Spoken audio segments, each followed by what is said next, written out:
Hello there. I am Sir Yetimit, and I welcome you to the adventures in Dundras.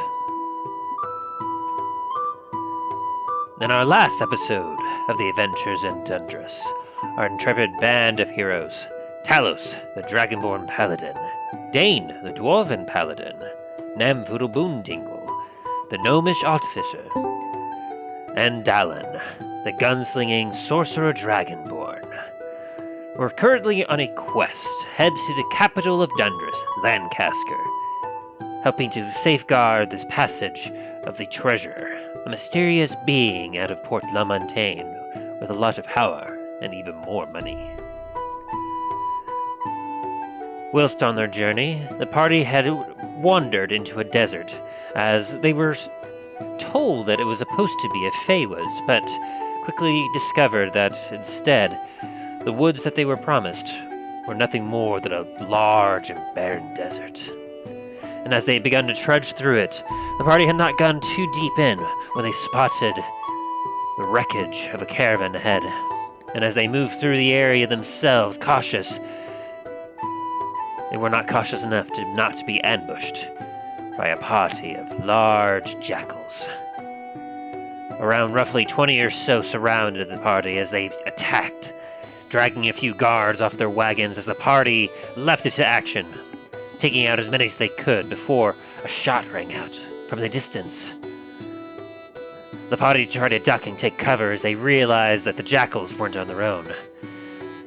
It sounded as if there were two snipers somewhere off in the dunes, taking shots at them. As each party member took a hit and dispatched the rest of the jackals, they attempted to take out the snipers as they approached, but before they could reach them, the snipers caused a gust of wind to fly up, and they mysteriously vanished into the sands. Then, as the party had recollected themselves to see what all that had transpired, they realized that the Envoy of Thanatos, whom they were also transporting, was slain in the attack, as well as several other gods. Saddened by this revelation, the party decided to pack up their stuff and repair as many wagons as they could to make way before the snipers returned. But before they did, they all began to feel dizzy and weak. Then, one by one, each fell unconscious, as Dain, who was the last to fall, realized that they must have been hit by projectiles laced with some sort of tranquilizer. And as he himself succumbed, he heard shouts from the distance, and then silence. Then, as the party eventually woke up, they realized that they were not quite in the sands as the way they were. They heard the sound of flapping top, and they were in a nice, cool, shadowed place. As they looked around, they were informed by a nearby individual that they were part of a patrol from the city of Anar Dracul, who found their party after the fight. They managed to collect the caravan and help transport them safely to Anar Dracul, the largest city in Ira Draconis, the desert land. After collecting their thoughts and getting a little bit more information, the party decided to then explore the city, and one by one went to explore individual locations and learn more about it, until eventually, after exploring their each individual location, the party all naturally found themselves collected again at the entrance of the Bazaar. As the sights and smells greeted them, the party looked onward, as they were interested and intrigued at what this mysterious bazaar held for them. What new dangers and what new adventures await our heroes?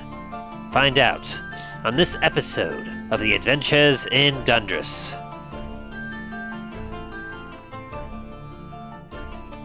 But first, as always, let us greet our party of intrepid heroes and see how they are doing. How their week was.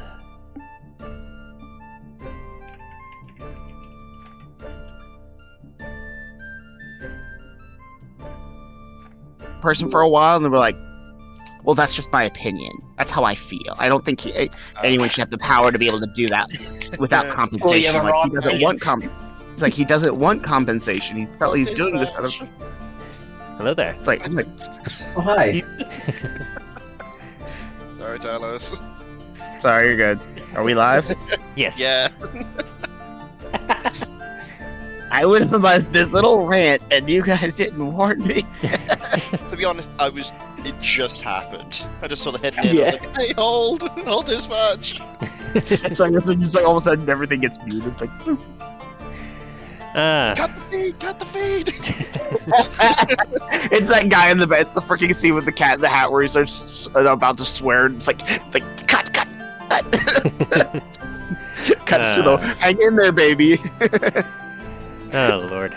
So how are we all doing this week? Well, don't everyone speak up at once. That is a question, isn't it? I mean, yes, I posed it. I live in Florida, so you just estimate on how we're doing down here.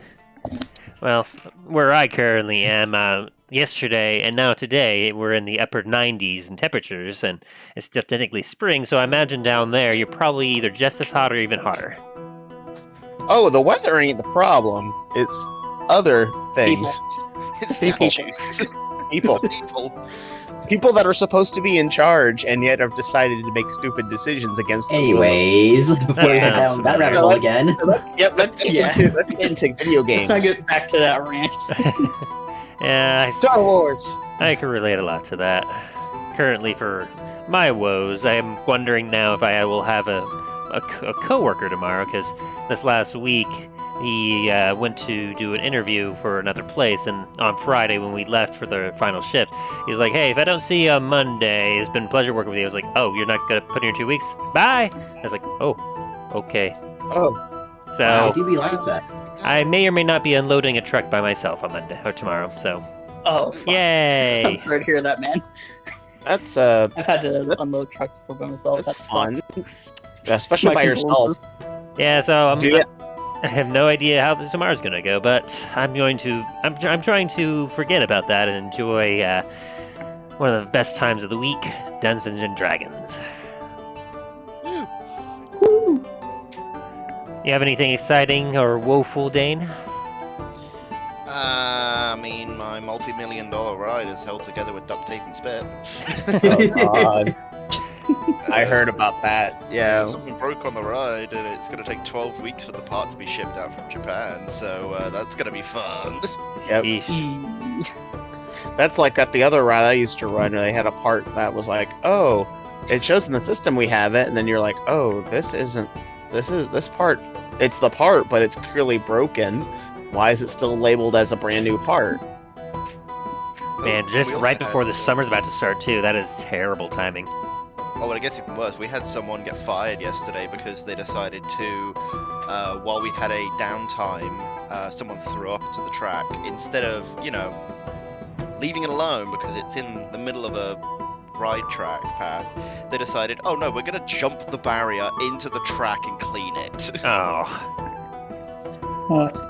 Dumb decision. Yeah. And the thing is, that area we can't see. So we had another department call us and be just like, hey, there's someone in your track. Don't send anything. Jeez. Yeah, they got fired very quickly, unfortunately. Oh, man. Yeah, pretty much. What about you, Dallin? Any updates? I remember you had something potential that might happen soon. Yeah, I'm still working on that application. Actually, Nice. there's stuff I haven't done before that I'm just trying to wrap my head around. Anything else new with you, then? On the brighter side, something that just happened today. My old dog, she had the zoomies, so that put me in a chipper mood. That's always good when they have the zoomies. Yeah, It's like she was like I derpily feel just like hopping around. like I feel like a puppy again. Yeah. Yeah, it's always great to see a dog like that. And Namfoodle, how about you? Anything new, exciting, woeful? I'm ready for this week to be over with already. Anyways, It just started, though. Exactly. Oh. I don't blame you. And I think we all know how Talus is doing currently. hmm But is there anything else you wish to say on your behalf? Okay, Talos. Sorry. Got a bit distracted. It's all good. I was just asking if there was anything else that you wanted to say. Let's see. Oh, there was a possum in my backyard this morning. Oh, Scared the crap out of me. I can imagine. This can be a little alarming if you're not used to it. Well, I stepped down and almost stepped on him. It's like, and then I fell down, almost fell on him. Oh, Lord. So it was like a for both of us.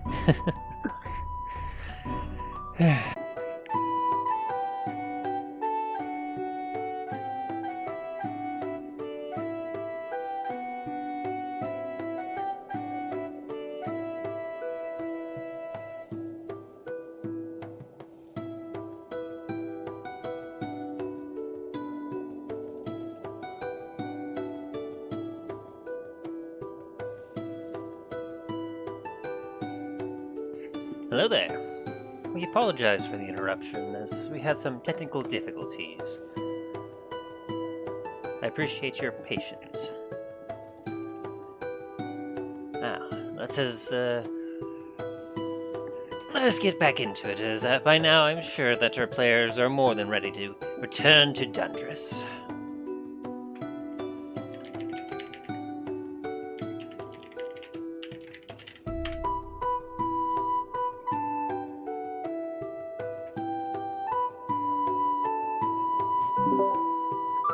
Alrighty. Sorry about that, everyone. Hooray! And after a couple of technical difficulties, we are back in. So, I assume you all are ready to get back into the adventure? Yeah. Oh yes. Yes, sir. Very well then. Without further ado, we shall return back to Dundras.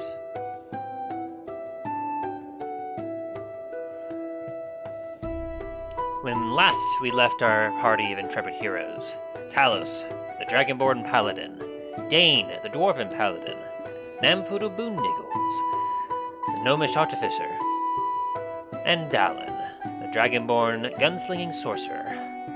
Our party of intrepid heroes were on their way to Lanqascuer from Port La Montagne, transporting the mysterious and powerful treasurer, as he had business in the capital and hired the party to help guide him safely throughout the land.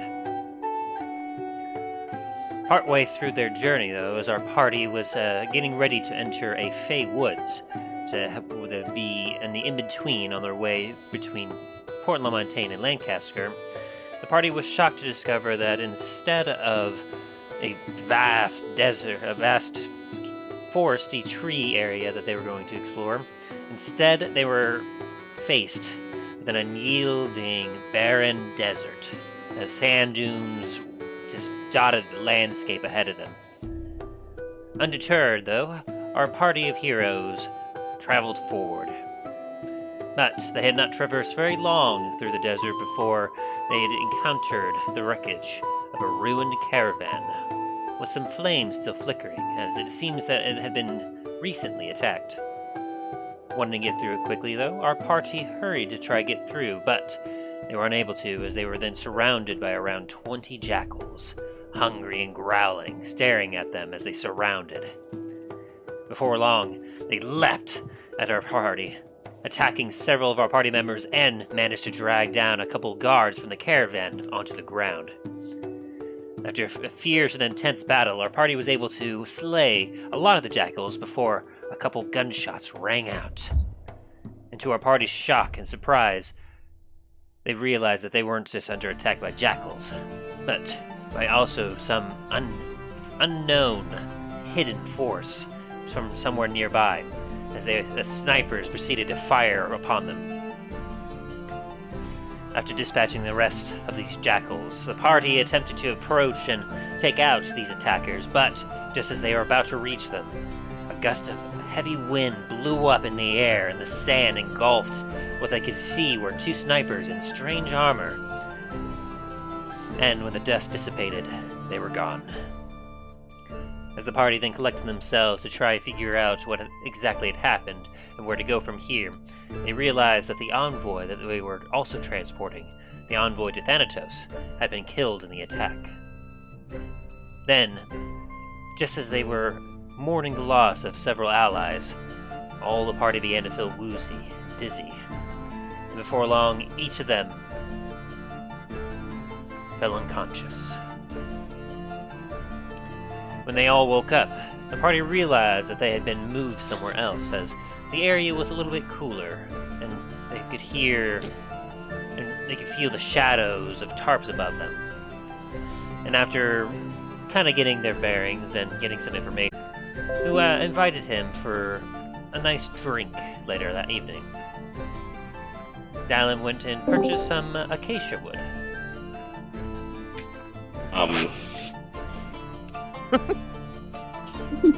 Everything alright? Yeah, we can. I don't know how far back we stopped hearing what you were saying. Oh, did I get disconnected? Yeah, you did. Yeah. Mm-hmm. And then we just come back to acacia wood.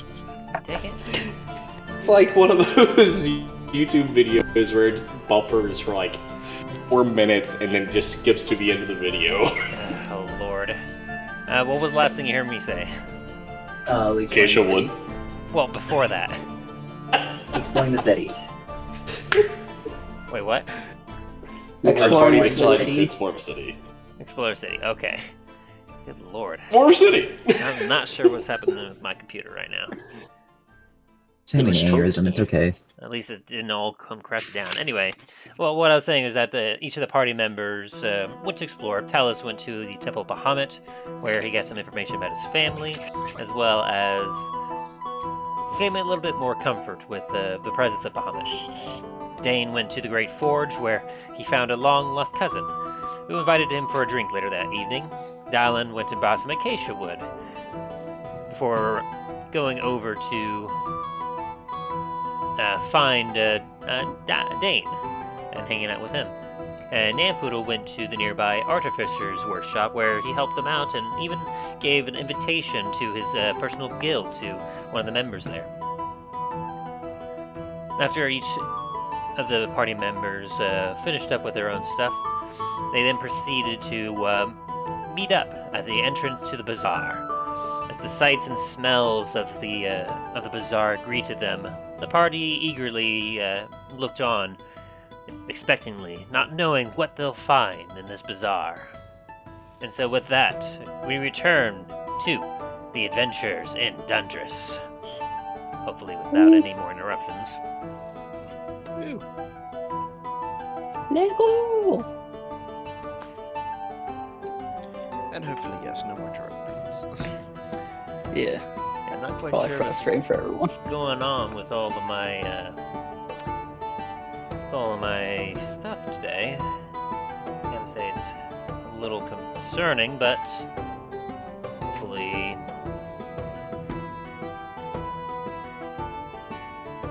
we won't have any issues left. So, as we get back into it, it's later in the afternoon, as the sun is not quite beginning to set, but it is starting to go down on the horizon, as you all are standing at the precipice of the Bazaar. Behind you is the ocean. You smell the salty air and hear the waves behind you as a few ships are coming and going.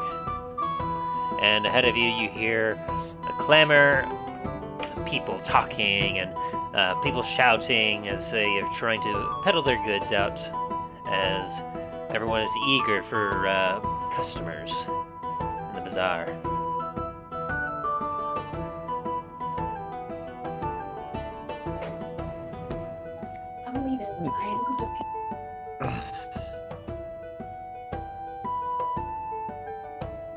So, as we get back into it, we get some music going. Gotta bring Chip in. Very nice. Everyone, clear your ears. I've got chipped down to like 10%.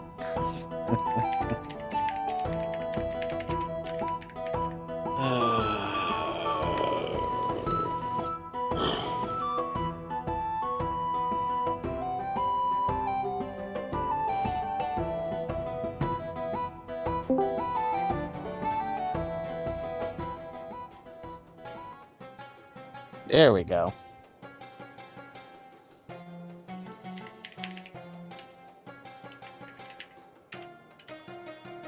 Get that going.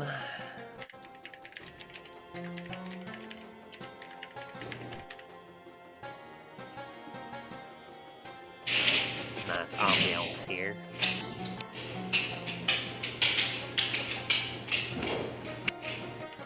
Honestly, it sounds like a I got typewriter stuck going here in on behind Arabian you. Night. Sounds like you got like someone typewritering behind you, Justin. That's my dog's clickety clacking on the f***ing floor. Like a roll for attack. Dallin? Was No it? can say that. That's copyrighted. Gotcha. What? The reference he made? That's copyrighted. Oh, that was What? I can't make a reference. What are you talking about? Surely that's Lots of that. that doesn't fall under I am copyright rules. confused. Talos is confused. You cannot make that reference to that song. Like, you can technically make the reference to a song, but sitting there saying, oh, I'm expecting it to start playing, that kind of thing, we could actually get sued for it. Oh We're God. trying to... We can get sued if we are trying to use certain things, our videos, without Even if we permission. don't use it, just mention it. There is the possibility. So Wow. all it takes is one person to complain about it, and then all kinds of nonsense, like the entire video literally would get taken down until it's reviewed. And considering that our videos tend to be 6 hours long, Oh God. Or YouTube moderator is going to be sat there just like, oh hell no, just let the bot do this. pretty much.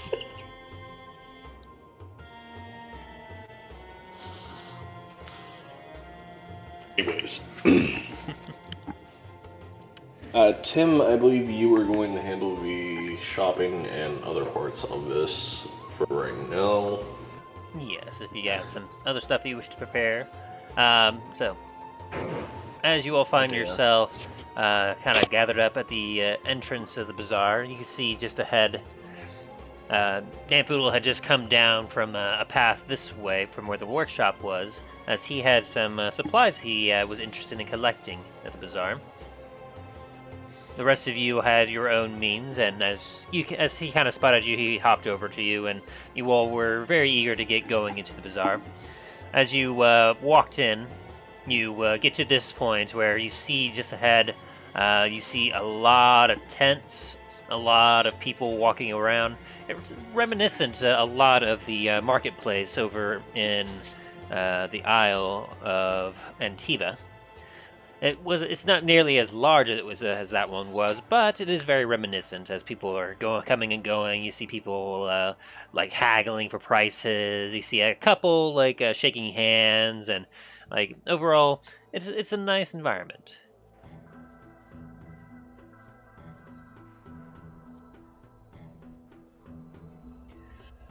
So, what do you guys do?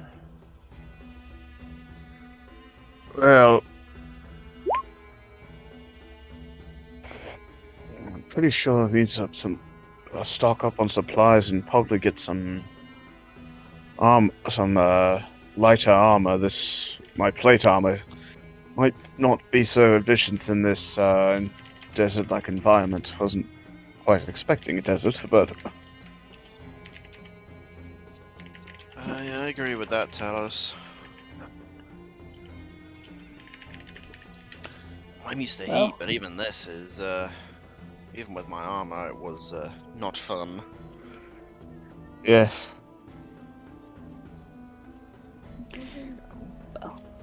I see Nam was over there, guys.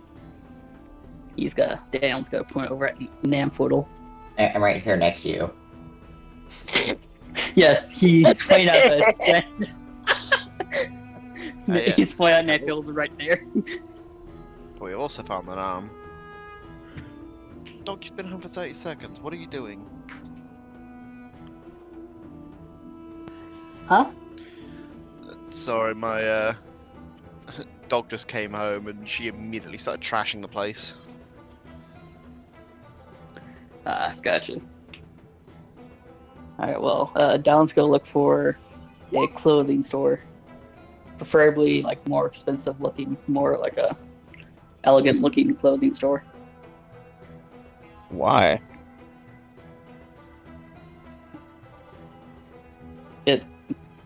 That's what he's looking for. Why not? Why are you asking me this?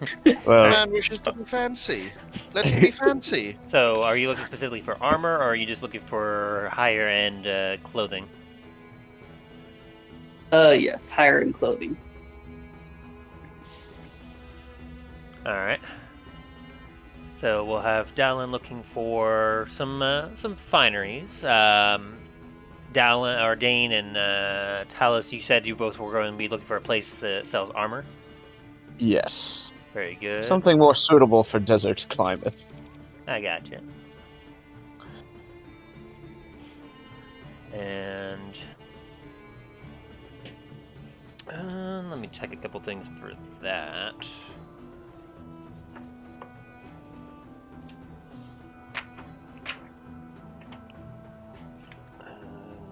There we go. Okay, it's not uncommon, so.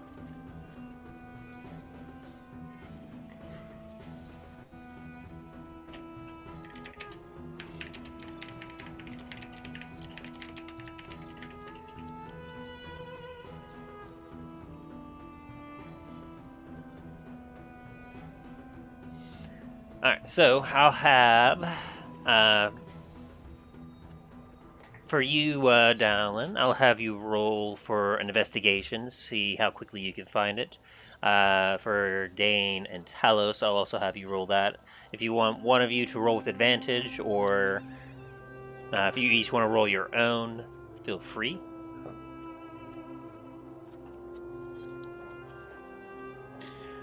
So what are we just rolling a straight d20 or?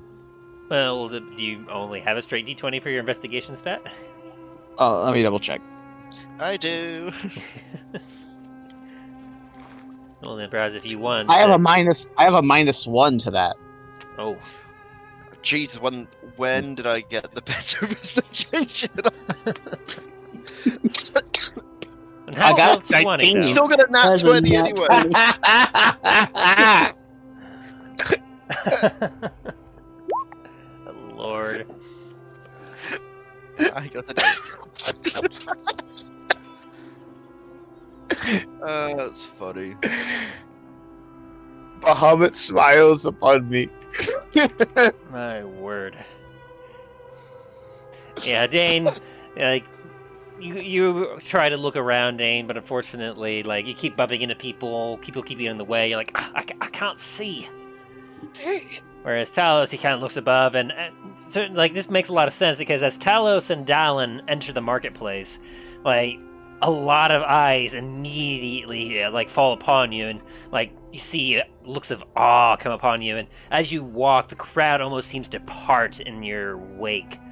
They just seem to make room for you, as, like, you have no trouble traveling through the bazaar, as, like, no one seems to speak to you, they just seem to look at you in awe. And you're able to instantly find exactly what you're looking for. People seem very nice around here. Yeah, a little too nice. Gives me the creeps. Well, they haven't done anything nefarious, so... Anyway. But Okay.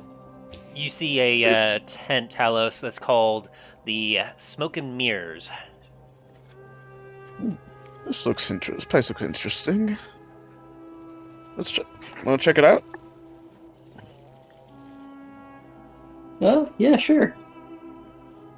And Dallin, as Talos leads you that direction, you catch sight a little bit further off. You see a few fine robes kind of strewn up and like hanging up from a line, and you see something called the Thread and Needle. Dallin kind of just stops and like looks at Talos and says, "Hey, you go ahead. I'm gonna head this way." Just don't get lost. If you do, meet back up at where we all were staying. Gotcha. Alright, and Dallin starts heading over that way. Thread and Needle. Where are we even staying? Yes. We haven't found a place. Yeah, we haven't found a place yet. I think it was wherever we were, that building we were in. Be this one right here. Let's see. Did you have a name for it, Justin, if you're still here? For what? Sorry. The place where they woke up. Was that like an emissary, or was that a guardhouse? No, that was an infirmary. The infirmary. It's the hospital. Okay. So you were at the hospital, essentially, but there was, of course, a few places. More specifically, as you were exploring around, you did see what looked to be an inn right here. We'll just meet back up there, I guess, if we get lost. Well, okay. And as you all are kind of confirming your plans, Poodle. Eh? He's coming. You hear something just to the east of you. Roll a perception check real quick, Nanfoodle. Oh, God.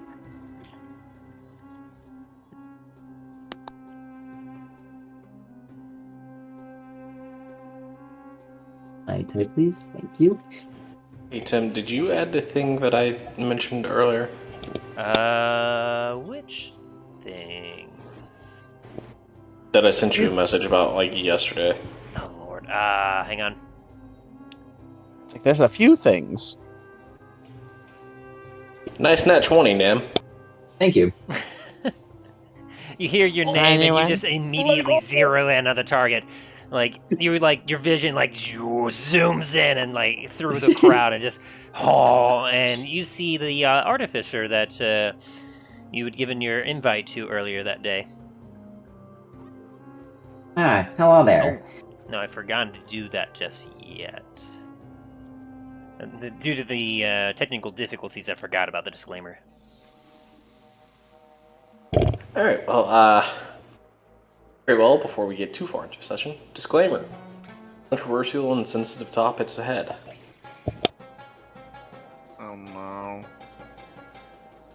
What? I don't like the sound of that. I mean, D&D, like a lot of campaign settings do a lot of working in political and controversial ethnic stuff. So I mean, it makes a lot of sense. We already had our controversial and political items earlier in the session. Yeah, Justin wanted to start providing a disclaimer at the beginning of our sessions for those who are viewing. To make sure that they understand that this is an adult stream. I mean, that should be quite clear about the several swear words that we use from time to time. But there are also more adult themes and subjects that we also cover and deal with. So Main thing is my bad. Main thing is that I've recently shared a link to the stream, so there is a potential for even more people to start watching. Just wanted to go ahead and give the disclaimer, basically. That way nobody can be like, because the people that I gave the link to are the ones that I'm supposed to be running sessions for in the future. I did already inform them that I am personally vulgar and offensive. I do know how to dial it back, but you know. Do you though? So new. I was half expecting to listen here, you little shit. Right? Pretty much how usually the conversation goes. So, My viewer point discretion- stands. Viewer discretion is advised.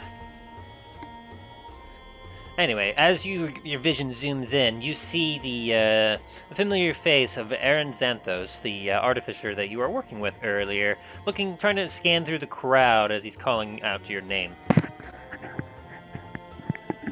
Aaron, yes. How can I help you, Aaron? As you kind of walk up towards him, he sees you. Nam. Good to see you. Yes, well, you see, I took a look over your invite, and as I was reading it, and I decided that I was indeed interested in taking up the opportunity. I signed the invite as described below, and within a moment, I was somehow telepathically communicating with someone from the guild. And as you kind of you forgot about it temporarily, Nathan, but you remember. Oh yeah, like anytime an official guild member hands out an invite to someone else, after they read through it, if they sign it, there will be a magical link will be connected to whoever made the invites originally, which would essentially be the secretary of your guild, and they have within 5 to 10 minutes to talk to contact them through this link to converse and see if they're guild worthy. Right. I do apologize. I forgot to mention that part to you.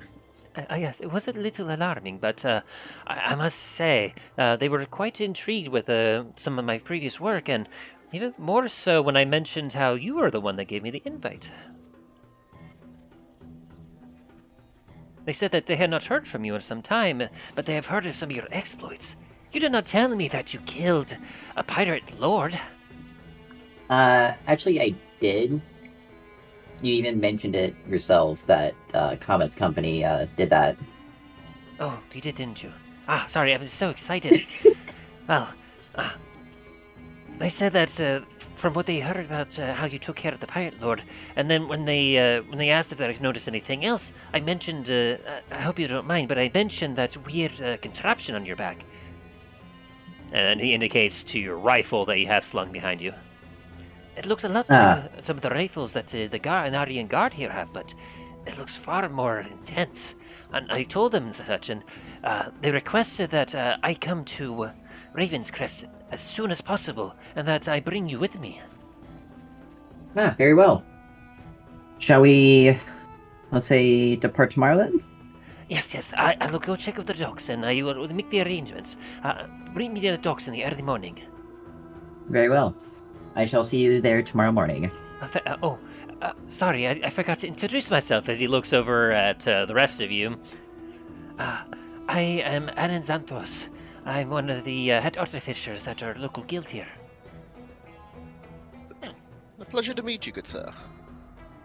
He gives a bow. Hello, nice to meet you. I am Down Blackbrass. Oh, you are... And you're not wearing your mask, correct? Yes. Correct. He looks at you and wonder, oh wow, you're Dragonborn. Oh, it's an honor to meet you, sir. And he gives an even deeper bow. Yeah, that. Downs will look over at Talos and look. I've been meaning to ask anyone about that. Why does everyone seem to stare at myself and my friend over here? Oh, you must forgive them if they are being rude. I'm sure they don't mean anything. Hold on by 1 it. second, then. Okay. And did you introduce yourself, Talos? Sorry. No, I'm Talos Shax. It's a pleasure to meet you.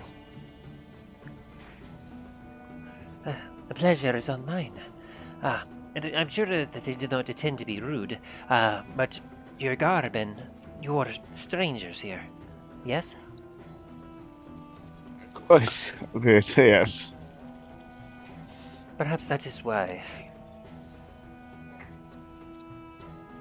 But I do not know why else they may be perhaps staring at you, but I must say that you are quite intimidating to look at.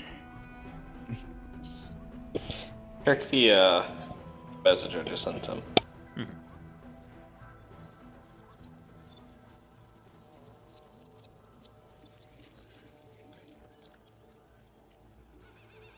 We heard about how a strange group of caravanners were brought in after an attack.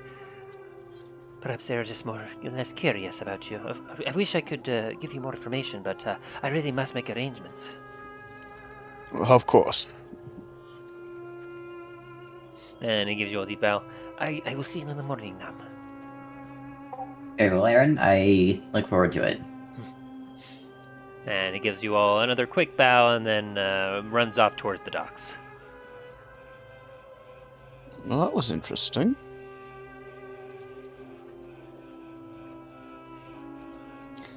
Indeed it was. You're gonna leave our party, man? You not like the company?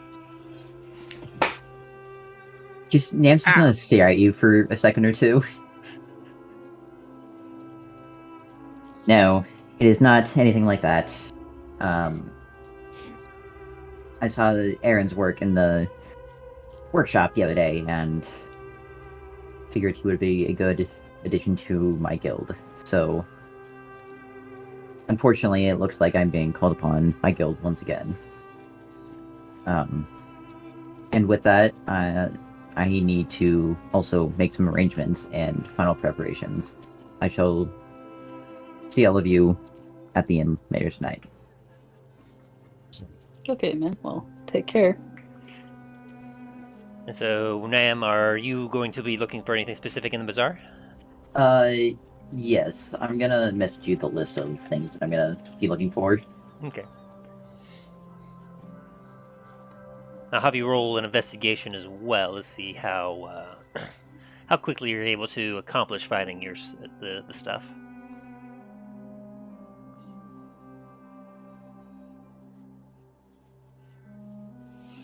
And so, as you all kind of separate, as Nampoodle heads into the bazaar, as the crowd of people are just slowly going about their shopping, Dain, you head over to the Thread and Needle, and Dain and Talos, you head into the Smoke and Mirrors.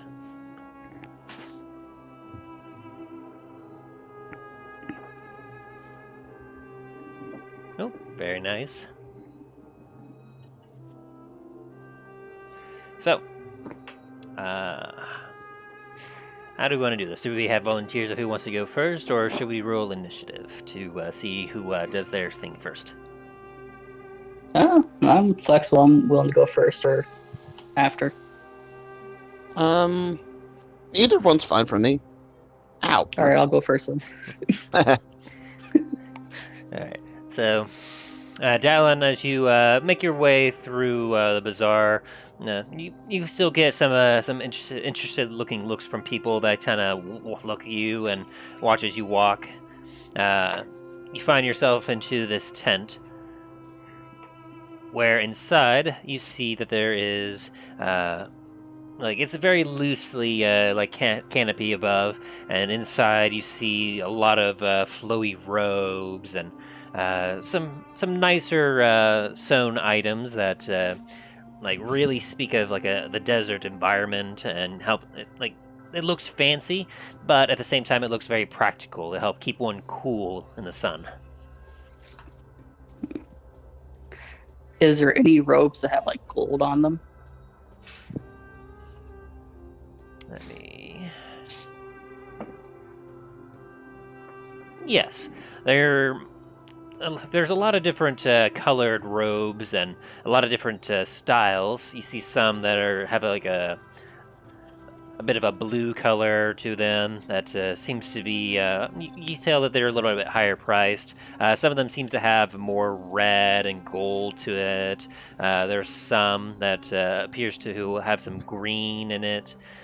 You could definitely tell some of them have been imported from other areas, but you do see that there are some selections where they appear to have been locally made. But when it comes to like a color palette, you do see some that are almost entirely like sand colored with some gold inlay in it, as well as some red and gold, and you even see a few which seem to be really pricey, blue and gold. Well, Don's gonna look through all of them, and he's gonna be like entrancedly. That's not a word. He's gonna be like almost entranced. Intrinsically? Okay. Like he's gonna be like drawn to the most. The robes have like the most gold to them, as well as like maybe like the most well made. So basically, you're doing the stereotypical kind of cartoonish floating, follow your nose kind of thing. Yeah, kind of like that. You just there's tons upon tons of expensive fabrics here, but you ignore every single one of them and just weave your way in and out of a crowd inside of a store, literally to find the one item with the most amount of gold. Yes. Fair enough.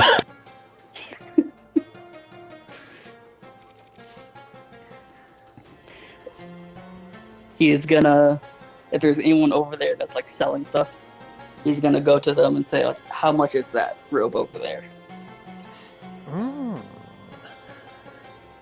As you take a look, you see sharp green eyes, and the face.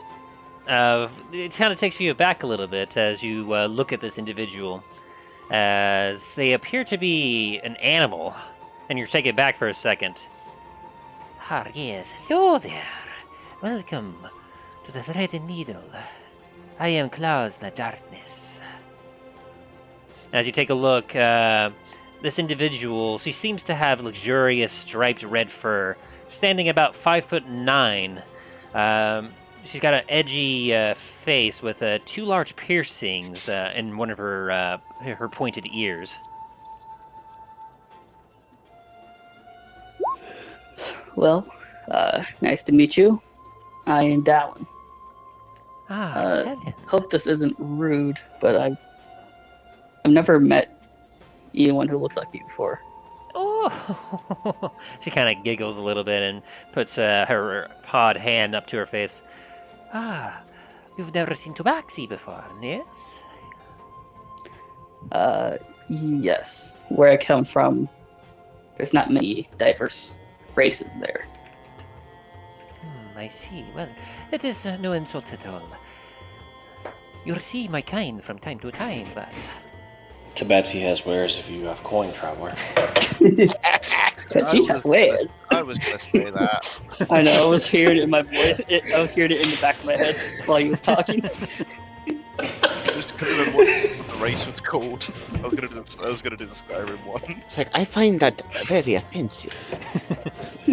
This one finds your tone of way we speak offensive.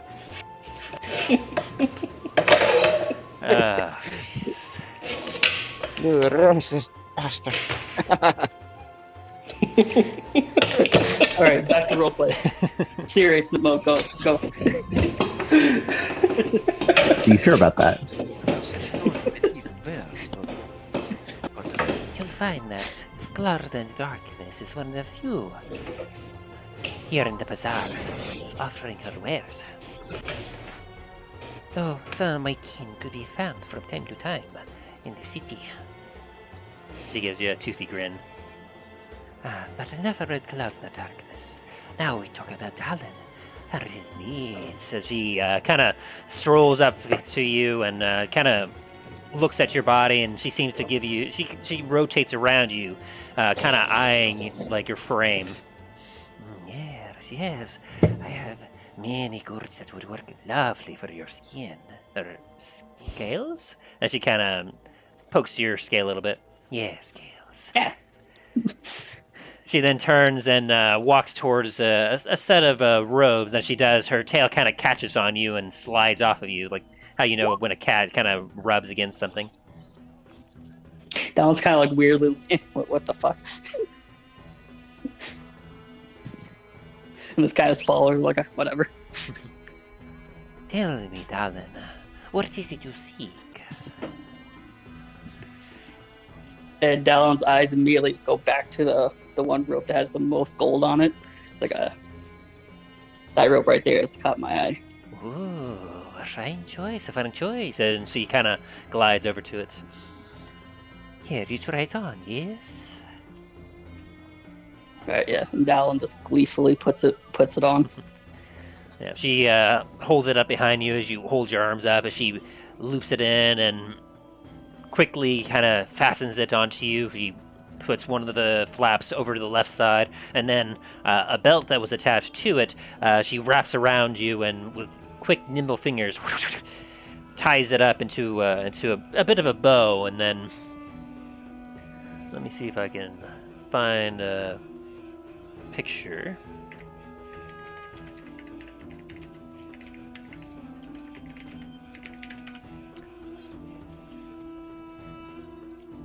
No, I don't want a Jedi robe. Come on.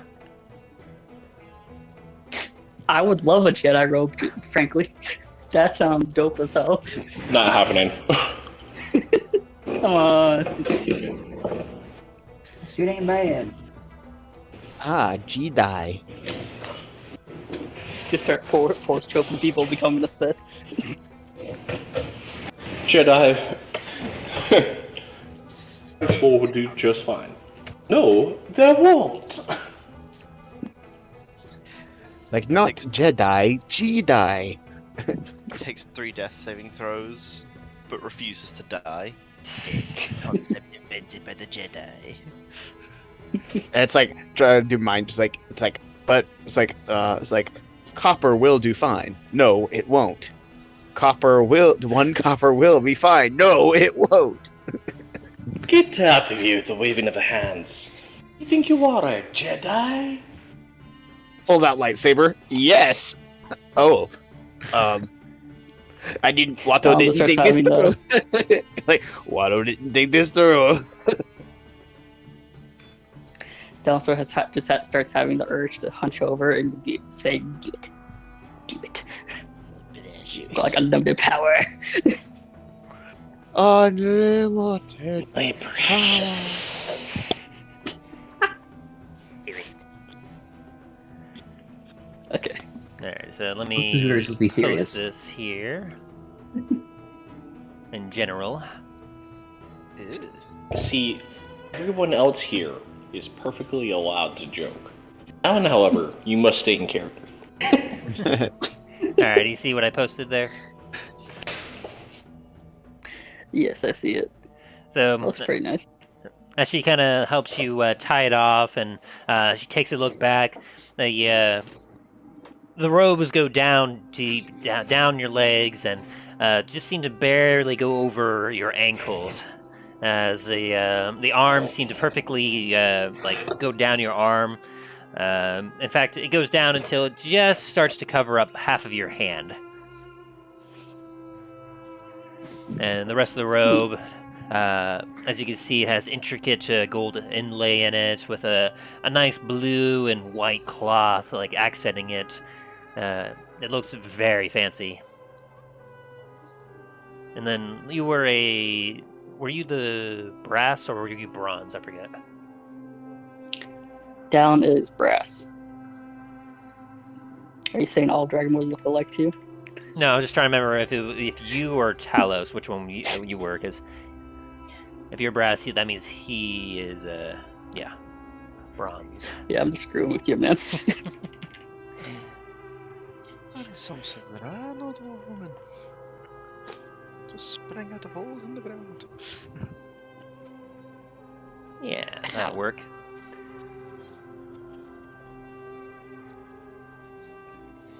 Yes.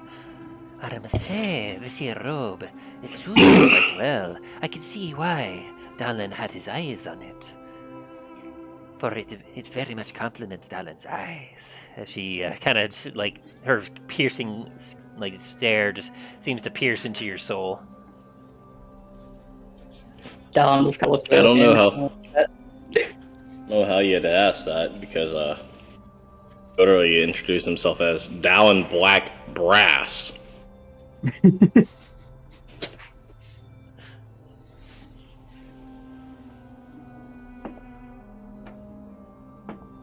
Okay. So tell me, darling, this robe you're interested in purchasing, yes? Yes, I am. How much good, would it be? good. Class of Darkness is happy to comply. Now, this here robe is made of the finest of materials. I can see that you're one who is well versed. Not that much. Good lord. Jesus. Wouldn't surprise me. How much gold is threaded into this? Like, literally make a chainmail out of gold pieces. It is called armor. Down you puts see. it on, he just can't lift it. 10,000. It's worth literal weight in gold. No. I see you. It's like it is too fitting. I can tell that you are one that would put this robe to great use. Hey, perhaps you might even see Thanatos in it. And she kind of giggles, and you can see, she's not even trying to hide it. You can tell she's kind of joking a little bit. But I kid. For this here, let me double check. Very expensive. Very. There it is. For this lovely robe here, Claws of Darkness would normally charge customer 500 gold for it. But for you, she kind of gives you a nice smile, and her tail seems to wrap around one of your legs a little bit and then slide back out. For you, Dallin, Claws of Darkness will offer it for 250 gold. A bargain, So actually yes? it's 250. Hmm? So it actually is 250. 250 golds, yes. Yeah. Unless you wanted to do something about it. I would like to make a bargain. Bargain, Down, yes. Marmu comes a Yes. You say, I like that offer, but, and as you start to say but, you see your eyes begin to spark a little bit. Don's gonna say, that's a great offer, but would it be possible for me to pay it for 225? You are for 225 for this. Roll me a persuasion check.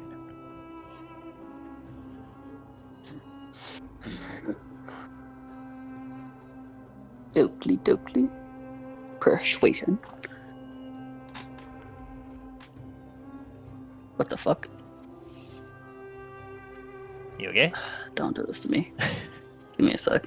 Oh no. My- do this to I just me. forgot my thing is acting weird. Like my computer.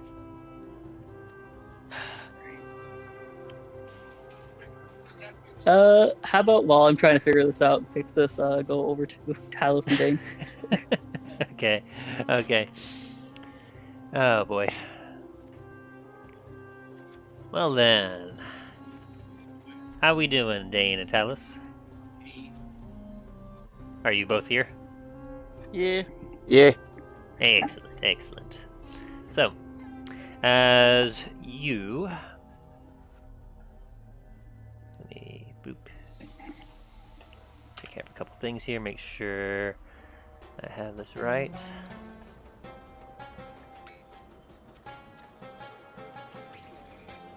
Alright, cool. So, as you enter this tent, the smoke and mirrors, the flowy canopy above you flaps in the wind a little bit, and as you look around and you see just a large assortment of different kinds of armor. Though, as you take a look, it's very obvious and very plain to see that there is no heavy armor to be found whatsoever in this place.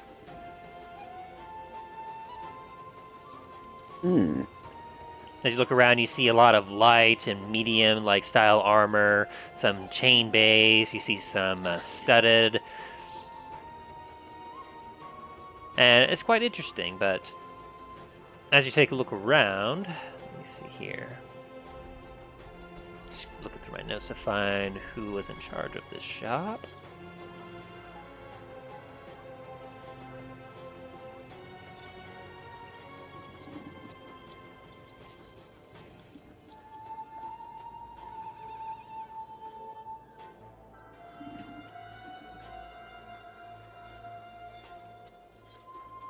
Alrighty.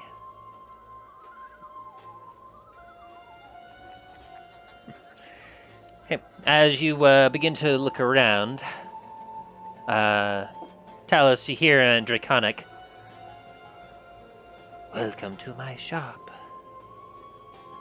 And you kind of whip your head around to see rigid white scales with sharp blue eyes, and standing at about 6'2", you see what appears to be a middle-aged female dragonborn. I'll greet her in Draconic. She gives a toothy smile, and then, noticing Dain there, realizes that perhaps he's not understanding. As Dain, you're just hearing some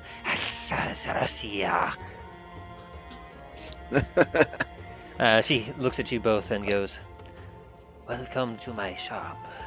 This here is the Smoke and Mirrors. Tell me, how may I serve you?" We're looking to acquire some light to medium armor.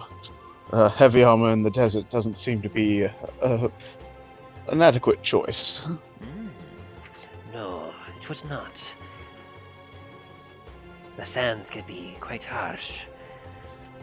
And as it so happens, heavy armor likes to sink in the sands. But I do have some wares here that will be able to protect you. The question is how much are you willing to pay? That always is the question, isn't it? Are you looking for your standard fare of armor? Or we're perhaps looking for something more enchanted?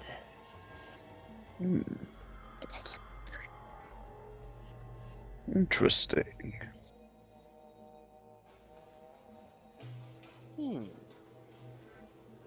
Curious. And she kind of goes over and kind of looks at both of your builds. I can see that you two would perhaps benefit from some heavier duty armor. This leather and padded. These will not suit you very well, I can tell. But over here, and she kind of points to a collection, perhaps these may serve you better. I have some half-plate, breastplate, lots of scale mail and chain shirts.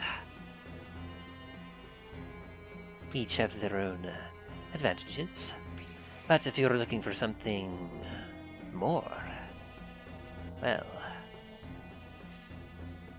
I have some here made out of mithril. Hardy material, very silent for what it is. Mithril. Look at both me and Dain kind of look at each other like. Well, it's like Dane's thinking like, I haven't heard mithril in a very, very long time. When it comes to mithril materials, like, you don't even have to roll for it, Dain. You know that mithril is a very magical type of metal, used in a lot of different things. A lot of people really like to use it in their armor, though, as it is a lot lighter. And... Ooh, okay, good to know. It is a lot lighter, and it tends to be a lot quieter. Let me see if I can find my specific notes on that. Because there's actually official stuff for that. Yeah, mithril armor. Mithril is light, flexible metal. A mithril chain shirt or breastplate can be worn under normal clothes if the armor normally imposes disadvantage on dexterity stealth checks or has a strength requirement. The mithril version of the armor doesn't. So essentially, with the mithril armor, it essentially works as a base armor. Like, it doesn't have any plus modifiers to it. So, like, if you, say, got yourself a half-plate mithril armor, you'd get the 15 plus your dex modifier for your AC, and the stealth disadvantage that you normally would get would not be there. It would actually, you would not have disadvantage on your stealth check. But being a dwarf, you know that for the dwarves, they don't really care much about that. They more or less prefer for its lighter version. How it's a lot lighter and still as hardy and strong as steel is normally. So you didn't really care too much about the stealth aspect of it. Hey, for a dwarf, there's not very much in the ways of stealth. Of course, of course. I have these as well. And she points over to a couple other pieces. Nope, that's heavy. Perhaps if you're looking for something hardy, I have this here scale mail made out of adamantine. It is a hardy metal. But perhaps if you're looking for something more protective, I do have some other pieces here. And she kind of glides over to what it looks to be a little bit almost on the plain side. It, like, as you both kind of look at it, there's something unique about it that seems to really kind of call to you. It looks to be like a complete change, like, shirt.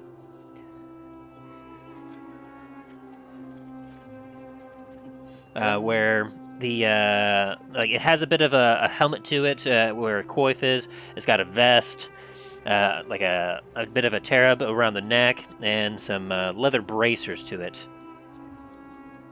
This here is perhaps one of my finest pieces. They call this the Ifriti chain. The Ifriti chain? Yes. As he kind of looks at it. It is a very rare piece. Not many can afford to even look upon it. But I have it here at my shop.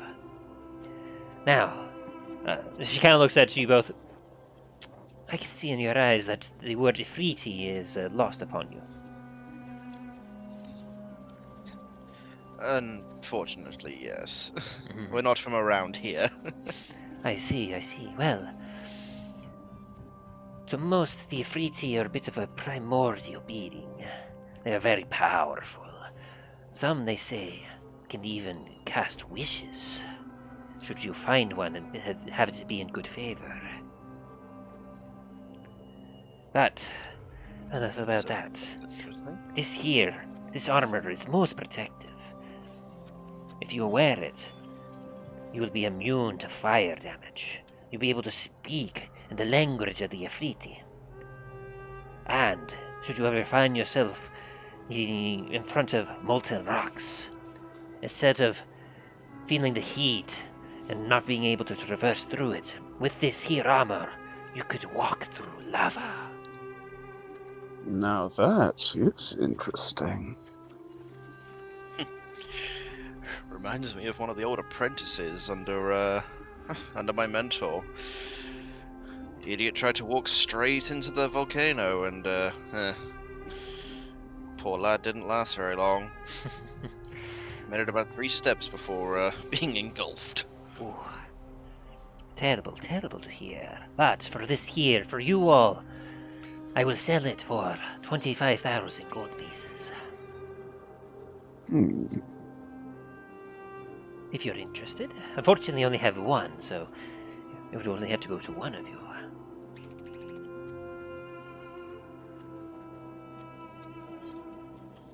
Oh, sorry, I missed that. How much gold?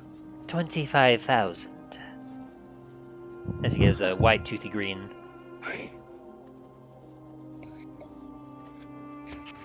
I guarantee you will not find a more protective armor anywhere.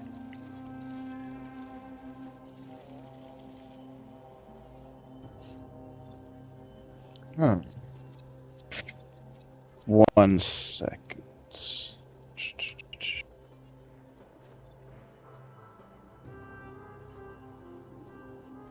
It is a lot of gold, but it does sound like it offers quite a lot of protection. Indeed. But perhaps if this is not to your suiting, I do have others as enchanted armor as well. And she kind of goes over, like as you all are continuing to shop, she highlights a few of her select pieces. When it comes to armor, she has, in terms of light armor, if you wanted to go light, some of her better stuff is she has a glamored studded leather, which glamored studded leather essentially offers the base protection of studded leather, which is 12 plus your dex modifier. It adds a +1 to it, and the ability to, she kind of shows it off how she clicks a little button at the collar, and it turns from fancy robes to, like fancy looking robes, and it magically somehow transforms into what appears to be a more tight-fitting, like black-colored, like almost stealthy-looking armor. And then clicks it again, and it transforms into a more like a more primal looking outfit where it looks like it's made out of rough animal skins and something like that. As the glamored part of it allows it to be basically transform into different. It looks differently however you wished it to look. She also shows you a few other pieces like a elven chain, some +2 chain shirts, scale mail, +2 leather armor. And most interestingly enough, she also shows off something that looks to be what she calls Anarian leather. I think you had a thing for this, didn't you, Justin? Sorry? You had a stat block for the Anarian leather. Yes. Was that in one of our notes? I believe I've got it posted, but give me 1 second. Need to actually pull it up, so.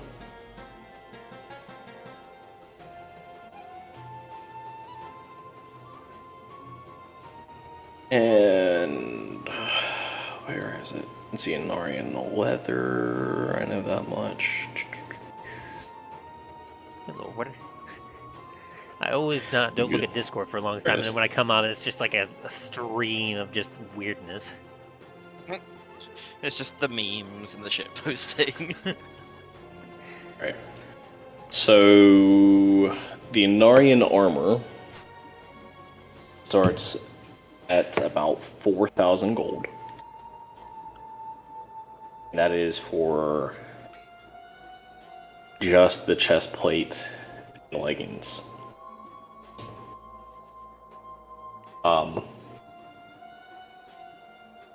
Gives 15 AC, outright 15, and adds 3 to the armor class. So your armor class is 18. No, you do not get a dexterity modifier to it at all. It's as heavy armor, medium armor, does not give disadvantage on stealth or dexterity checks.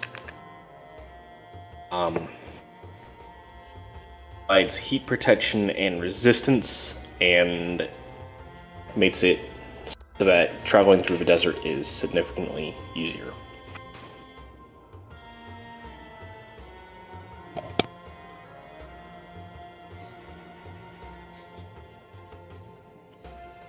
These are the armor that a lot of the guard here in the city tend to wear.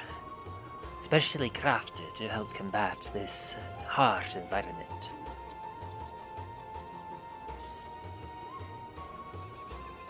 But perhaps, if that is not of interest to you, I do have some lesser pieces that will also provide some defense. And she brings up a couple bracers. These here are bracers of defense. Should you wear them, they will protect you.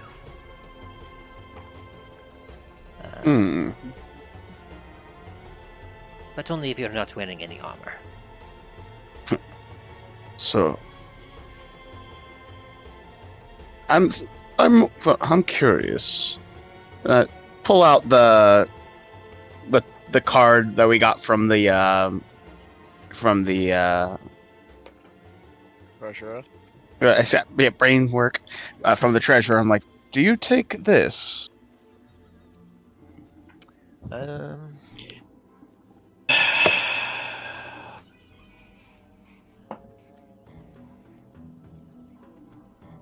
She got a. The problem is that, technically speaking, They don't. Yeah, she rolled a 12 for her history check. she doesn't. She has no idea what that card is. That is Fact- Okay. a very. You guys shiny are the piece. very first people to ever have them. Oh, okay. Very well. I mean, I will. If you wish to trade for it, I could give you 5 gold. No, it's quite fine. That one armor though, that would be. Look, I keep my eye keeps drifting over to that lava arm, the armor that protects from the lava and all that, but There is technically a way to go about this, but one would have to bring the armor there, or treasure there, yeah. and he might not be so willing to help. Yeah. I see that you keep eyeing the Ifriti, Jane.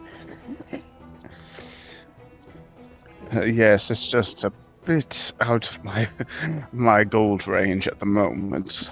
Ah, a shame. Perhaps I have other pieces here that would interest you instead. Yes, looking for something to be practical for both be able to move through this more difficult terrain, but also be able to protect myself. Paladin, after all. Well, then let's just see what I have. And so she kind of continues to go through the shop here. I'll just kind of give you a quick overview about everything that she has here. It honestly might be easier if I share the magic shop with you, if you'd like that. Sure. Yeah. That would be lovely. Yeah, give me just a sec to get this copied and pasted over. In the meantime, while I'm doing that, let us go back to Dallin. As Dallin, you said you got yourself fixed up? Yep. Alright. Did you end up rolling yet, or...? Yeah, I rolled a 25. 25? Yeah. Okay, that's a good success. So, as you counter offer 225, the glimmer in her eye gets brighter, and she gives a wide smile. Oh, Clars in darkness likes to haggle. Clars in darkness will do 240 for you. Yes. I'll do you one better. And Down pulls out his wand of detect magic Ooh. and says, "How about this? And I pay you 200." Let me do a couple checks here now.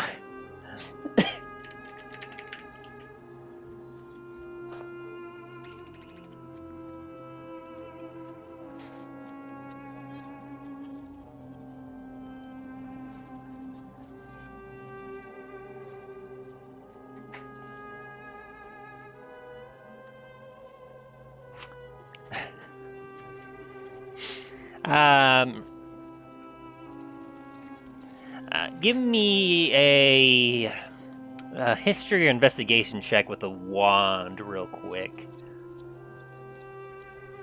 History and investigation. History or investigation of your choice. Gotcha. There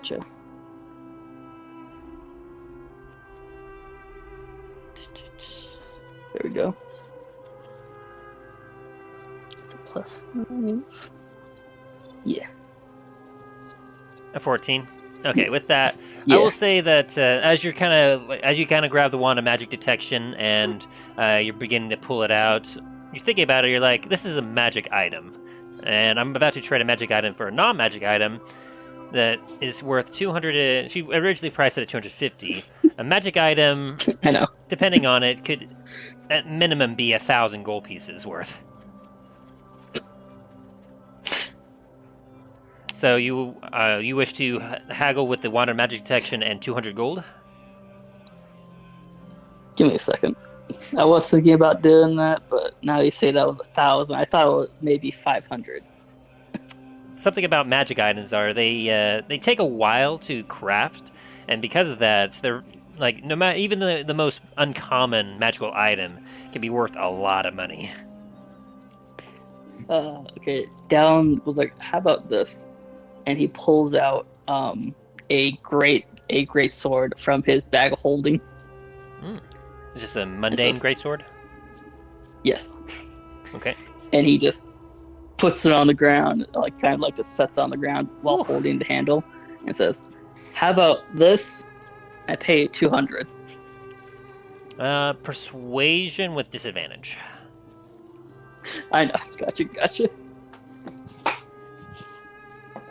I have one other thing up my sleeve.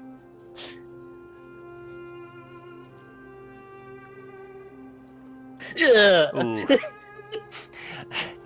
You hold up the greatsword and put kind of smile toothily. She kind of looks at it and goes, Clara's in Darkness appreciates offer, but Clara's Darkness offers clothing, not ornaments. Perhaps something else? Gotcha.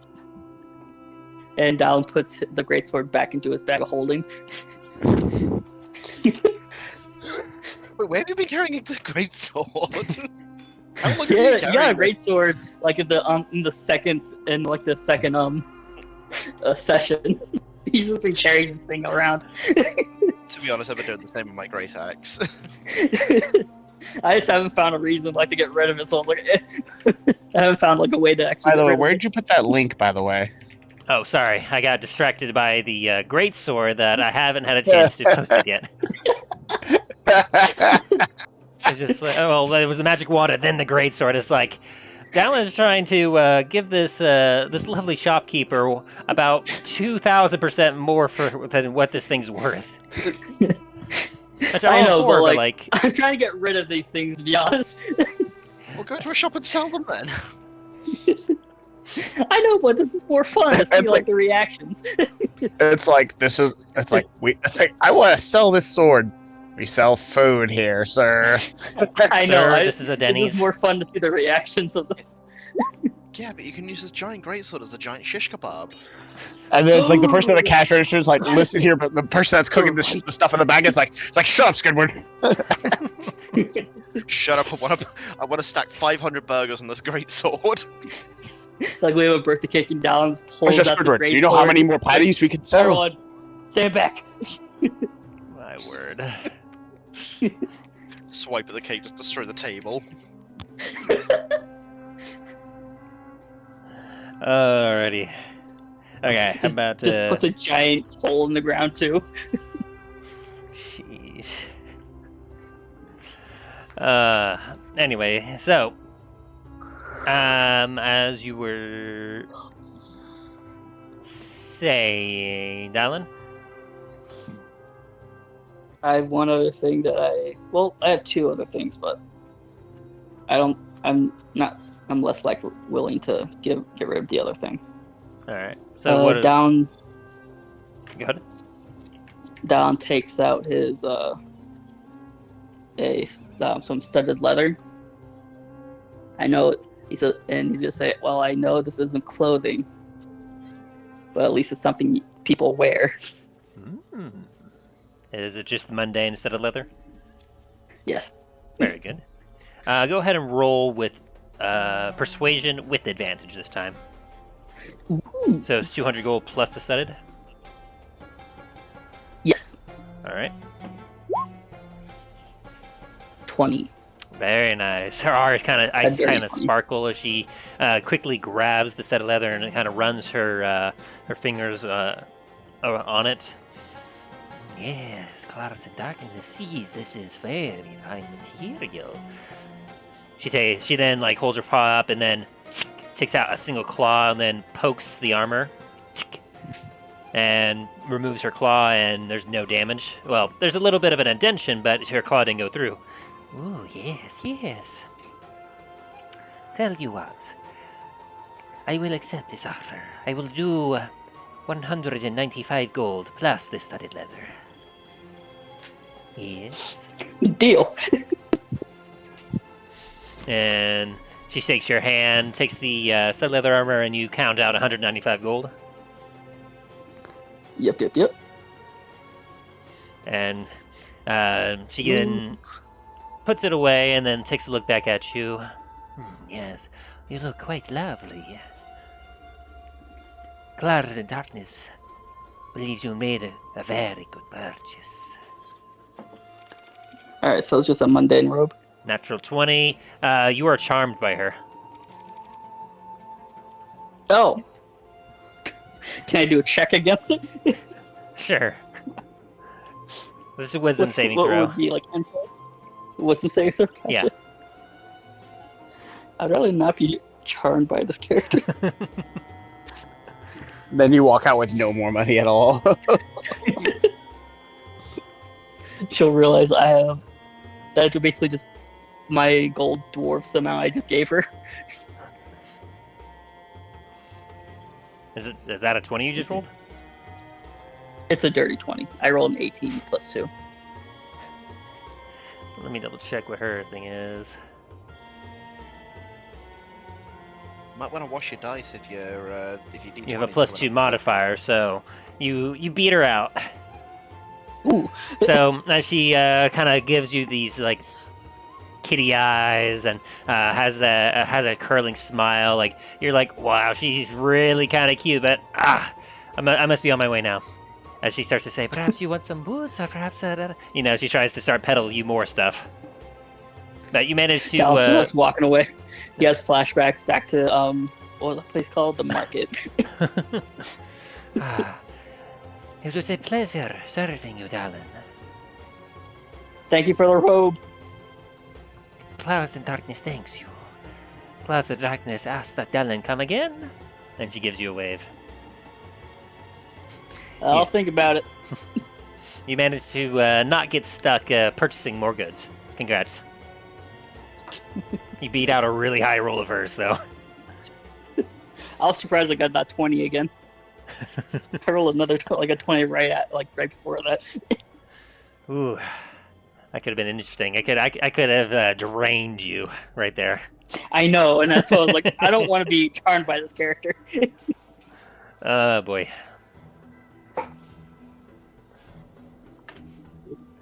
I mean, just because he's charmed doesn't mean he isn't gonna be willing to like haggle still. Try and like get as little get away as little gold as he possibly can.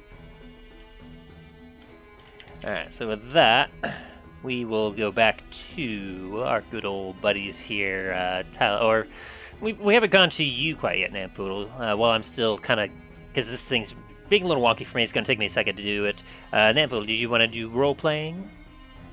I sent you a message about that, actually. Yep.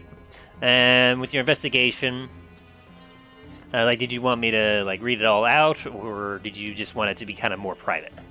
More private. Okay. So as you kind of search about the stalls, you find a couple of shops that, just from kind of the idle standpoint, you're like, no, and then you see one that kind of offers a few unique individual pieces, and you're like, yeah, this is the spot. And so as you kind of move on in, you peruse their goods. Let me double check. You actually do find like an already good to go set that you were interested, but they tell you it's worth. They are offering it for 1,500 gold pieces. In case you were interested in just getting that, but if you wanted to get the individual pieces and do some checks later, you would need to be about, let's see, for the proper materials, it'll be about 500 gold pieces. And then you have to do some checks later. I try to persuade them into lowering the price of that 500. Certainly. You can roll a persuasion check. 500 of materials, and then your counteroffer. 200. And I'm also going to use Foster Genius on that. Oh, good, because they got a 17 initially. They then counteroffer to go downwards to 250. 225. Roll again. Oh, that was worse on their side. So was mine. He still beat him out. Holy shit. He settles on the 225. Okay, very low. So it's 225 gold for the materials that you needed. Sounds good. And then any additional... Nope, just those things that I sent you. Very good. Okay, so then back to Dain and Talos. Let me try this now. Copy. And I guess I'll paste this in the town hall. Boop. You all should hopefully be able to see it. Second. Yep.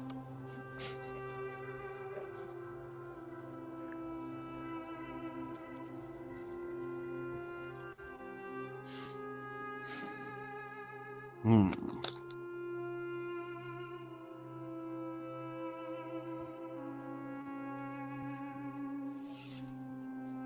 Jesus.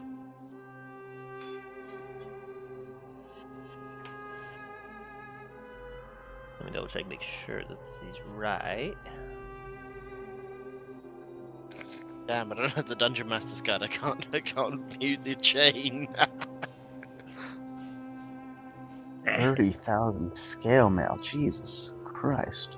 The +3 scale. And scale mail has a 14 plus your dex modifier, so the +3 would be basically 17 plus whatever your dex is.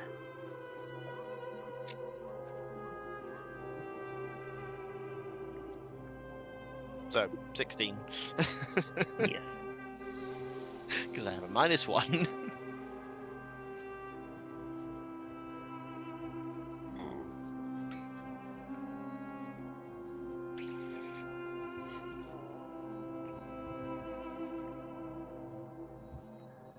And so essentially, she kind of goes through each of these items and shows them off. And if you have any questions, I'll be able to answer them.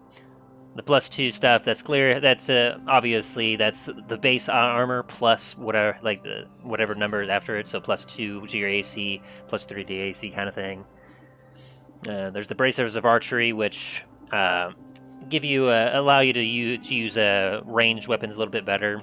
Bracers of defense if you're not wearing any armored on. So if you're just wearing commoner's clothes, that just adds a +2 to your AC. So basically, you'd be 10 plus your dexterity +2 with the braces of defense.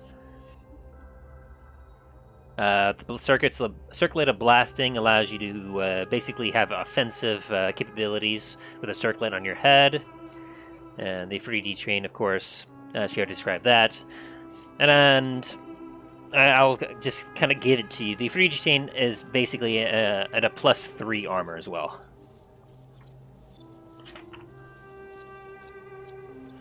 And then there's the Elven Chain, which the Elven Chain is I believe that should be like a chain shirt, but with a +1 to it.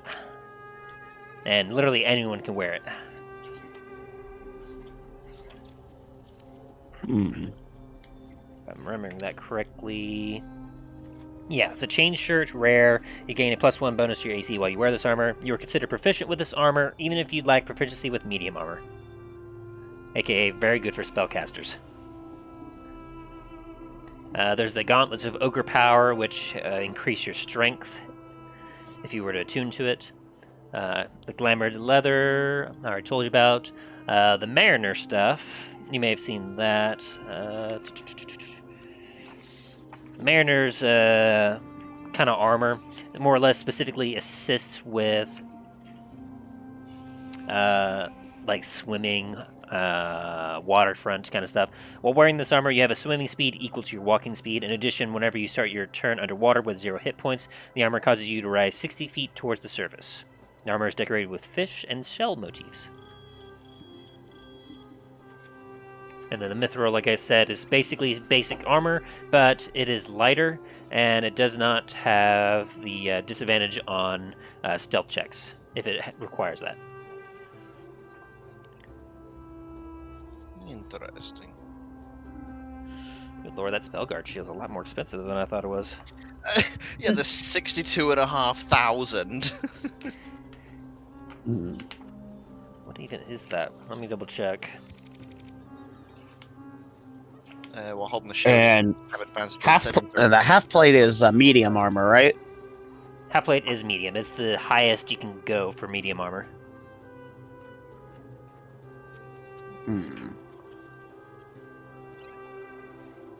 Spellguard shield. Very rare. While holding this shield, you have advantage on saving throws against spells and other magical effects, and spell attacks have disadvantage against you. All right. I think I'll go with the. I think I've made my decisions. Oh, and the winged boots, in case you were interested in those, the winged boots are a wondrous item that basically, while you are attuned to it, you have a flying speed equal to your walking speed. You can use the boots to fly for up to 4 hours, all at once or in several shorter flights, each one using a minimum of 1 minute from the duration. So if you activate it, you have to have it going for at least a minute.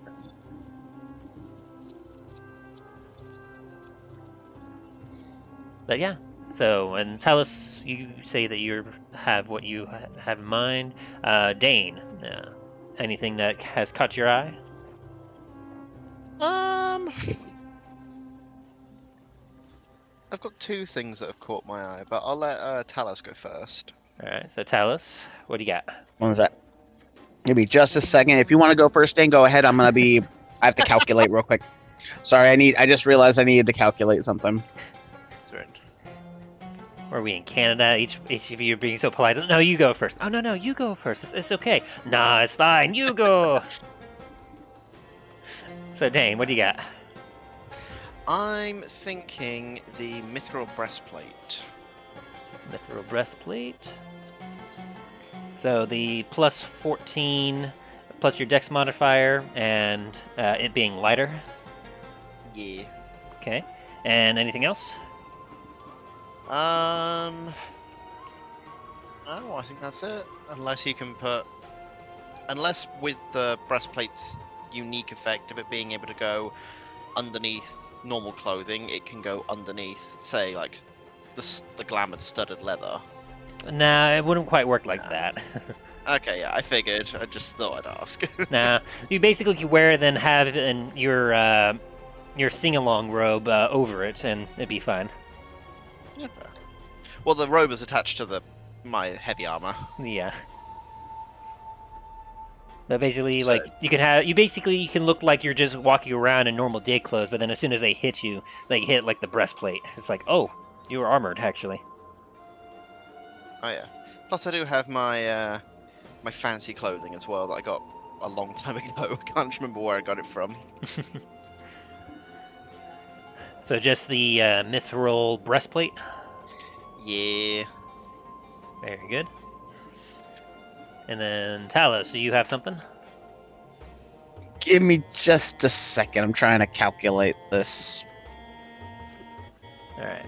So for the mithril breastplate, she looks at you and kind of begins to fasten on you. Yes, I can see that this should fit you and serve you well.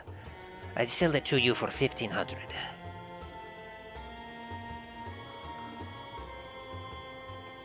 For the suit of armor, I think yes. Do quite nicely. And so you give her 1,500? Yeah. Alright. She takes her bag of gold and she quickly counts it out. I thank you. I pray that it serves you well. And I as well. A pleasure doing business. So, you now have Mithril Breastplate. You have a Very 14 plus your dex modifier, so probably just 14. Probably. Let me actually equip it and I will let you know. Max of 2, but I don't think you have that high of dexterity, right? I've got a dex of -1. So 8. I'll go ahead and say that a negative does not... I won't impose a negative to it, so if you have just a 0 modifier, it'll just be a 14. Well, it puts my AC up to 17. Plus your shield, yeah. Oh yeah, plus the shield. So, God, not bad, fine. not bad. Yeah, if I unequip the shield, yeah, it'd be 14. Oh god, that is hideous. I have an AC of 9 without the shield. Oh god. Put the stuff back on. Yeah. You done mathing over there, Talos? Yeah, 1 second. Rest. So, which one did you buy, Dain? The Mithril Breastplate. Breastplate. Okay, yeah, there's only one of those. Alright. Oh, you're good. I was just reading this thing. I mean, there's a +2 breastplate. Yes, but that is a lot of gold. Pretty much almost all the gold I have. Precious gems. Yeah, I got a lot of them. I'd have to look through my inventory again to see what type of precious gems I got. I just kind of just like shuffle my bag a little bit. You just hear all the rocks moving around. Look at all them rocks.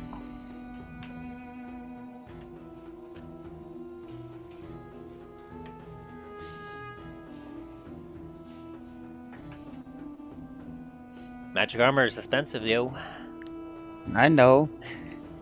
Even regular armor is expensive, yo. I mean, yeah, if you wanted just a normal breastplate armor, it would be 400 gold. A half plate armor would be Sure. 750. True. 1 sec. It's a huge jump up from, like, it goes from scale mail at 50 to breastplate at 400. It's like, woof.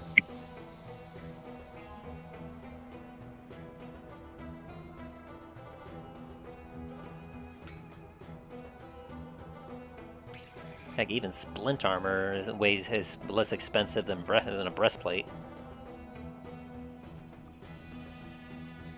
You can get base splint armor for 200. Yep.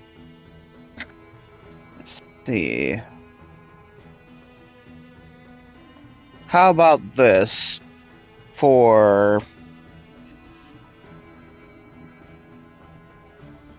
Yes. Let's see. No, that's not what I wanted to do. I was trying to read this. Not like it suddenly went to a different page. I'm like, what the heck? Why? Oh no.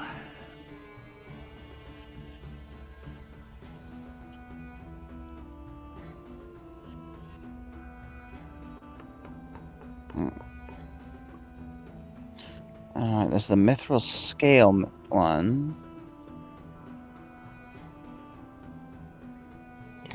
Their scale will give you a plus 14, 14 dex plus your dex, 14 plus your dex. And if it's mithril, you would not get disadvantage on stealth checks. Alright, I'll do the mithril scale mail, but I will offer, along with it, I have some I have inventory. Pull it up. There it is. I have split armor still. Is that your adamantine splint armor? No, just the regular one. Because remember, I had adamantine plate. Remember? Gotcha. Yeah.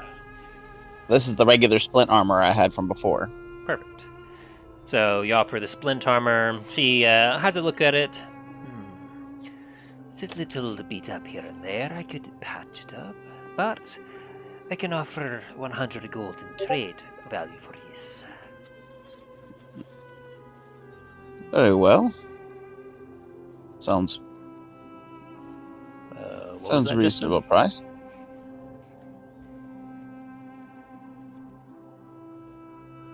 An extra.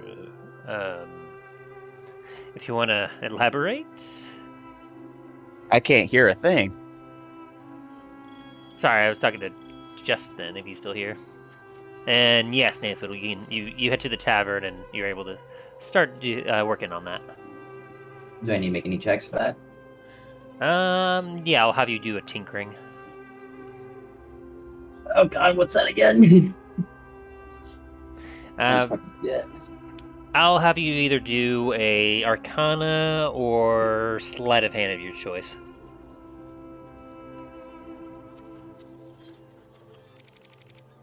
And then if you have the proper, you have a tool that would give you your proficiency bonus. So D20 plus your proficiency plus either like Arcana or Sleight of Hand. All right, that's a good. You start making good progress on it with that. You slash genius and be done with it. Maybe. I'll get back to you on that in a sec. Okay. Alright. So Are you still there, with the Justin? 100 gold up. I don't think he's still here. Alright, so with that minus 100 gold on that would make it to 970 gold. Yes. Alright. I can do that. All right. She shakes your hand and takes your armor, puts it down, and like hands over the scale mail. What was it? One sec. The mithril scale mail. Yes. Very good. And so with the mithril scale mail, she helps you put it on and test it out, and you're like, yeah, okay. And you feel quite protected by it. So your AC is also a 14. Excellent. One sec. Just pulling it up right now.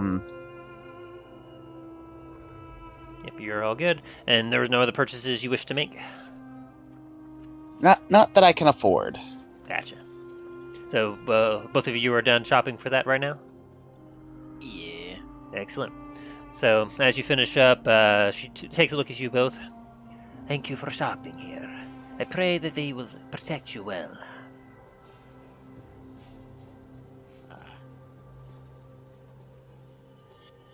A pleasure doing business with you again. Pleasure is mine. And as she snorts out her nostrils, you see little ice crystals form in front of her face.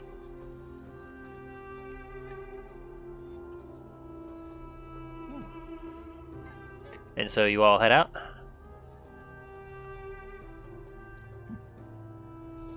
I'm following Talus's lead. Oh. Yeah, I'm already out of that shop. Yeah. Dallin booked it out of there. Yeah. Would have it liked to get. Yeah, would have liked to get that shield +2, but I can't afford that. What, the one for 65,000? No, that one was 75,000 Huh! for the +2 shield. Yeah, I think all together, if I 7,500. if I had everything together, I think now after purchasing the mithril, I have maybe 7,000 gold altogether. If I do the math with all of the money I have, I don't know the value of any of the gems, so I'm like, Ooh, I'm like, shiny rock.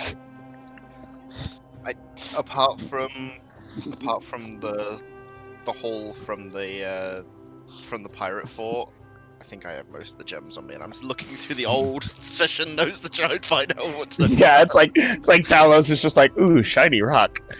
I remember you said at one point, Tim, but I can't remember. Darn shame. I mean, with your expertise, you could make a history roll for it, Dain. Yes, I have all the values for them. Oh, I know. Maybe I'll do that back at the tavern. Yeah, I'm gonna do a quick. I'm gonna pull out all the gems and investigate. It's like, do a perception check for me as well. Oh, you don't see this guy coming up to pickpocket you now. Yeah, I'm not gonna do it in the middle of the tavern itself. My AC's not where I really like it, but it's what I have to deal with for now. It is what it is. All right. I'm not as squishy as I was before, but So, with our faithful companions here, having purchased some nice scale mail and mithril breastplate, feeling armored up, they head outside the tent and just to see as Dallin comes out of the as his tent in a bit of a hurried pace, honestly, as he's kind of rushing back towards you. Dallin has his robes on. You The see robes him. that You he look very- bought. looking very shiny. Oh yeah, thank you. Does it look nice? Definitely. Very Yeah. regal. Nice. All right. And so, was there any additional shopping you'll wish to do as you go around? It's easy enough to see that you're able to find some simple weapons. There is also you can tell that there's a few magical weapon shops as well. There's not nearly as much magic items as you saw nearly at the Antiva, but there's some. There's also plenty of adventuring gear you can find here and there. Water skins, tinderboxes, there's some block and tackle, you see some lamps, lanterns, all sorts of things, in case you're interested. Might want to get some more Uh, rope. Dallin's pretty good on everything, to be honest. Someone, he- as you're walking by, someone holds up a spyglass for you.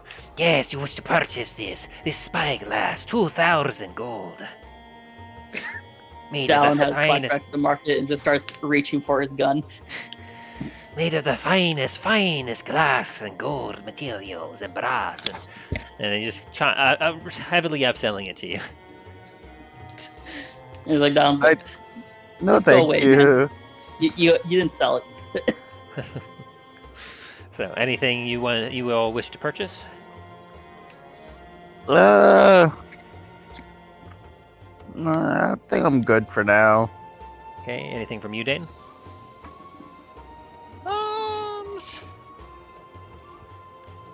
I'm alright for the moment. I'm just gonna kind of keep an eye out for stuff, but also maybe kind of nudge the others into looking at supplies. So you give a slight nudge, and you all is there any particular supplies you're looking for, like some rations, or perhaps some maybe firewood, or anything else like that? Anything you were interested in? Oh, Dallin has plenty of firewood. Indeed, Oh, indeed. don't burn your stuff. And with the jug, we've got plenty of water. Maybe. The alchemy jug. Yeah. Food. Which I've got to poke you about something about that later. Sounds good. So, were you interested in getting rations? Probably be the best. Really. I don't know Yeah. about the others, but my rations are starting to run a little bit low. As you kind of explore and look around, it's not too terribly hard to find the rations. You see a lot more uniquely looking, like dried goods and everything else. And you're told that the price to get enough rations for a single day runs you a gold piece per day.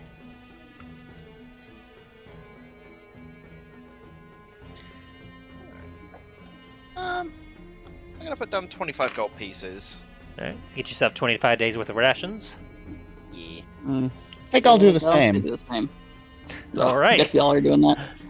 So all of you drop 25 gold as you eat up one stall's stock of food, and they are Just elated. I was like my wife's gonna be so happy. I sold everything. Guy just got 75 gold pieces all at once, and he's like, "Holy shit! I've never seen so much gold in my life." Fuck. Thank you, kind patrons. Yes, here. All this here food for you, and you just start stuffing it in your bags of holding, and it's like, wow, that's you are well set, friends. Thank you. And as you finish loading of the last thing, he kind of looks at his stall and goes, well, I'm heading home for today. Thank you. And then he just quickly grabs the left of whatever he has left and leaves. Yeah. I'm wondering if this was actually his cart. Well, I think we just made his day either way. Dallin just takes his cart with us. That's back. Leave the man's livelihood alone. Alright, anything else you all wish to collect? Let's see. Well, I'm trying to remember, how many potions do we have left on the cart? Now, you all should have it in your inventory how many potions you got. Well, we have our own individual potions, but remember, we bought some that were put on the cart, remember? That is correct. And you would still have access to those. I I'm know. sure we didn't use any of them. No, Talos yeah, used we them. didn't touch them at all. Oh, No, because the only ones I've used were the ones that I had on me personally. Okay, yeah. I guess use your personal ones. Oh, Yeah, like it's in the middle of in the middle of battle. It's like in the middle of combat, running over to the cart, grabbing a potion, drinking it, running back into combat. hold on, I gotta drink some Gatorade.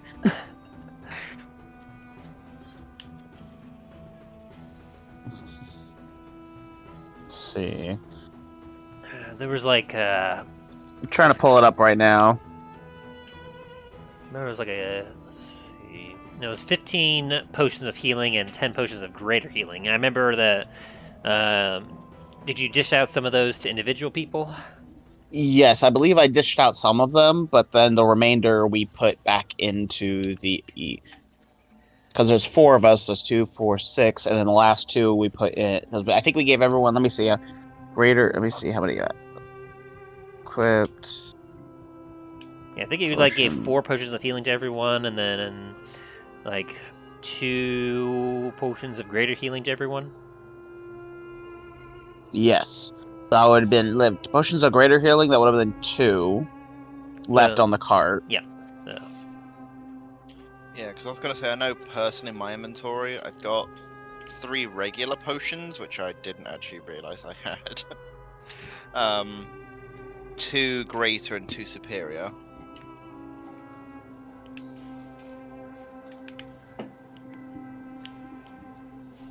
Potions, the regular potions of healing.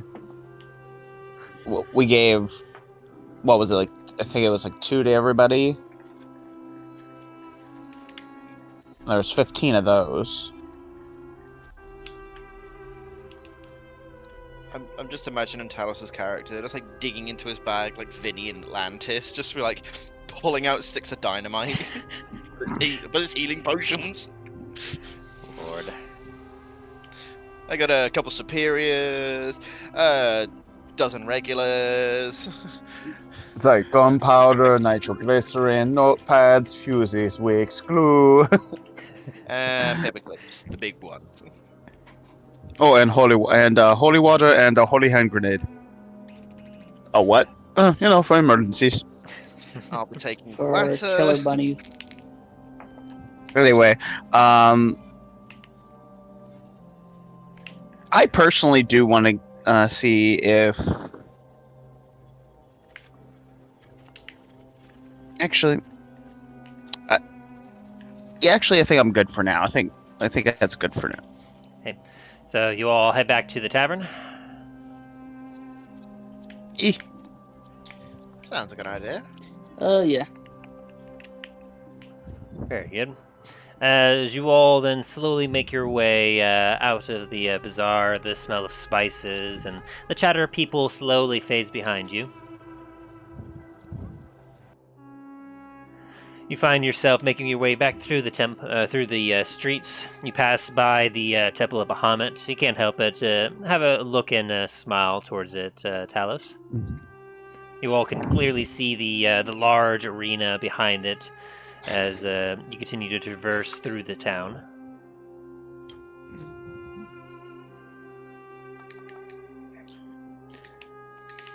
I will say, that is a rather large arena there. I wonder what they put in there. They say they use it for events, and also if people want to settle any disputes.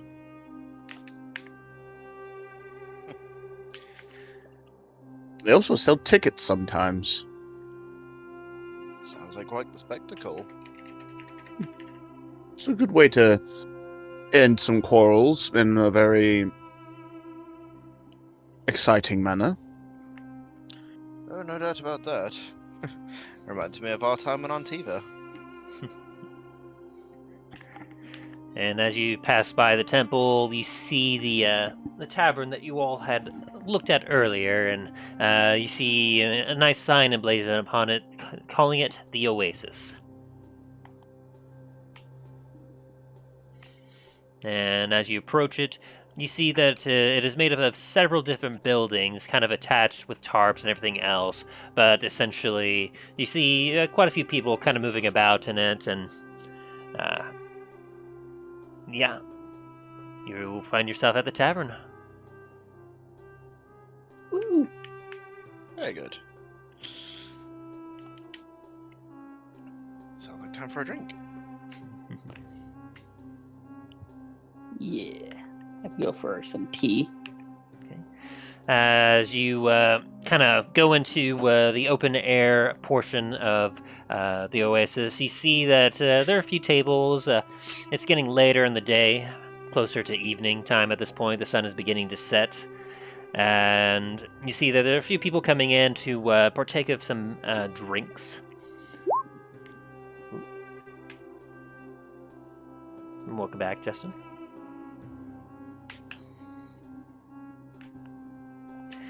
Let me pull up my notes for this.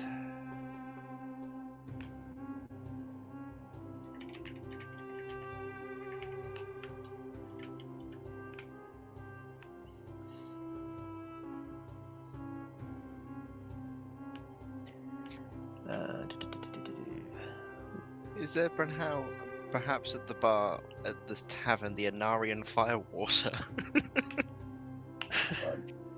If you ask for it. Yes. I just clicked on the drinks available and I saw that one. So is the Black Spire a reserve? Anarian firewater, you just open it and fires immediately shoots out of the top of the bottle. No. Think of it kind of like a mix between a spiced whiskey, like cinnamon whiskey, and rum. Ooh. That'll have a decent kick to it. That's why it's called Anarian Firewater.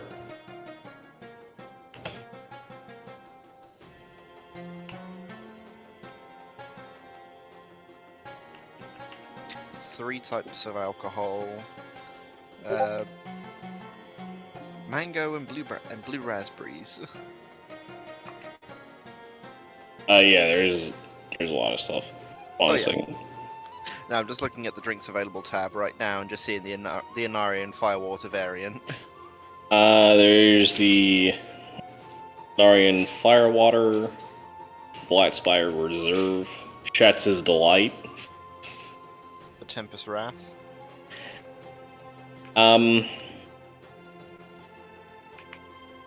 Actually, funny enough, is Nam there? Yeah, I'm here. What do you need? As you guys are looking upon there are a list of possible cocktails that they can make. You also see Vitas Cobble. The toss coddle. You inquire about it.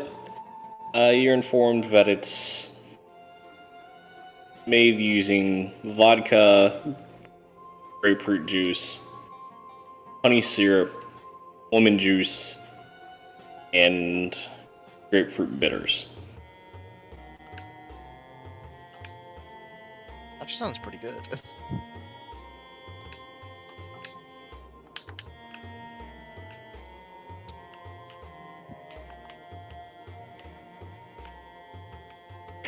You know what?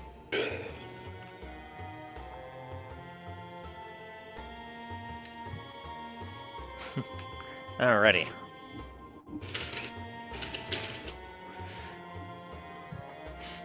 So as you kind of walk, like, are looking at this, the bartender takes a look at you. So, what will you be having?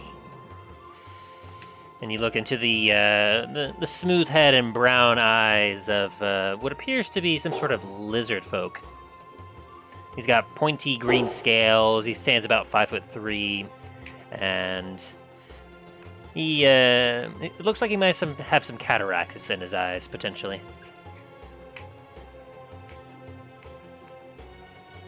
Well, what will you be having?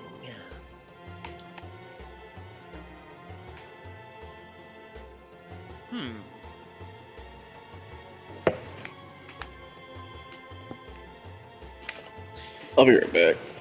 Someone's at the door.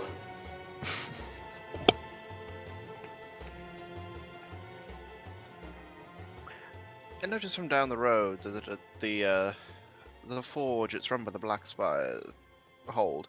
Do you have any of the Black Spire reserve at all? He kind of walks over a little bit and checks a couple things. Yes, I do. And pulls up a bottle, takes it, kind of dusts a little bit off with his hand, and then blows off a lot of sand and dust off the top of it. It makes you have to kind of cough a little bit, as he kind of didn't even think about it, just did it in your direction. Sorry. Well done. This is all good.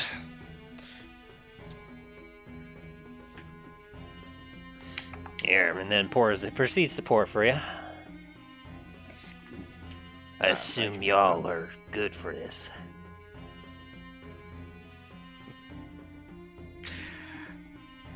We've got a couple coins between us. I think we should be good. Good. What about you, tall one? Looking at you, Talus. Happen to have any mead?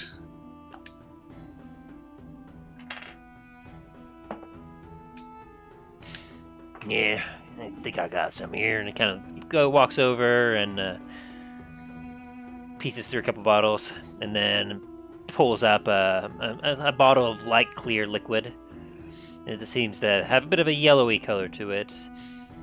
You're hoping that it's mead and not piss. Yeah. Pops open the cork. Pop. You watch as he kind of tips it up a little bit, takes a swig. He watches his tongue just kind of flashes out a little bit.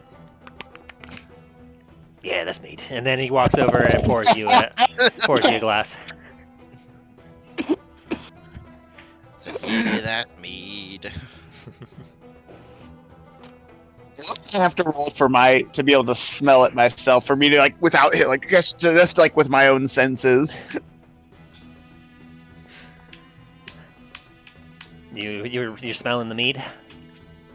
Yeah, just from just to smell. Obviously, I have to have it, bring it close to my just from my own sense of my dragonborn sense of smell. I got you. Roll me investigation. Of course. Fuck. Or as you're able to sell, meat. roll for it? Dwarf. The dwarf's like, I know me alcohol. Investigation, was it? I believe so. It smells like mead. Alright, so I can tell it's mead. I was like, can tell it's mead. You have a swig, and it has a bit of that earthy, almost somewhat sweetness to it that you've come to expect when it comes to mead.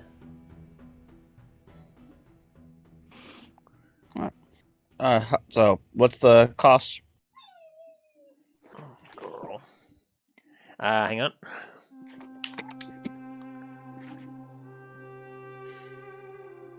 For the mead, 5 silver a glass.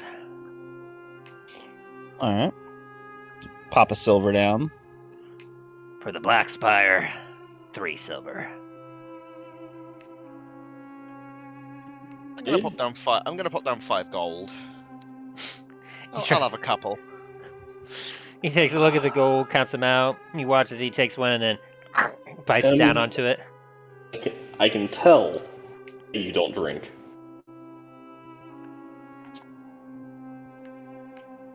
The reserve tends to be a type of alcohol that is made specifically for the owners of the brewery.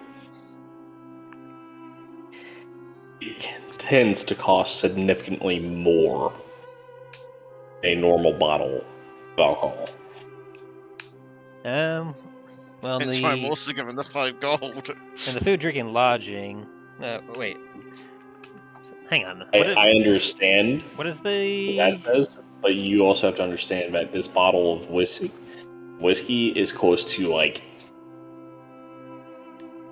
what would you say, 150, 160 years old, Dain? If it's the reserve, it would be some of the newer stuff. But yeah, it's probably getting close to about, I'd say getting close to 100. Yeah. So a shot would be more expensive? Yeah. Oh. So, a 12-year scotch, so the scotch that I drink, a normal bottle of it, like 1-year-old bottle of it, is only about $50. 12-year bottle of it is about $90. 50-year bottle is for $25,000. Good lord. Yeah.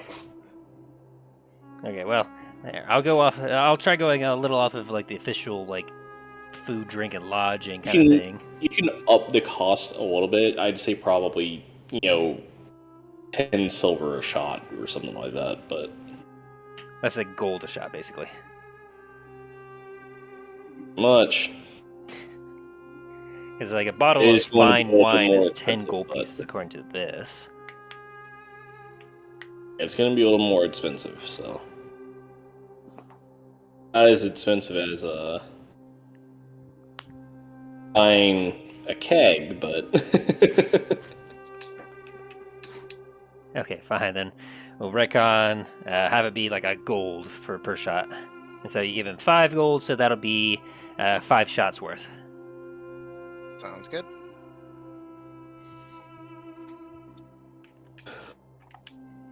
And as for the mead, I'll count it as if it is probably be the closest thing on here would be ale. I would imagine. It's technically like a honey wine, but it's not nearly as fancy as wine. It's basically fermented honey, so. Yeah, I know. For some reason around here, ale they would be about I think around here it's almost classified as like a wine, but it's not really a wine. Like locally here where I live, that is. How much did you say it was? 8 silver? I charged him 5 silver for a glass.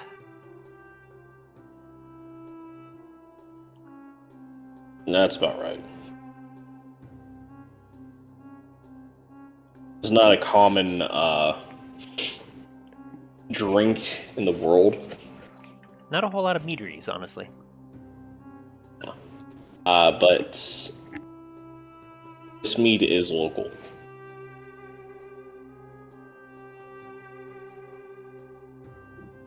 Then it was made within an Anar Dracul. It's unique to the city. Oh, very. As you are drinking this mead, Talos, you get hints of a slightly sour roots.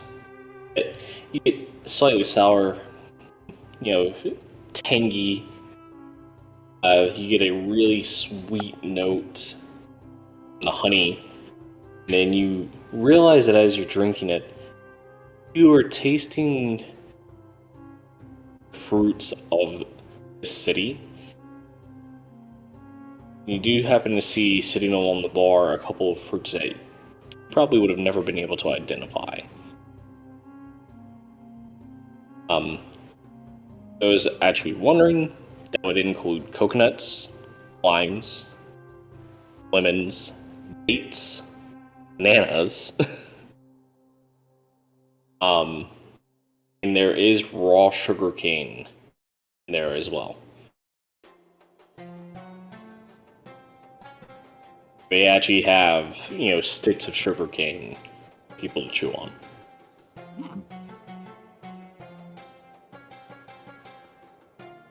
But there is an entire portion of the city. They are currently on the larger cool map, correct? No? Alright. I'm going to move them to the map real quick. Okay. So we're on the home screen right now. So there is an entire portion of the city. It's actually just outside of the city itself. But yep. So basically, all this. Let's say that distance is pretty much doubled. For every 30 feet, it's 60 feet. So it's actually, No, the measure I have set for this page is in miles. Okay, miles? Yes. So that is accurate then. That is, 16 miles there. That is a This big ass entire- orchard. It's nothing but farmlands. You see, from the tower that you guys were in, the hospital, looking out upon it, you could see trees, you saw wheat fields, all of that growing along water's edge. Yes, it is a big ass arena. No, you don't want to know what it's for.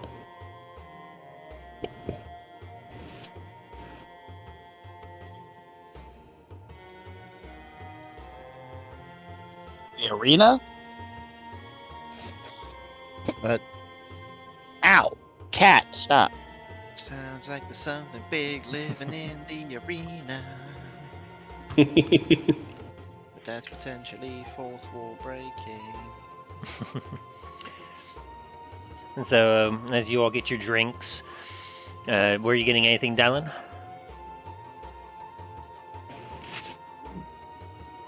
Thought he was Dallin's getting gonna see tea. if he has. Oh yeah, he always gets tea. He's gonna see if there's any tea that he can get. Check. More Huh? tea for the Dragonborn. Let's go. Yeah. More tea! Hang on. And he kind of walks over and he checks a couple jars. He pops open a lid, gives it a sniff. No. He walks over to another one, and as he pops it open, you see a puff of dust, just a cloud, just up in the air, and he goes.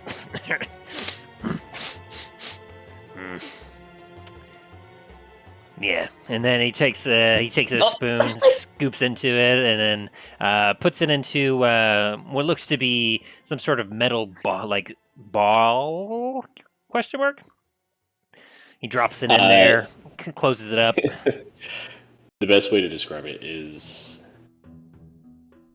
what you're seeing, about the size of your bullet, your gun, down.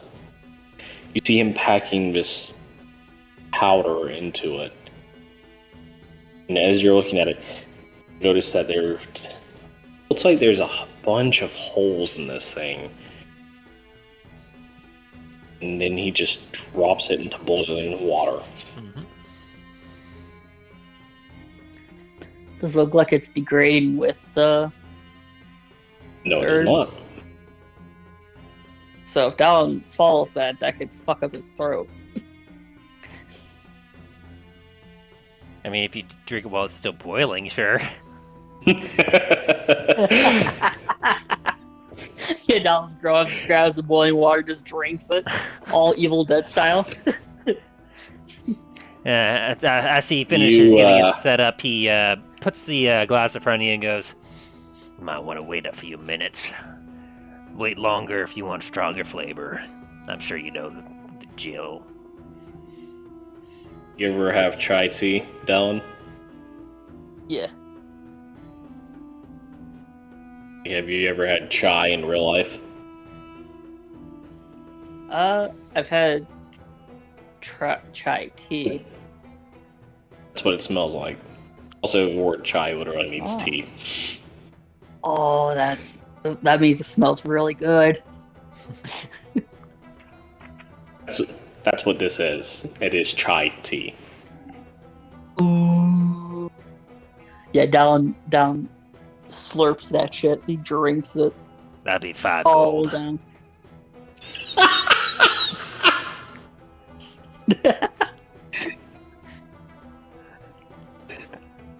Downs looks like okay, and just gives him the 5 gold. Takes it and puts it into his register thing and moves on to another customer.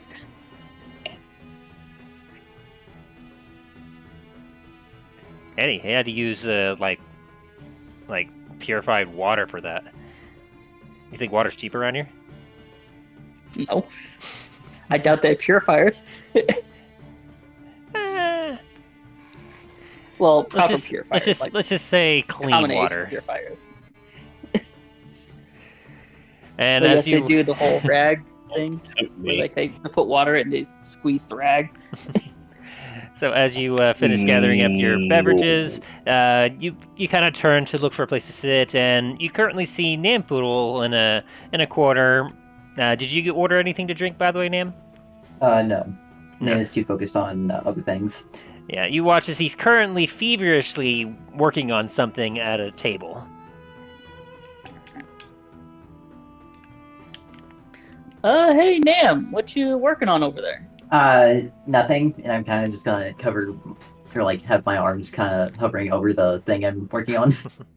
I want to do an insight check.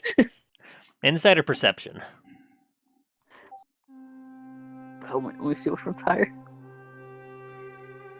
Because you could insight Other than saying- him, and then if you do insight, then Nam you'll have to do a deception. If you try to do perception, then Nam you'll have to do a sleight of hand.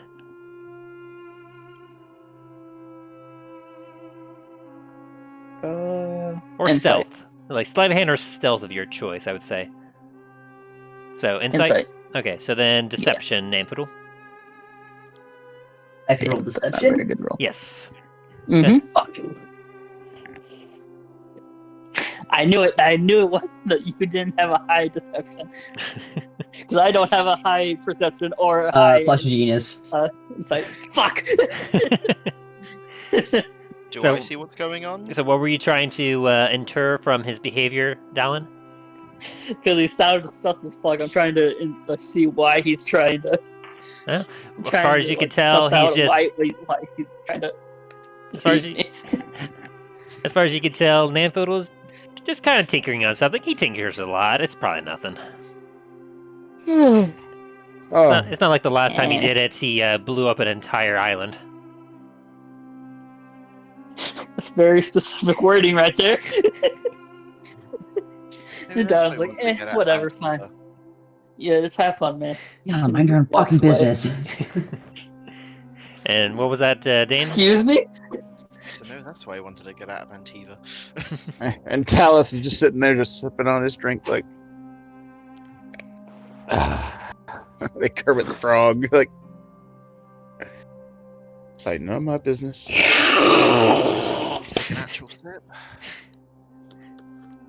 So you all kind of sit at the table, start drinking a little bit. Nanfil, you continue to work.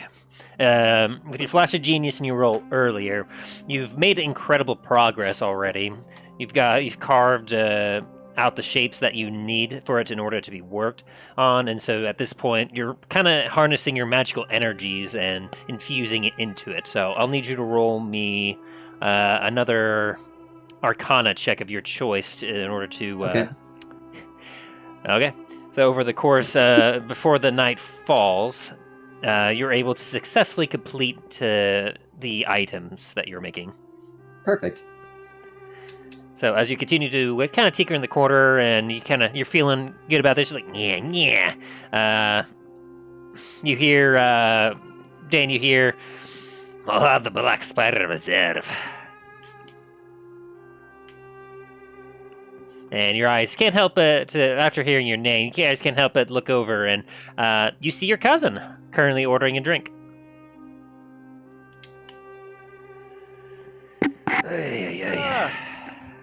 Rorik! He hears his name, he looks back over at you. Dain, there you are! I was wondering if you're fine, if you're away around here. Hey, we had a bit of a little bit of a shopping trip down to the Bazaar, but, hey, we've, settled in for the day. Decided to, have a drink from back home. Very good there. Hopefully they didn't steal all the gold out of your pockets.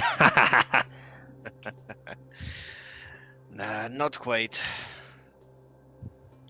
I've still got at least a few pieces to my name. As he brings over a tanker, like an entire bottle. Like he didn't even just order a glass. He took the entire bottle, and he brought it over. And then he sits down next to you.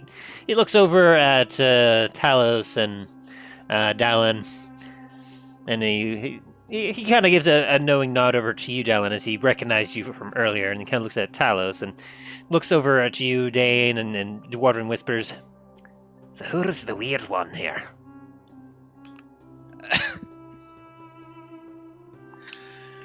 Well, Dallin you've already met. He stumbled into the forge after me. The other one is Talos. He is also my other traveling companion. Talos, Raise my glass and like reading to him, like you hear a bunch of guttural, like, and then at one point you hear Talos. I kind of turned to see who's like where it came from. Yeah, you see, you can see, because I assume you're sat next to Dallin and Dain, right? Mm.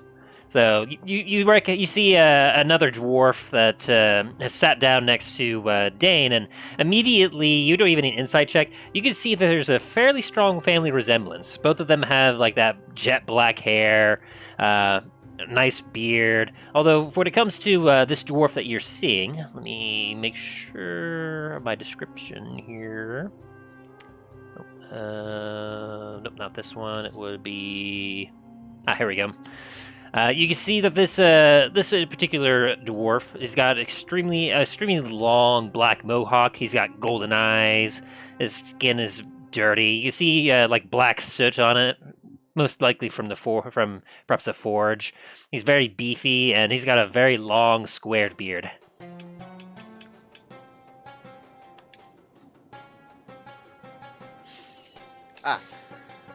And so as you kind of tell him that, he kind of looks at him and goes,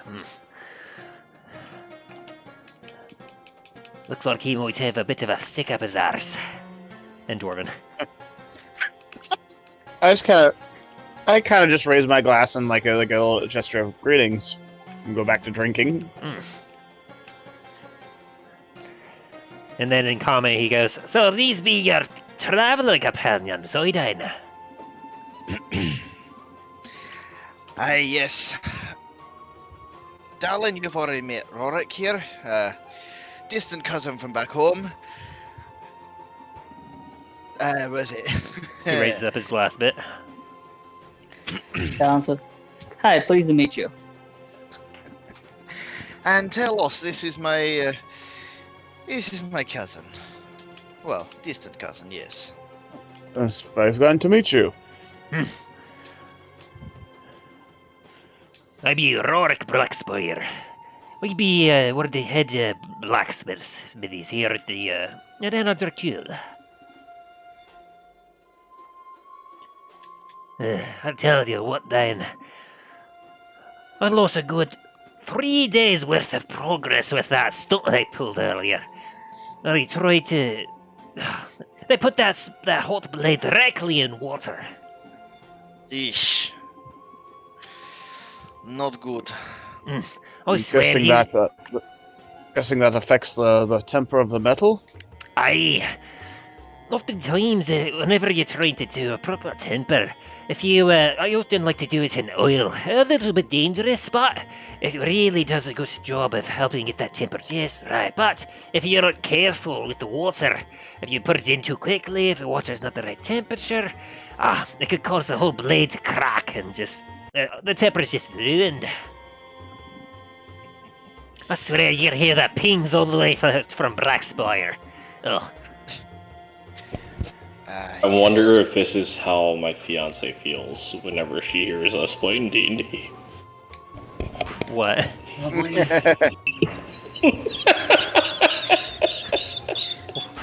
What? The ethereal voice. Shush! I've had a little bit of drink, so I'm now in character. Oh, Lord. Are you making fun of me? Is this what's happening? You're not answering. I'm assuming you're making fun of me then. I actually muted my mic. I mute my mic whenever I'm not talking just because of my adults. I tell you, Dain, if Diathor could be worse here, he'd have his head. If Diathor was down here, it'd be all over. I remember one time I made that mistake myself where I dropped a nail, just a simple nail into it. He had me sweeping the forge for weeks.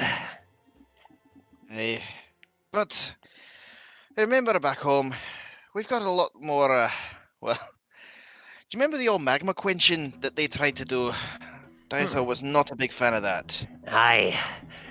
Honestly, I was quite confused about it myself. It's like, trying to quench it in something that's hotter than the forge. I feel like they should have known that was just going to melt the metal. Aye. Some of the stuff, though, that was quite nice. Problem is, it all came down looking like slag at the end. For that particular kind of work, I believe that something larger, some of the larger works, like perhaps some of that armor that we were thinking about working on for some of those large beasts, like that horse armor. Maybe that might have been fine for that. I think I can't remember the spell properly, but I think I remember my father teaching me how to something with the beasts, but I can't remember it. I'll remember it one day. He never has been a good teacher ever since Stuttgart passed. Always, aye. He kind of sank into himself a little bit. Are you comfortable talking about the family business amongst these here rabble? As he kind of looks over at Talos and Dallin.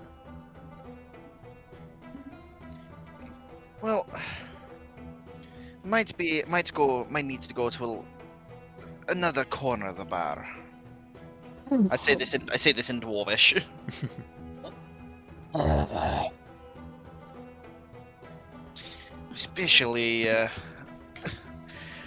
Especially since the one behind us, I kind of like nod my head over to Nam. I was like, he also understands Dwarvish, so. Mom's also too busy to give a shit about what the Yes, hell your I family know. has. Aye, we'll move over here then, aye.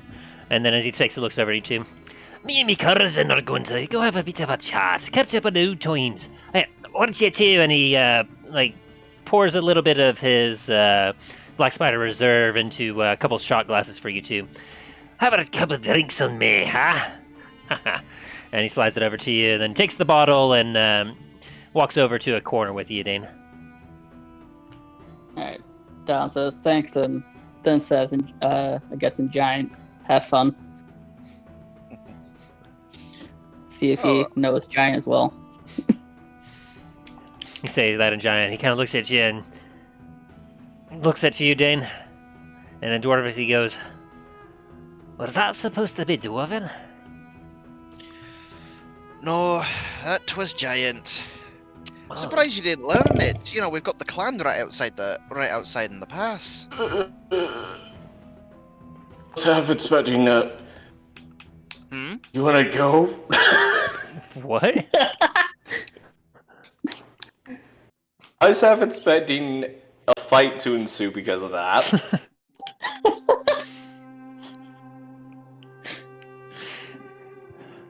Recognize it as Giant and immediately making fun of me.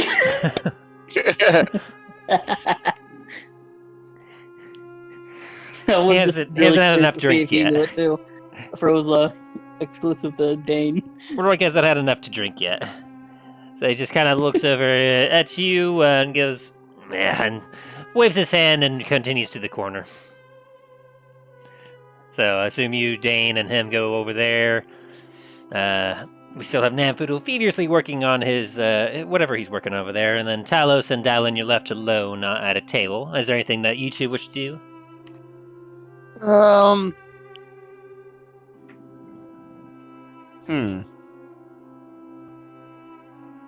Trying to think. Well, I can start something. Down See if to there's look any- at you with. So, what Yep. you gonna say? Go ahead. All right. Down's gonna look at you with a thought, with a worry in his eye, and say, "Hey, that temple you went to at the church. The You think they might Temple have of- like a cleric or yes, your temple. Think they might have a cleric or someone to be able to get a look at what's going on with my well, when I was there, there was a Skeleton. priest, but there wasn't quite a cleric. think you might be able to do check me out, see if there's what's wrong with me. Maybe maybe a healer might do better, but And what's going on? Down's trying to get a lead on someone to check out what's going on with him, why he's splitting personalities, like changing like that. Ooh. That would require you to actually find the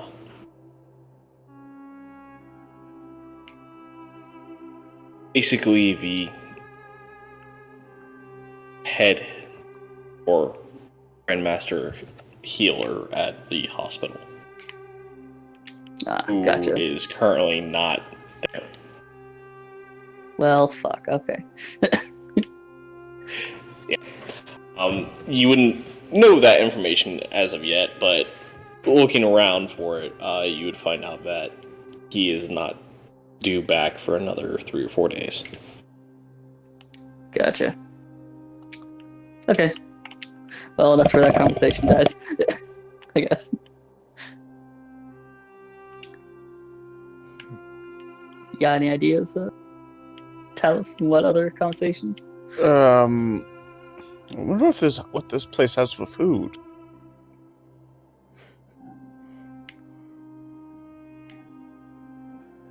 Well, we could always ask. Excuse me. What food do you serve here? Edible food. I mean, what kind? He's kind of frustrated, to be honest. You have a menu, or? Give me just a sec. Oh. Well, what? What did I miss? Carlos asked for what kind of food they carry, and he's like edible food. So do you have like a menu? No.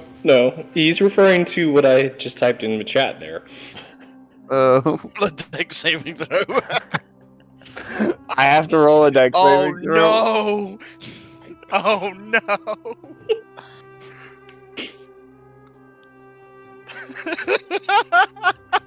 Go for Dex. Dex, okay, give me a sec.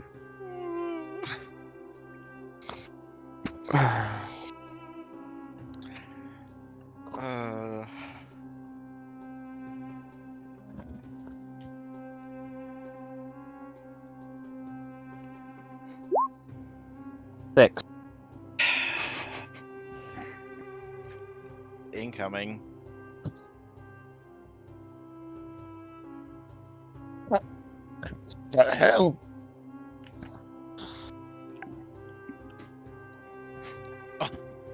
Take 1 point of damage as a loaf of bread smacks you across the face. Ow! What the hell? If you look in the direction that it came from, you see someone that looks exactly like Gordon Ramsay. A fucking course. How? It's slightly smaller and How? about 5 years younger. Who the bloody hell are you? Gordon Ramsay! Is that Rawdon Ramsey? Jordan Ramsay. Ramses are in this game. You wouldn't have to be. You wouldn't have to be related to another Ramsey, would you? Ramsay. Famous cook. There'll be Your cousin. no thrown food in my bar. He's an idiot sandwich. He kind of gives a bit of a growl.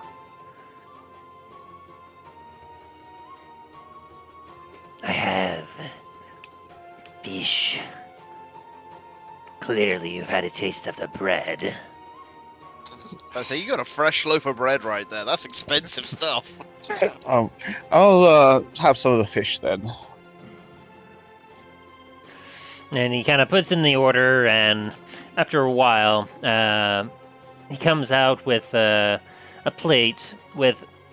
It is quite interesting looking when he brings it out. So, if you look through the menus that they do have posted about, there are some paper menus on what exactly it is that they serve. Notice that almost everything is fish. It's either fish or it's crops.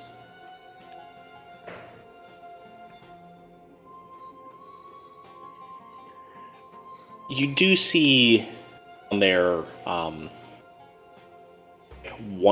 just one item, steak.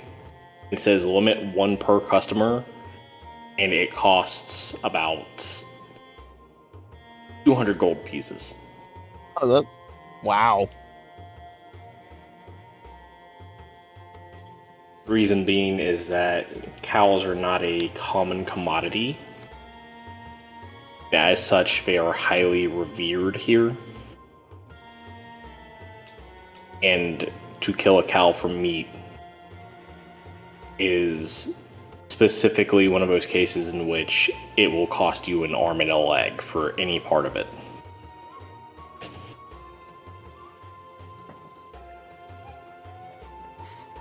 As the bartender puts down the plate on you, you see what appears to be an entire dried fish. That's basically what it is. It's a long, thin fish. It's got a bit of a green color to it. It looks very dried. The eyeballs are sunken in, and it seems to be heavily salted. And you can smell that it almost smells like there's a bit of a fermentation going on with it. It appears to be. There's a few vegetables next to it as well. You can see some onions and what looks to be maybe a little bit of tomatoes. As he brings it to you, Fessick, and walks away. I'll go ahead and take a bite. Let me double check something real quick.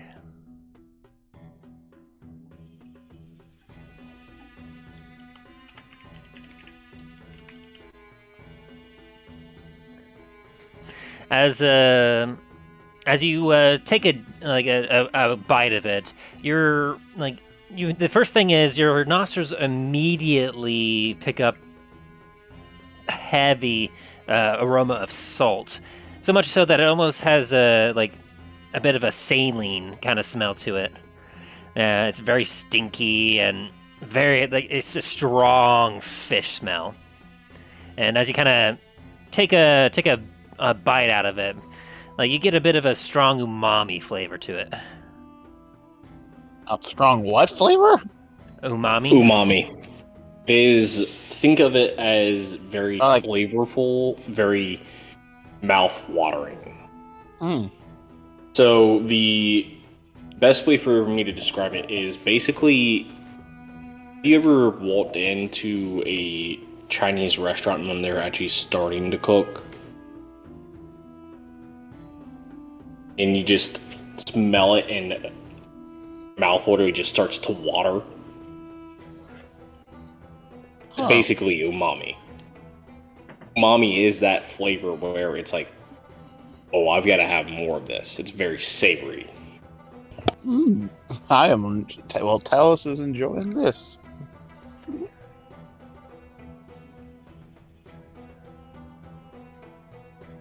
Yeah, it's heavily salted, sun-dried fish. Is basically what this is. So it's a bit tough for meat, a little bit on the flaky side, very salty. But overall, for your kind of palate, it's not too bad. And you kind of look around, and you see that there's quite a few other people currently also partaking in the Fessick.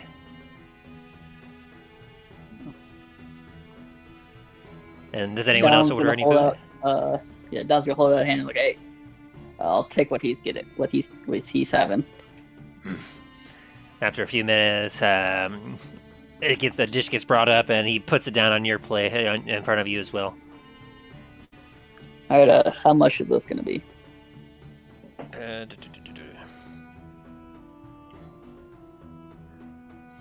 3 silver. 3 silver? Gotcha.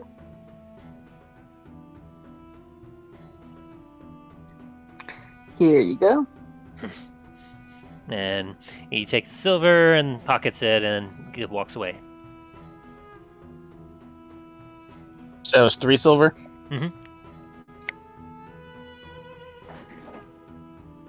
And for that bread, did you? Is anyone eating that bread that got thrown? I'm not gonna not eat bread. Okay. As you take It's a bite mine now. into it, you're pleasantly surprised by the taste of sourdough.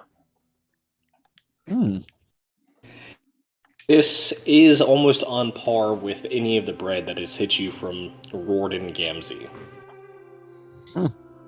There's a noticeable difference, but it's just so.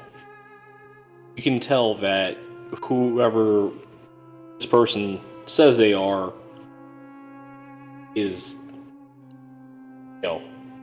related to him and has been trained by him.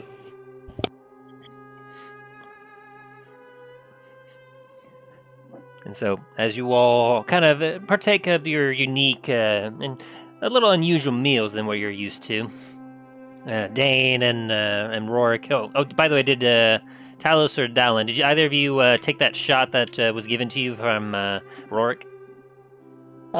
Down begrudgingly takes it. Down doesn't really like alcohol. Constitution saving throw.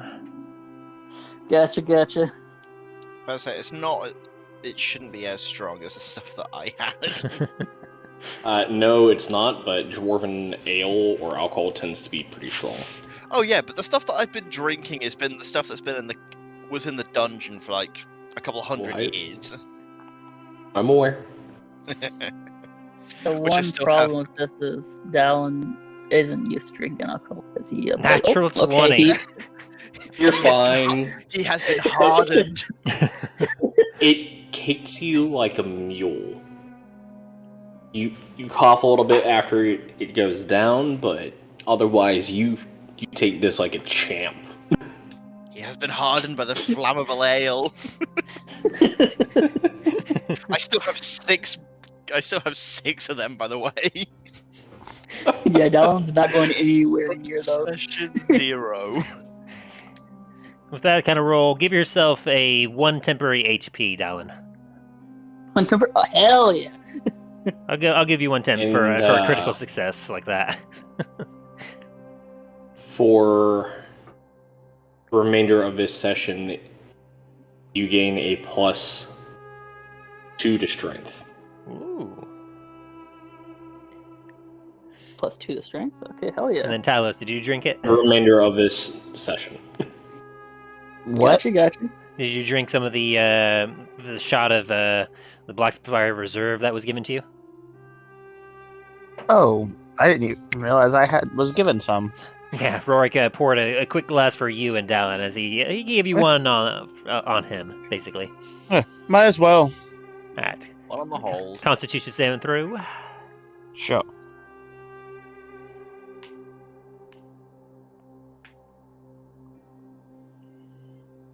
Con save, I have +3. Oh, come on.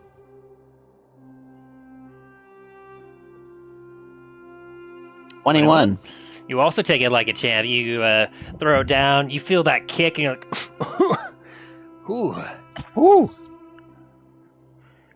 It's very strong and like reminiscent of several dwarven ales you've tried in the past. Do I see them drinking it from the other side of the bar? Yeah, as you and Rory kind of sit down and you both kind of pour yourself a drink, you watch as Dallin and Talos both kind of like throw it back real quick, and you watch them both kind of from a distance. I see I've might have slightly trained them well. A bit of an odd company I keep there, cousin, but at least I can take their alcohol. Well, at least in this circumstance they can. Yeah. Well, you got to tell me everything you've been up to there, Dain. Not much has changed much for me. As you know, about 60 years ago, I went off to work me practice. I remember that day. I thought it was not happy, to say the least. Aye. Said that he didn't think that I could make it out as a blacksmith, and, well, I had to prove him wrong, you know. And looking at me now, I've made it all the way to this here weird foreign land, and I've got to forage all on my own. Aye. Strange foreign land, far away from the hold, and you're the head blacksmith of the city. That's quite an accomplishment there. Aye. And who knows, perhaps with Deathor retired, we might go back and see if Thoradin might be willing to have me be a head blacksmith there. You never knew. might have to contend with,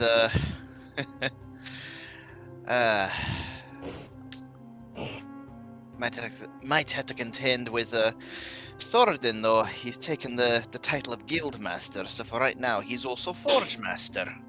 Aye. Though I haven't seen his work in the last 40, 50 years. Don't know if he's actually improved anything. I gotta say the same here.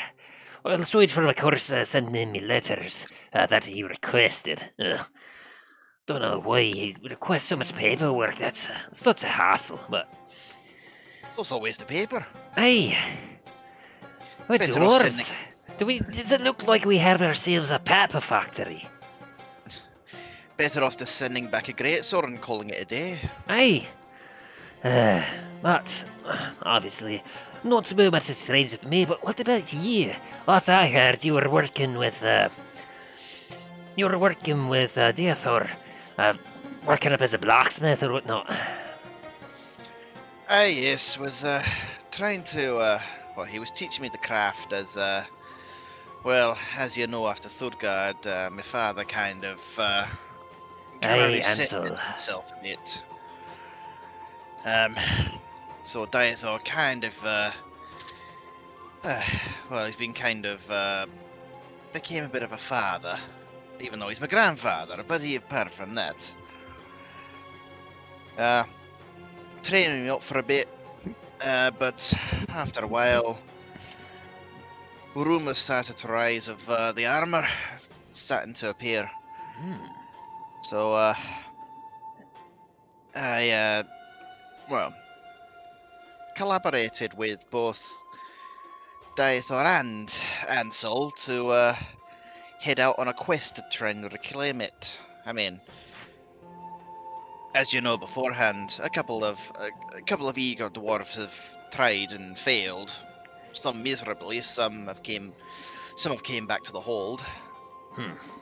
Hey, don't say. Yeah. I mean, Thurgard made quite a mighty armour, and that's a warhammer of ours. I would love to see it back in the hold, of course, but I figured that there was lost forever. But you're saying you have been hearing rumours about it being found? Aye. The rumour that I've heard right now is some sort of vault somewhere. I think it's a vault. From what I've heard, it's kind of like a centerpiece in this place. Bunch of other artifacts in there, but the armor is on prime display. Problem is, I have no idea where to start. So I'm kind of hoping that in Lanqascuer I'm at least gonna get some sort of clue. Even a hint at it. You know, that's quite fair. Lancaster is the capital here, and there are lots of folks that headed that way. Unfortunately, I don't quite know what to think of that. I'd never quite heard who meet off with the armour myself, but if they've got themselves some sort of vault, well, there's got to be someone of quite wealthy or perhaps powerful. Aye, and that's the worrying part. I watched it firsthand, and even I don't know who took the armor. It was all in the mix of the battle. Aye. One minute she was there, and the next she was gone. But I'm hoping to at least restore some of our pride and honor. Well, I wish you the best of luck there, Dain. You're certainly gonna need it. It's been quite a while since then. Aye, it has. And how about your father? How's old Ansel doing? To be honest, I'm not really too sure. I mean, it's gonna sound strange. I haven't actually had contact with anyone from the hold except for you in the last 40 years. Well, I suppose for a dwarf that's not too uncommon. After all, some of us could be working on a nice, lovely piece, and before you know it, 20 years has gone by. Ah, yes. Do you remember? Yes, Justin. You're going to have Sorry. to explain to him that you've been missing for 40 That years. was what I was about to explain. Not just a case of, oh, you've been locked in a workshop for 40 years working on something, but... I'm setting it up, damn it. Let me have my piece. Never! You don't get much backstory out of this dwarf. Let me have my backstory. Come on, just hang on, just let him cook, let him cook. Never. What's caused you to be 40 years? Like, you must have been working on some, like, majestic piece of armor, or perhaps some hearty weapon, aye? I wish. No, I was exploring. Like, I don't actually know. I don't know if it was a lead. I don't know if I was just trying to get some extra coin. Because, you know, Ansel is not exactly funding this operation out here. I imagine you did say that you were heading to look for the armor in Warhammer. I don't quite imagine that, well, they may have been happy with you doing so, but I don't imagine they funded you very well for that. Oh, when I told him I was going after the armor and the hammer, like, oh, you should have seen Ansel's face light up. It was like new life had been breathed into him. However, beside the point, I don't know what happened, but I've literally been out for 40 years. I don't know. That's what you said. You said you've been busy for 40 years.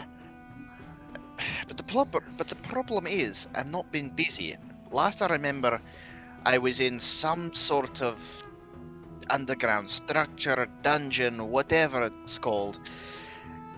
Then I woke up in a field somewhere outside, like in Dundras. Problem is, I found out later it had been 40 years.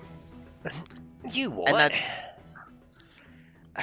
as strange as it sounds, like, I've literally been missing from everywhere for the last 40 years. I've only just come to, maybe within the last couple of months. He kind of looks at you, his jaw kind of slacks a little bit. He looks at the bottle, and looks at you. I didn't quite think that you were that deep into the bottle.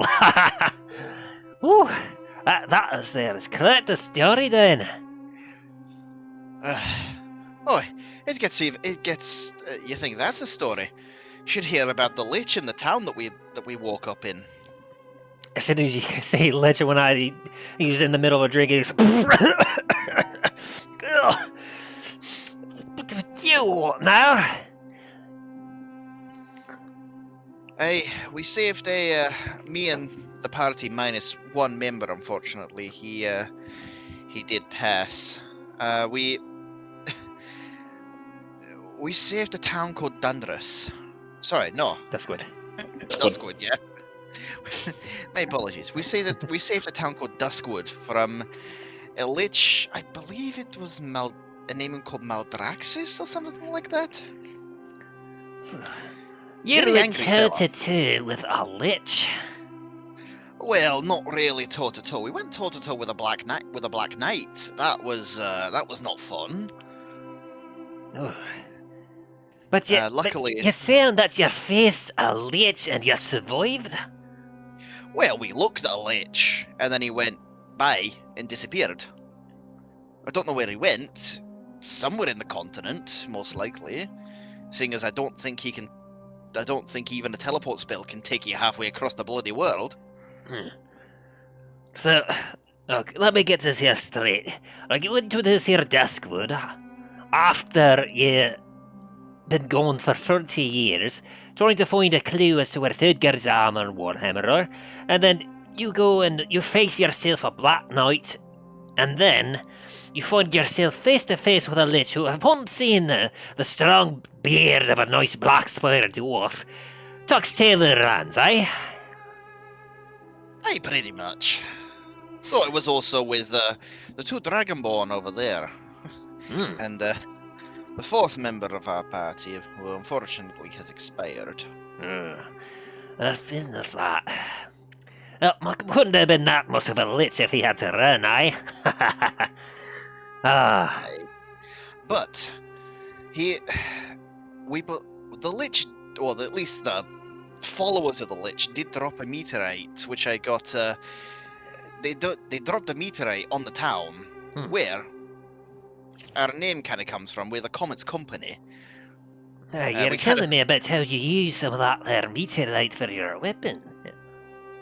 Aye, and the other blacksmith, the blacksmith who made it and I collaborated with, also made this. And I put the ruination of the Eternal Star on the table, so you can check it out. Aye, that. You say that burning arm fella, it was the one that here made that. It wasn't a dwarf or some sort of a half-orc. Hey, your Gargo Burning Arm. Hmm. He's a good fella. I gotta say, Deathor would have something to say about this craftsmanship as he kind of runs his fingers across the edge, feeling the Careful. runes and watching the sheen.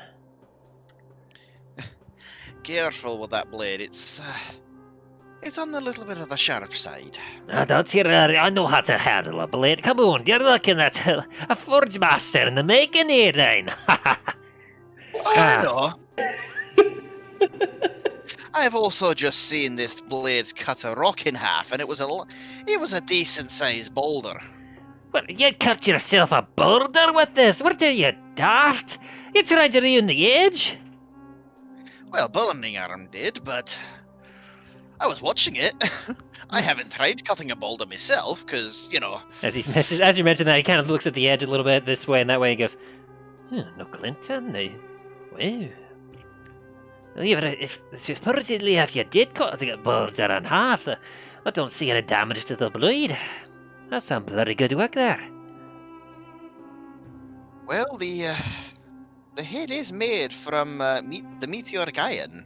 I can see the veins here. There's some sort of composite mixture of I don't know. Is that, I can't tell if that there's mithril or if that there's steel.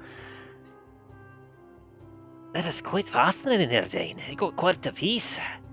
Oh, it's an exquisite piece. I definitely commend Daithorn. Sorry, no.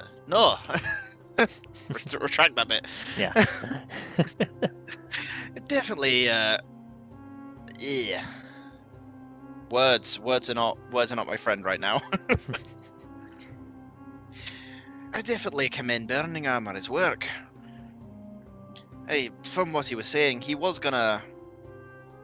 This was a piece for the capital, but my blade that we both worked on, it one of the fights, it had a fracture in the blade.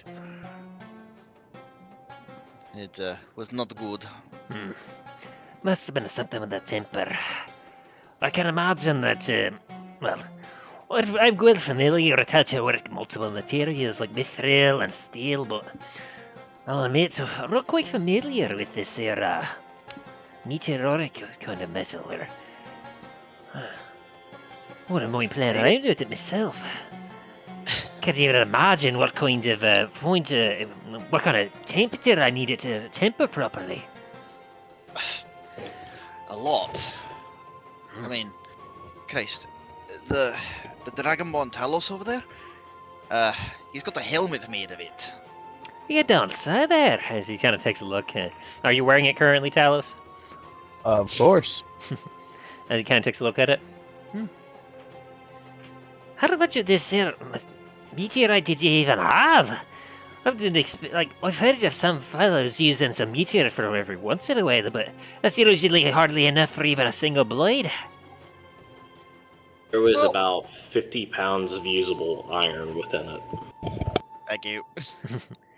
50 Well- pounds? That's quite the size of a meteor. Aye, it filled up the entire cart we were taking it on. It took us, what, say about a week or so to get from Duskwood all the way to Port La Montagne, where we foraged it all. Bloody hell. Ugh. I've got to say there, Dain, you've done quite a bit of yourself. You still haven't quite made much progress aside from that there votes on the Dundras stuff, eh? Unfortunately not, but I at least have more of a lead than the last attempts.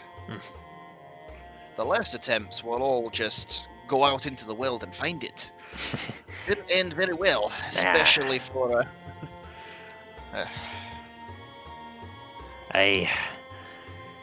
Well, at least you got something there. So, what's your big old plan? Once you find the armor, if you do find it, once you find that armor in the Warhammer, what are you planning on doing? To be honest, I'm not really quite sure. I mean, depending on the situation. I mean, I've kind of been dragged into this lich business right now. We can't really leave that unfinished. But after that, and after I've got the armor and the warhammer, if I find it, probably head back to Blackspear. You know, it is home after all, and been away quite a while. He kind of takes a couple more drinks and takes a look at you.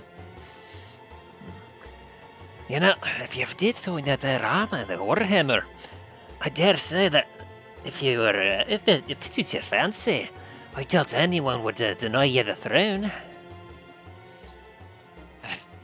Well, I mean, you're Ansel's son, eh?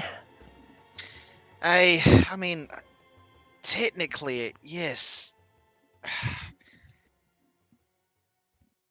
I've never really... It would be nice to have it, however, I'm not really versed in... I'm more of a blacksmith. I mean, Christ... Like... I would deny blacksmith is definitely farmer's fun. I can't imagine trying to run on the Blackspire. But I suppose that'd be your choice. I mean, if Hansel ever gives up the throne anyway, you know him, he's, well, stubborn even for a dwarf. Aye. But from what I hear, Blackspire hadn't been doing too well under him. No, even before I left, it was... went from one of the largest producers of silver and rubies and diamonds and everything and gems, just to some sort of backwater hold, forgotten and decrepit. Christ, even some of the ruins are better known than Blackspire at this point. I'm surprised that, to be honest, I'm surprised that the company even allowed the forge to be under the Blackspire name. I might have heard a few, I may have altered that a little bit. You pulled a few strings. Aye. I kind of figured. To be honest, I believe that's well, I'm not quite sure what Thoradin's plan is, but I know that he's been sending out far more of the dwarves from Blackspire. Even strangely enough, he's been allowing some of them to actually use the Blackspire name. Can you believe that? That's different. Aye. I mean, from what I understand, he's trying to do it in order to get the name out, trying to regain some of the value of the Blackspire name, eh? I can see sense in that, but that goes against all the that goes against all the ancient traditions there. Like both of us, we're at least descended from the family, somewhere or another. But I don't quite get it myself. You're not the Blackspire. You can be part of the clan, but you do have the blood of a Blackspire. Yeah, I'd know Blackspire. But I saw that there was a Blackspire, a fellow going by Blackspire, that he had brown hair. Can you believe that? Yep. Did I just hear you right? brown? Aye, brown Yeah. hair. As if a black spider had brown hair. Ugh. I don't quite know what your father Ansel is doing over there to allow such an atrocity to the family name, but... I say once you get on with your business, if you could find out their armor, I imagine you can go back there and really get that place whipped back into shape. If I end up getting back there, it's gonna be one hell of a makeover. Aye. And as you kind of finish, as you all continue to talk it through the night, I guess it starts to get pretty late. A lot of the patrons are going off. Namfiddle, you finally finish up with your tinkering as you kind of hold up your pieces and you're like, these are done. And Talos and Dallin, you've just been kind of idly chatting and talking about. I assume you probably talk about working out some sort of plan for later, trying to figure out where to go from Anar Dracul to get to Lanqascuer. Yeah. Yeah, most likely. Yeah.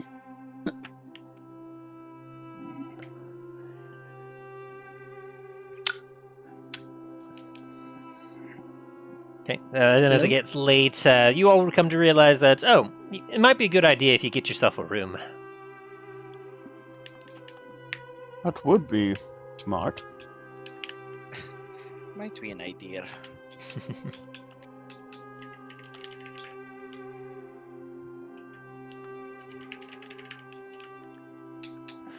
So, I assume you all go up to the lizard folk barkeeper and ask for a room? Yee. Sure. Yeah, I've got some rooms. How much you willing to pay? I can get you something nice and comfortable for 8 silver a night.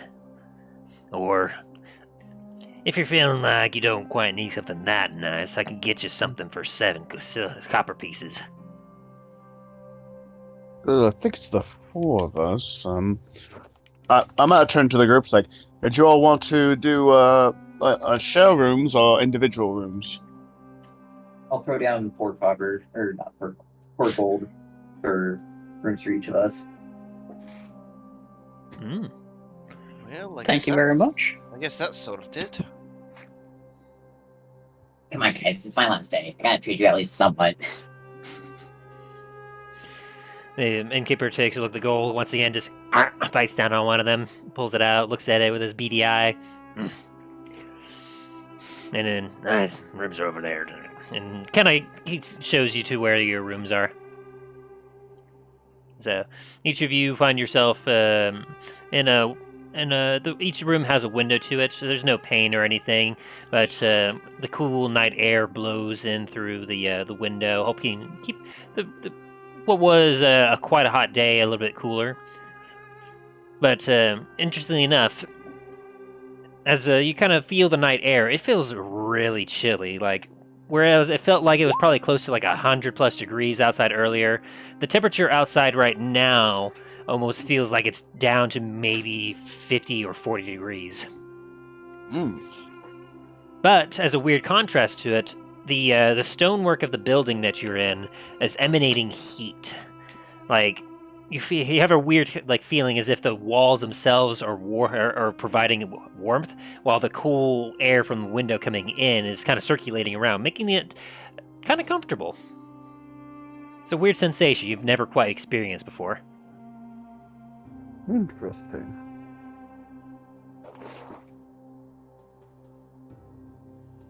I mean, one of us might have experienced it.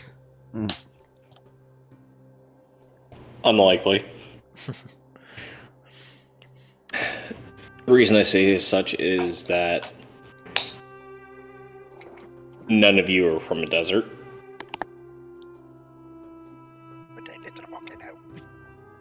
As such, you probably would have never actually this kind of phenomenon before.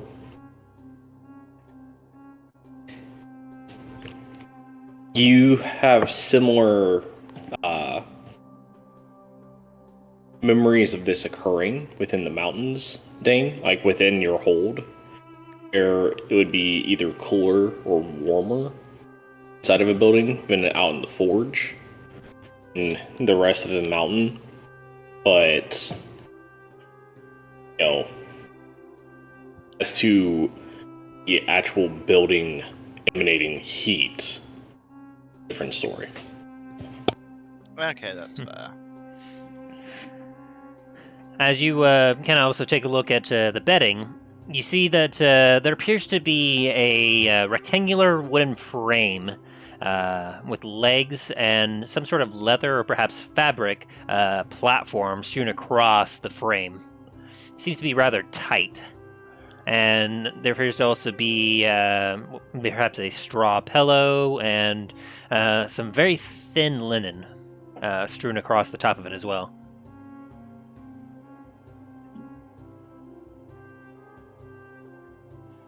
And so, yeah, as you all kind of prepare yourself for the evening, was there anything else anyone wanted to do for the night before before you went to sleep? Mm,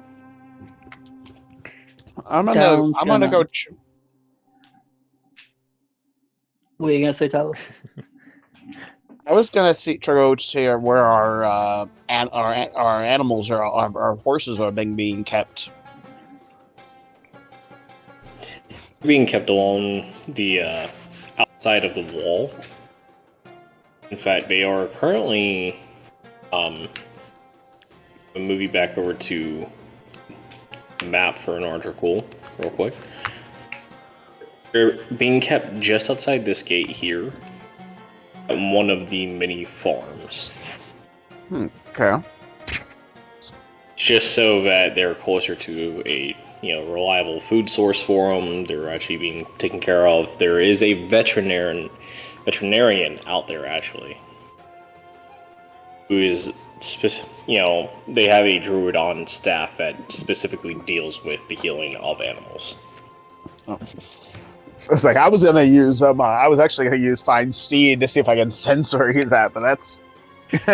No, you would have been informed as to where they were before you left the hospital. Okay. This bullet book that's in Dwarvish, can I transcribe this into Gnomish tonight? Like, you're gonna stay up all night doing that? Can I take most of the night to do it and take a short rest? When's the last time you had a long rest? The night prior. Yeah, You can try. this is still this, We'll have you do a Constitution saving throw. See if you if you pass out while working. Simply due to being in a new environment. So I need to make a Constitution saving throw.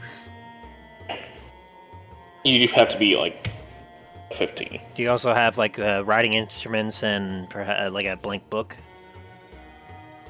Yes. Okay. So you can. You'll probably make it about halfway before your hand starts cramping, really. It is a rather long book detailing the exact temperatures for each bullet and everything like that. I rage, that way I don't have that hand cramping and can power through it. That only lasts a minute. That's fine.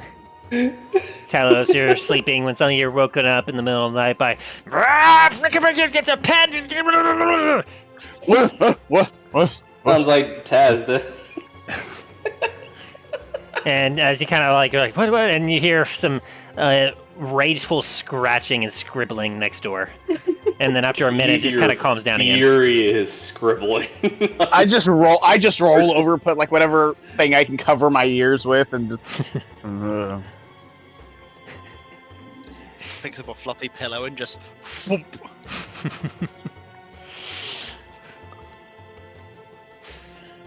So I have half the book done. Yeah, Yeah, you've got about half of the book done. And then Dalam, you had something? Down's gonna try out using his try out the new piece of wood he's gotten. Oh. The It acacia. has occurred to What? me that bingo night or bridge night at Senior Center will probably be D&D night when we get there. For your new thing. No. What? It has occurred to me that bingo night or bridge night at the Senior Center will probably be D&D night when we get there. Oh gosh. You just Hell of noticed a lot this? more fun than bingo night, to be honest. Yeah, like, what the heck? Exactly. But Dallin, you can give me the usual check for working on wood. And tell me, what in your bag? Did you have any other pieces that you had previously that you haven't given away or done anything with? He has the fairy dragon that he's gonna give to his the guy who helped teach him. Gotcha. How to Guess better- you better finished do painting it. it. Yeah. So that's all you have is Yeah. just the fairy dragon. You don't have anything else. Was there a shark at one point? I gave that to Walrus. Right. You gave that to Balrus. I remember now. And Yeah, then most of the things I've made so far, I've given it as a thanks or like a sentimental. you had a Murph's, wasn't it? That you carved as well. I placed that on the counter next to Milo's dead body. Right. You're right. Trying to remember. Sorry, I'm trying to remember all the pieces that you'd done. There was something else that you did in Lamontagne that you sold, didn't you? Yes. Bay dragon? No, the Fairy fairy dragon From, I haven't sold. The shark? I haven't sold the shark either. I gave the shark away. What was it? It was some random thing. I think it was like a drawing of one. It was a carving of one of the rats that we fought. Something like that. No, it was a boat. I made a carving of the In- boats on the docks. Right. That's right. Okay. If that happens, just realize that probably means that one of us made it big. So go ahead and make me that roll, Dylan. Board. Okay, so sleight of hand. Man, a 5-foot D20 dice. I've seen like a 5-foot D6 before. We used to actually roll that for what we call the dice of destiny. Oh. Skill. They roll a nat 1, they just keel over and die. And I have my proficiency with that. Yeah. So There's no coming back from the now one. No, at that point it's just, they're done. They're so disappointed in life that they just. there you You get a go. nat 0. 16. 16. Very nice. And then what were you trying to carve with the acacia? You said it has a bit more of an orangey hue to it. Yeah. Have you ever actually seen a piece of acacia before? No. Wait a second, I'll send a what it's like.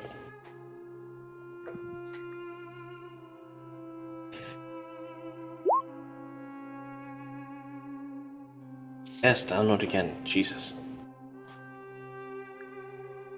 I'll post it in the general chat for you guys. Tim saw what I just wrote. Oh my lord. Are they blue? Yep. Some may be red. Now, Where's the blue? that Morpheus.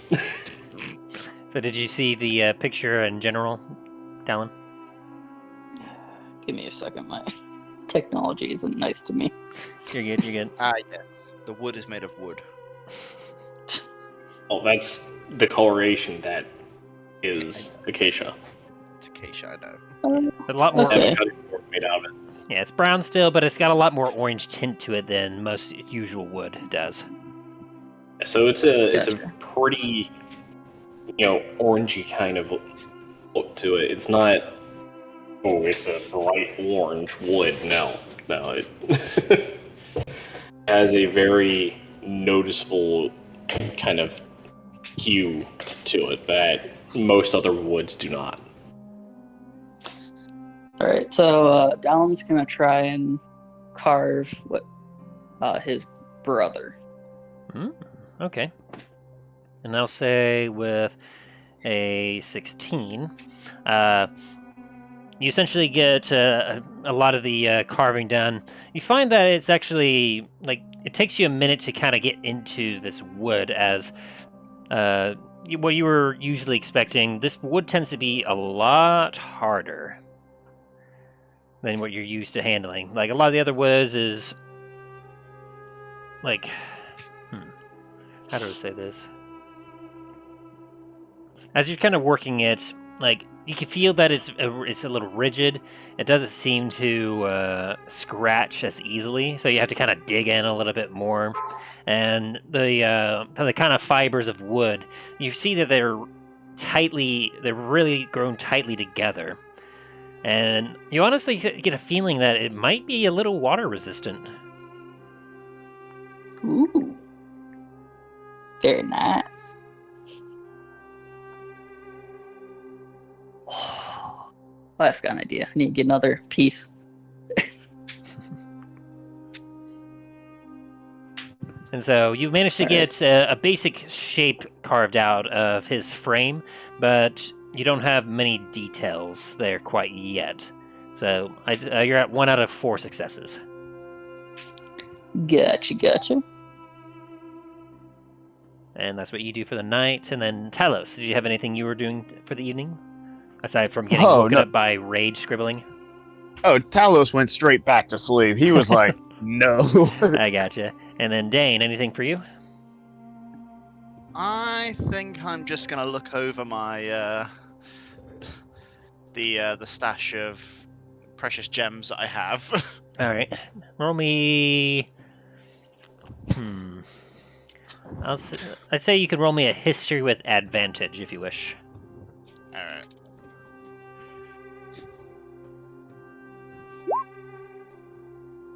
I might need that.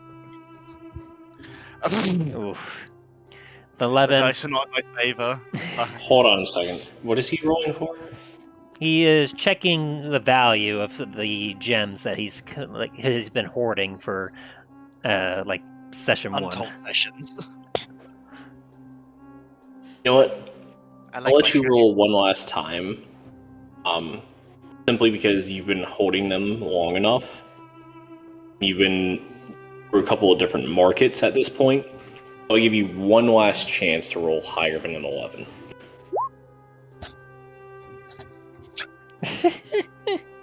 Well, higher. No, you roll higher than an 11.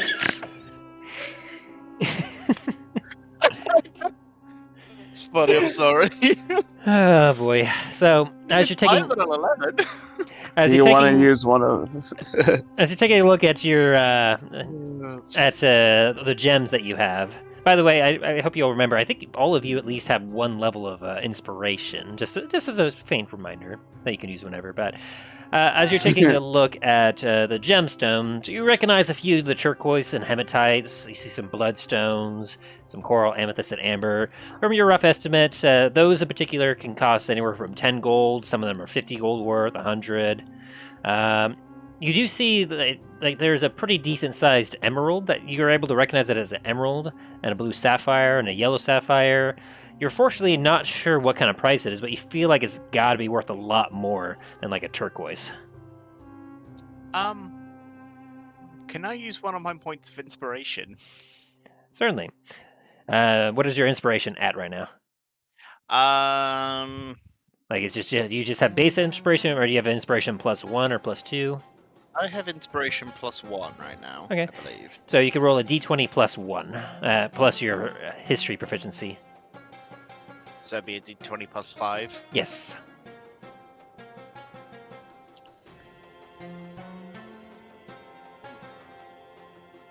That's 19. better. That's better. That's better. Yeah. So as you're scratching your head a little bit, you're like, shake your head a little bit to have the alcohol wear off a little bit. You're having a look at it, you're like, Yeah, I'm pretty sure this emerald here is probably worth at least 1,000 gold pieces. Same with Jesus. the blue sapphire and yellow sapphire. Those at least have to be 1,000. And there's some topaz and peridots in there. Those have to probably worth half of that, maybe 500-ish % potentially.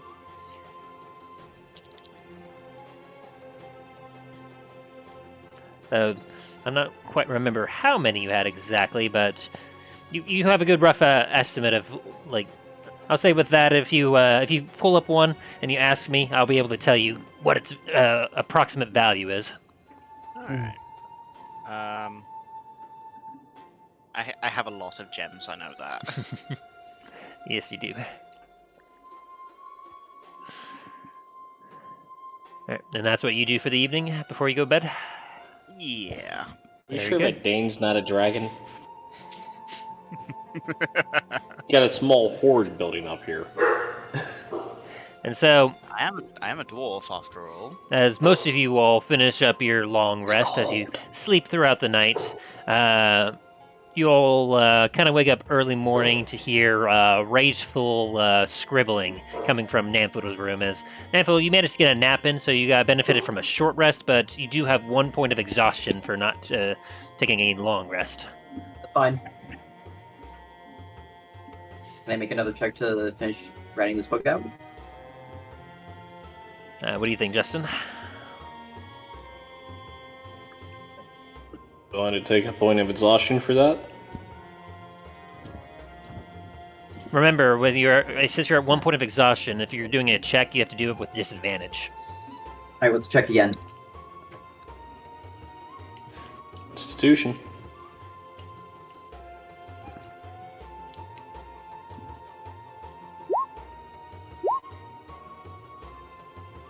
$18. Good lord. How do you have a +7 to Constitution? I have proficiency with it, and my proficiency modifier is +5. You have a 20 Constitution. No, my proficiency is +5. Actually, that should be +8. So my constitution is 16. Hold on. So, while Justin and figures Your that Constitution stuff out, modifier is +2. No, it's +3. That's I thought +3, and then your proficiency is what? 5. Because I have the Ion Stone of Mastery.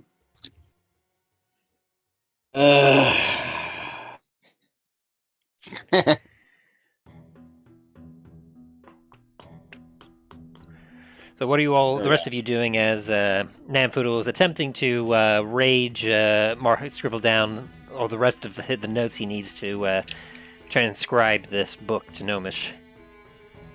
I'm gonna be getting my gear together and putting my stuff together, kind of organizing my stuff and kind of going through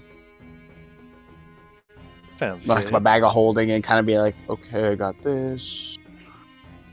So why do I have this? And then Dallin? Down's gonna be getting up. Since he's not really in combat or anything, he's not gonna really be wearing his half plate.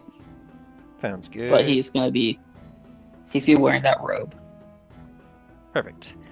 You come out just to the nines, she's like, mm-hmm. And then Dain. Welcome back. It's morning now, Dain. What would Dain be doing? Dain, I think is just gonna. I'm just gonna head downstairs, wherever the rest of the party is. Sounds Go good. grab some food. So as the sunrise is just coming up, you all can kind of feel the cooler air starting to fairly quickly warm up as the sun begins to rise. As you all head down, and you see a different individual currently working the desk.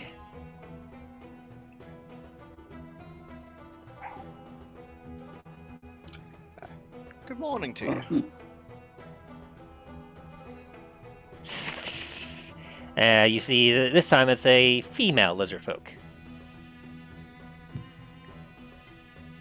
Morning.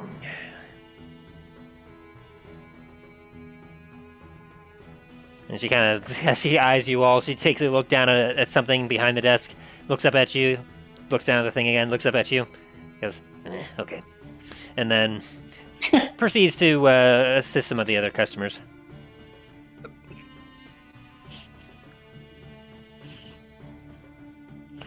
I'm just looking down. Okay, huh? That was weird. I don't know. So, Justin, did crap. Namfoodle succeed? I'm guessing that size, yes. Nah, fuck you. Sounds about right. Fuck you then.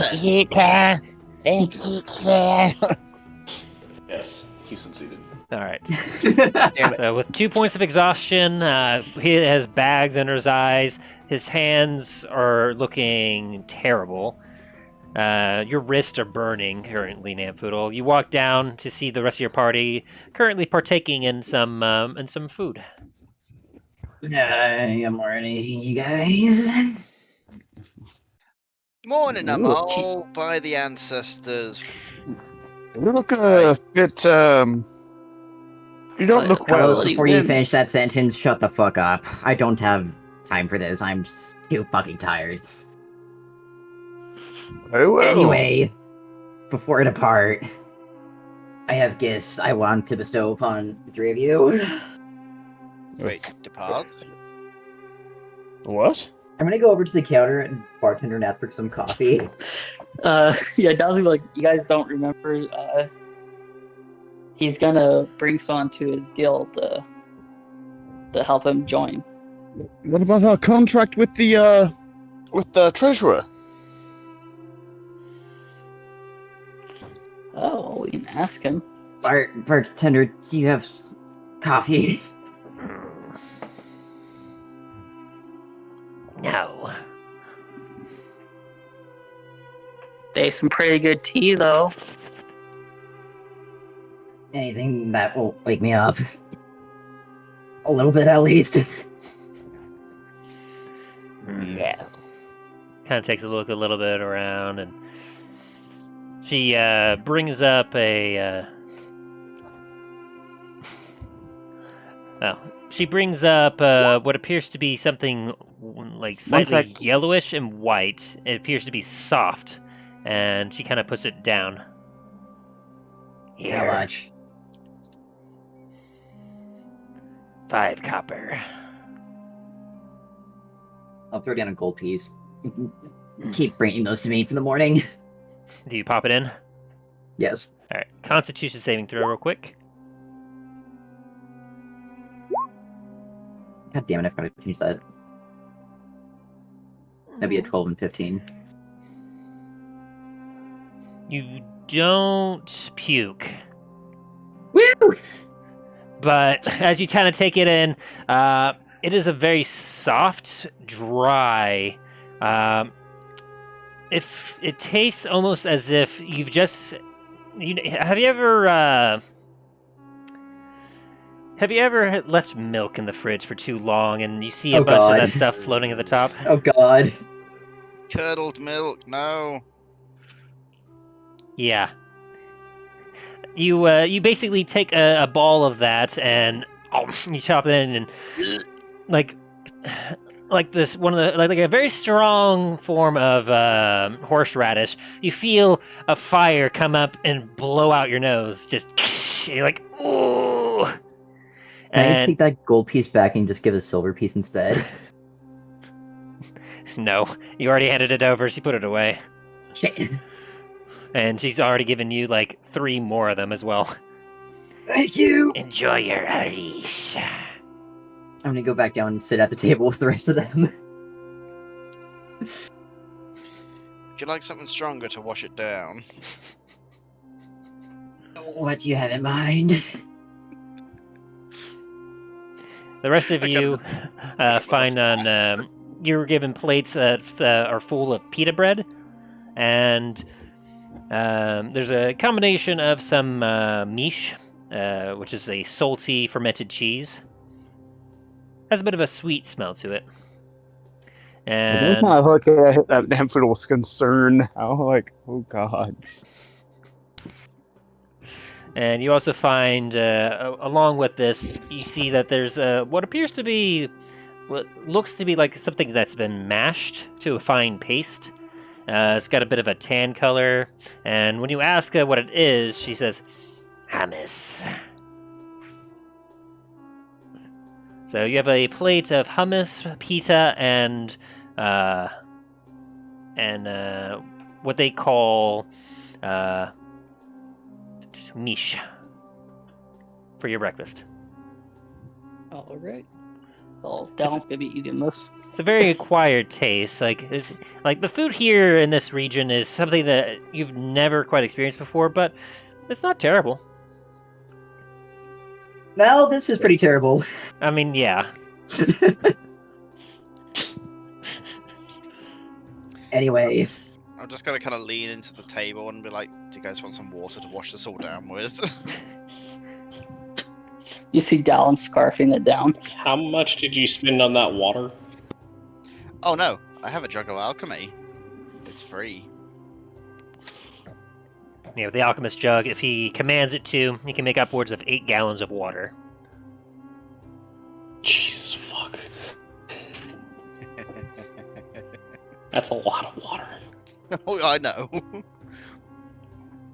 That was a very lucky roll that I did for that prize, by the way. Yeah, I can make 8 ounces of acid, half an ounce of basic poison, 4 gallons of beer, 1 gallon of honey. If you're interested, 2 gallons of mayonnaise, if you could ever find a use for 2 gallons. is mayonnaise an instrument? No. 1 quart of oil, 2 gallons of vinegar. I have no idea what you would use 2 gallons of vinegar for, but... Obviously pickling stuff. 8 gallons of fresh water. He could also do 12 gallons of salt water if he wishes.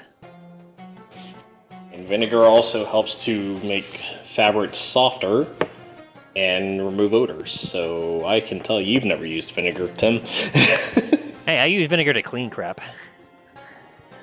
Like I said. So as the Personally, but there's vinegar on chips. I mean, salted vinegar chips are great. Shed chips. Specifically, balsamic vinegar. Oh, those are best chips. Man, I don't feel like you need like freaking 2 gallons of vinegar to make that. It's like, oh Not yes, that, let me just add You some need vinegar on my a chips. lot of vinegar to pickle anything. So, as you all kind of finish up eating your breakfast, the sun is just starting to get over the horizon. And Nam Foodle, you see an individual walk into the door, which you really immediately recognize to be Aaron. Aaron, fucking tired. I need a And minute. you call it, and he looks at you and goes, "Hello, hello there, Nam. I need 5 minutes. Just don't ask questions right now, please. Oh, okay. Probably Anyways. doing something overnight. I have What the gifts fuck? for the 3 of you before I fucking fall asleep. Oh, well, thank you. I think. He hands over 3 copies in Gnomish of the bullets. No. Alright. So I'm gonna turn to Dallin. Fuck that. I'm gonna turn over to Dallin and present him the long rifle that I have Oh, and hand it to him. Oh, Oh, I get. what have you done? If that is the case, Talon, you are now in the possession of a legendary weapon. Be prepared for. Is it a homebrew? Yes. It is. very much. Oh, okay. Have fun. Have fun with that. Oh, crap. Where's I will the- have to copy and paste it into your information later. Or Tim will. Gotcha. I'm trying to figure out where that Okay. was. Good luck. It is Fine. currently in. Oh, I see it. The Inferno Yes. Rifle? That'd be the one. Got it. And as I hand this to you, I'm going to say, I know you like guns, obviously. So You start seeing Here's another gun. from Dallin's mouth. Yeah, you've seen what this His rifle eyes can is do. transfixed on it. You've seen what this rifle can do. You're quite familiar with its capabilities. I'm next going to turn it over to Talos and ask for his shield. You hand over your shield, Talos? Sure. As you hand it to me, I'm going to infuse it with enhanced defense.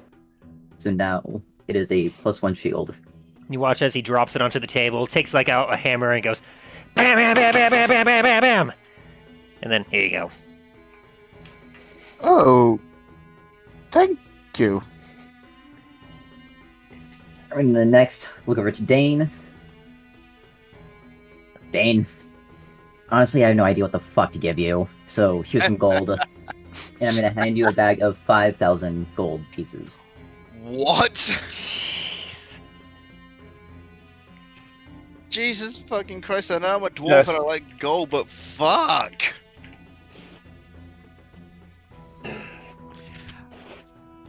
I'm gonna look back at Nam and hand him one of the sending stones. I know Wait, it's what? not. You mean the other half of the sending stone that you left with the ship crew of the Kraken Skull? Oh shit, it's over there, never mind. I thought I Or collected he that. could hand his to Nam, and whenever Nam is ready to return, somehow. I'm not done with my gifts. Yeah. Fucking wait. So anyway, What's your so favorite you get the project gold and your like that? mouth drops to Dain. I'm also going to put 4 other items on the table for general gifts to the party. One of which is going to be the contract for the treasurer. Another is going to be the book, the original book for the bullets, the gun-making tools, and 1/2 of a one sending stone. Ow. For the rest of the shit, I don't care who takes it. Just fucking someone take it. You said enhanced defense for that that was just shield. Yes. Alright, I'll post that in your thing, Talos. Dallin's arms just gonna slowly creep over to the gun making tools in the book and just kind of drag him over to him. Yesterday, Dallin, when you came over and asked what the fuck I was doing, I was making sending stones. So the other stone I have, if you need anything, let me know. Likewise. Fuck, I'm tired. Anyways, I need to be leaving. I don't know what to say. It's been a pleasure being in your company now. Are y'all gonna follow him to the docks? Or Yeah, Yeah, Dallin's gonna follow him. I'm gonna go too. Like, I was like, I'm gonna pick up the book, the items, and the You're taking them from Dallin, the book, and the gun making tools. they're in Dwarvish. Well, the tools aren't, the book is. The book's in Dwarvish. You can't read Dwarvish, and I'm not teaching. No, you. the tools are in Dwarvish too. Okay, the tools are in Dwarvish as well. the instructions on how to properly use the Dallin tools. gives you back the book. I mean, he does have the common translated one. Okay, you can have the tools. I'll have the book because it's in. That's just being difficult because Dallin's like, So as you collect the stuff, you all follow Aaron and Namfoodle as he takes you down the road. And this time he takes you north, and let's see, I'll go ahead and show you on the map here.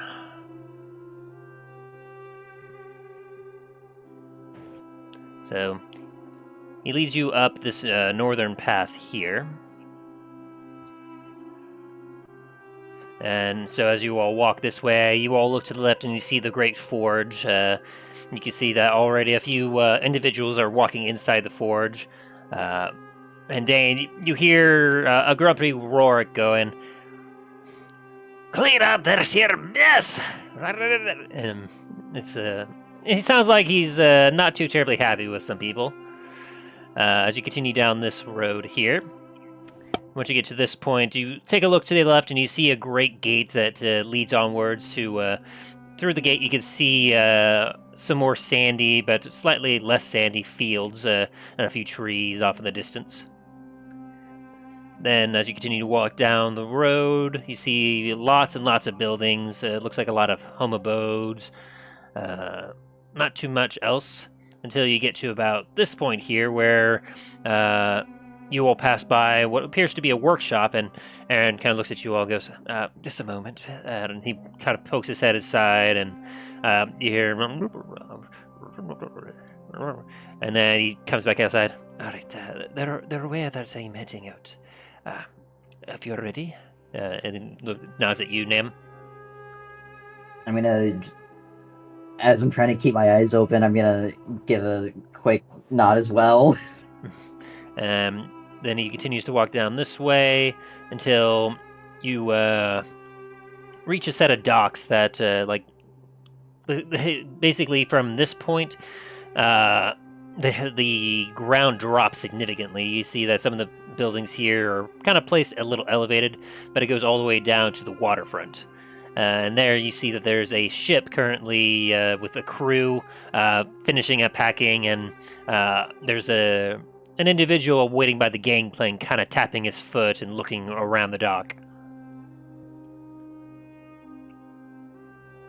And so, as Aaron kind of walks up and starts his way up the gangplank, you hear the individual look at him and go, "Yeah, it's about time! We've been waiting here for well on over an hour. You were supposed to be here sooner. We're running behind." Oh, apologies. It took a little longer to get over to my friend here than I thought. Can I rage and tell him to shut the fuck up? I'm tired. Roll to intimidate.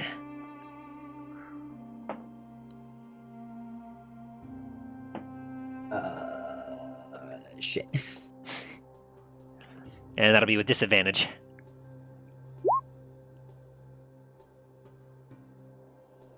$11? Good lord. As you you kind of give him a glare. No, I'm gonna use inspiration on this. No, you don't have to. Shame. Because he rolled a 6. Perfect.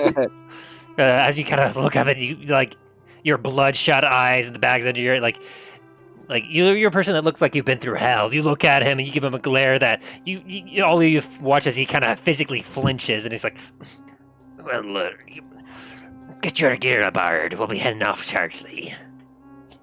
And he kind of gives you a quick side glance, and then just kind of scurries off towards the helm. I'm gonna look back at the party one last time as steam is coming off me. Anyways. I do hope we meet again. I mean, you have the Sending Stone. I'm going to Raven Crest. You know where to find me. Alright. Well, if you ever need... What are you gonna say? No, go ahead. Well, if you ever need help, send for me. I'll come run and help if I can. It's gonna be it for the three of you, not just you. And with that, I'm going to bow and then start walking towards the ship. As you head up the gangplank, you make your way onto the ship. You look around, and you see Aaron is already heading down below deck with a couple bags that he has in his arms. You see a few of the crew members throwing some ropes around, and already some of them are taking some of the rope that's been tied to the dock and getting it all coiled up. As you hear the captain barking out orders like, "Lower the mast! Bring it!" And they just kind of continue like barking out orders as the ship is beginning to make its way. You see a couple crew members walk over to the gangplank and quickly pull it up. As you kind of feel the ship shake a little bit, being free from the dock, you look back towards the 3 individuals that you've been traveling with for about a month-ish or so, and then you generally feel touched by their presence as you look at them, and you feel as the ship begins to turn as it starts making its way out into the water. Dain's gonna wave. As the rest of you watch as his ship begins to take out. Another couple ships pull in right here. Another one more right there. You watch as one very impatiently pulls in and directly in the spot that they were sitting in. As the ship then begins to immediately unload a bunch of cargo, and you all still keep an eye out as you watch Namfu sail away on a ship into the ocean. Come sail away. Anyway. And as he makes his way out, you all feel a little sad watching him go. It was a bit infuriating sometimes having him around. He was sometimes difficult to work with, but he was always very useful and very handy with his hands.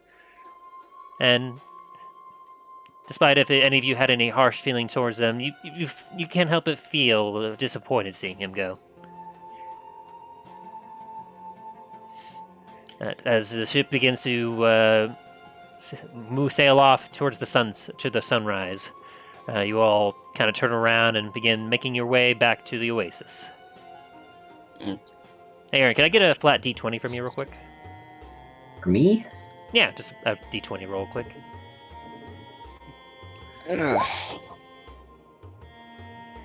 All right, cool. So anyway, as you guys travel up the road, once again you go back to the workshop, pass through the buildings. You see the gate to your right. No. Good lord. I ain't doing that. 11 months later. 4 years later. As you kind of get over to this point here, you see that there's a bit of a fountain kind of currently gurgling there, and you see someone that isn't quite familiar with the area run up to the fountain. They dig their hands in and they take a big sip of water, and then before you see them help the eyes bulge out a little bit, they go and one of the other locals go, "You fool! That's salt water!" Ugh. And then just kind of walk away. Why would they have a saltwater fountain? I mean, it is right next to the dock.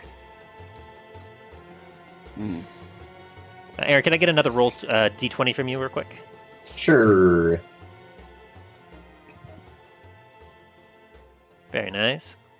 Anyone that wants to, feel free to roll a perception check if you like. Sure. Gotcha. Yeah, let's roll a D20, not a D230. Close enough. A D what? A D230. Cool. My finger slipped and hit the 3 instead. I got a 5. Very nice. As you're kind of idly walking back towards the oasis, you're all not quite sure what to do. You do remember that later on this evening, there was some sort of feast or banquet that was happening at the palace that you were invited to. You remember that from the couple Anarian guards that had secured your rescue. And as you kind of make your way past the forge, you make your way about there-ish. Iron, can I get one more D20 roll from you real quick? Is he gonna blow up? No. Okay. The ship just Just want to make sure. explodes. Very good. Dallin, can I get a perception check from you? Yeah.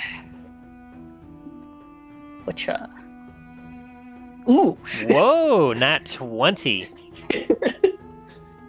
Very nice, very nice. All right, so as you're kind of getting near the oasis, you all are kind of idly walking by. Dallin, you feel something.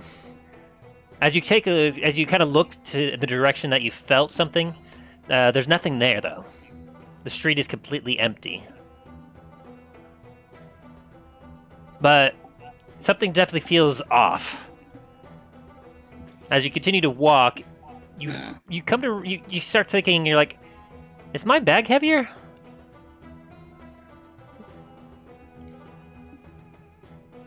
And so you all get to yourself to you find yourself back at the entrance of the oasis now. All right, I guess I'm gonna be checking my bag. Okay, roll for investigation. It does +5.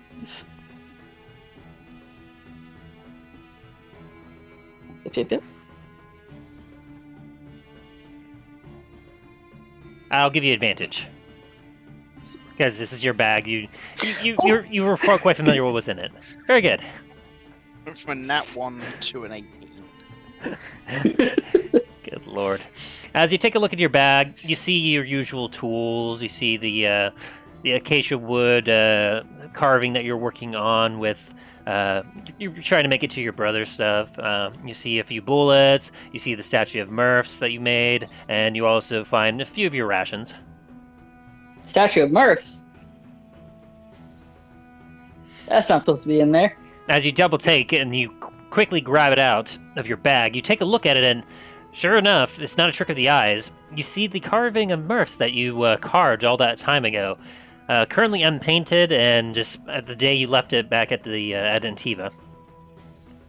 And the rest of you all notice as Dallin is kind of freaking out a little bit. Yeah, Dallin's immediately gonna start looking around. What's you okay? Dallin's gonna like hold it shaking, like in their face. This is statue of Murphs. I left this next to Milo's dead body. I'm just standing there kind of blinking and like, oh! What? If you left it next to my... Why is it in your... Why do you have it in your hand? And, Dallin's gonna go back to looking around all over the place. Roll a perception check.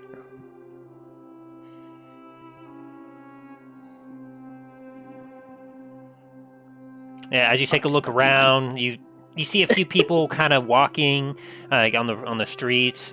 Some of them heading down to the bazaar, but aside from that, you don't really there's nothing out of the ordinary, as far as you can tell. I'm also gonna just take a casual look around. Yeah, go for it. Have a perception check. 7. Yeah, as you kind of take a look around, you're like, must have fell from the sky into his bag somehow. Must have been the wind. It's getting lower. Very strange.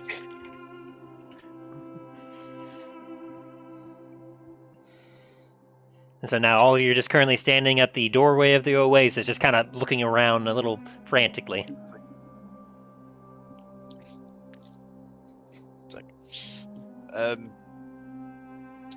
I don't know I don't know what we're all looking for, but And none of you got above a 10. I'm gonna head inside and get a drink. I'm gonna yell at Dain. What do you mean we don't know what we're looking for? It's Milo. How else could we have gotten this thing? Dallin, Milo's passed. We store his body. We saw his body in Antiva. He's... Dallin's shoulders are gonna slump over, but how do I have the statue? I'm not quite sure. I don't know, did you Did you carve a copy? Did you accidentally pick it up? Like, I know you left it with him, but... Down's gonna go through the door, just defeated. Like, I doubt even Milo as he was, would fake his own death and then be following us around. Or even if he was from beyond the grave, I don't think he'd be following us around. Knowing Milo, he would probably be haunting a vault. Yeah, you're probably right. And that's rough.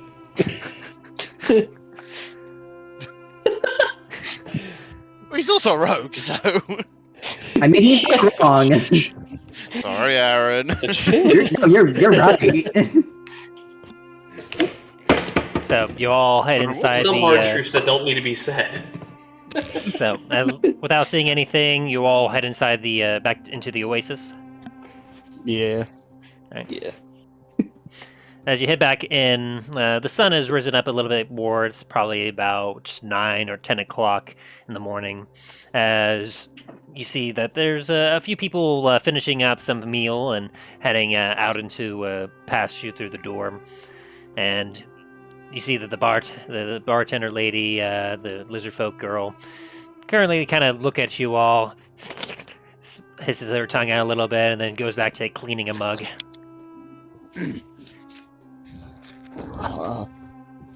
I should probably make sure we have something nice for this banquet. I know I have my nicer clothes, but Dallin, you look at yourself and your fine robes, and you're like, I think I'm good. Yeah, Down's like, what do you mean, but? what about you, Dain? You have anything you'll probably be this is banquet? Well, I'm partly wearing it now, but I need to go grab the rest of it. Dane's kind of in just like a what looks like a white shirt, like rolled up sleeves, and then like semi like dark pants, but doesn't look anything special for the moment. As you all hear a thud. Yar, who might that be? Haunting vaults and shit. As you all hear a strangely, hauntingly familiar voice, you all slowly turn together to see in the corner of the tavern, feet up on a table with a hood over his head, an individual, seemingly looking directly at you while he talked. Can Dallin roll an insight to tell if this, what was his name again? You can certainly try. Okay. Just know that it's Milo. You haven't rolled yet. I know. It's actually real right now. That's...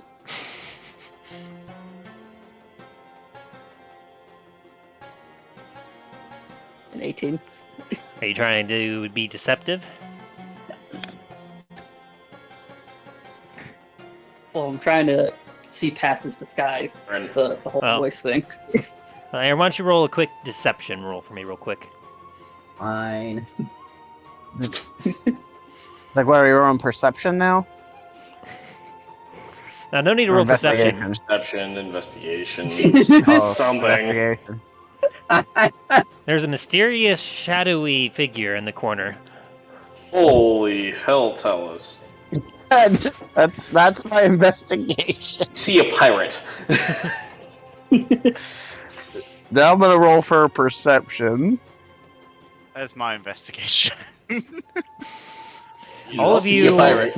all of you are very surprised to see a shadowy cloaked figure in the corner addressing you, and seemingly was eavesdropping on your conversation. How rude!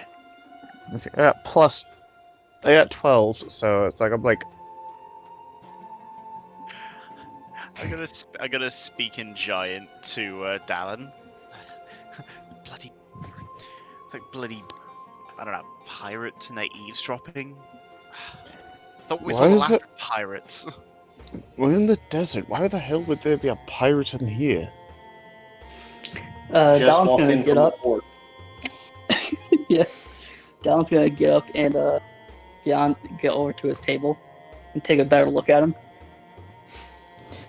You literally just walk back to the tavern from the port. I know. I'm not Oh, doing I'm talking what about Dain Talos. said. But still, it's like this is the desert. There shouldn't be pirates. This pirate Sorry, is go going to ahead. stand up, walk over to the same table as Dallin, and raise his hat up a little bit, revealing his face. Yar! You still need to paint that statue, for Christ's sakes. You think I'd leave before then? Hey!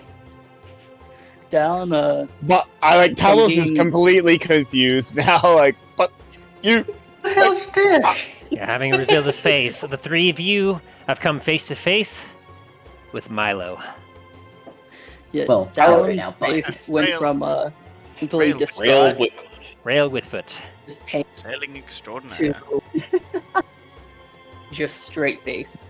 And he's gonna go walk over calmly. And he's gonna slam the statue down on the table and just walk away up to his room. How?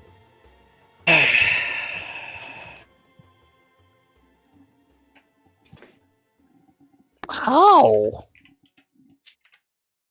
Aye? I'm gonna need a little bit more than just that, laddie. You're dead. As of right now, I'm not, actually. Explain. I had some matches I needed to attend to, and best to know that everyone thought I was dead. So you faked your own death? We mourned ya! I mean, we did the same for Dallin, and he's still here. And I don't hear any of you complaining about that. Yeah, but Dallin, at least we were able to bring back. You just dropped in front of us dead! Nah. That wasn't me. That was my body double. Well, your body double dropped in front of us dead. What by the ancestors' name did you think we were gonna do? I think I was dead, like I was needed. And we did, we mourned ya! And I'm happy you did. But here I be at last.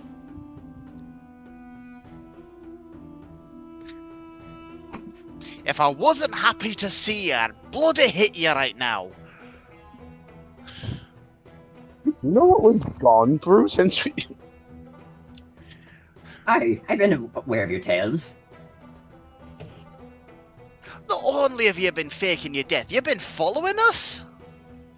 Nah, actually, I've just been hearing from, fuck,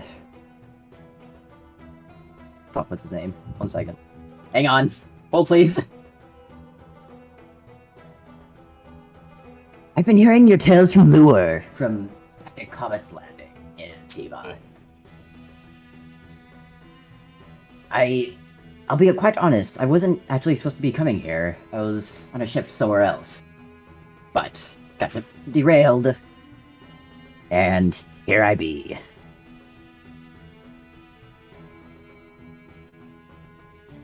Well, that's one hell of an entrance, I'll say that. You expect anything less from me? Hey, come on!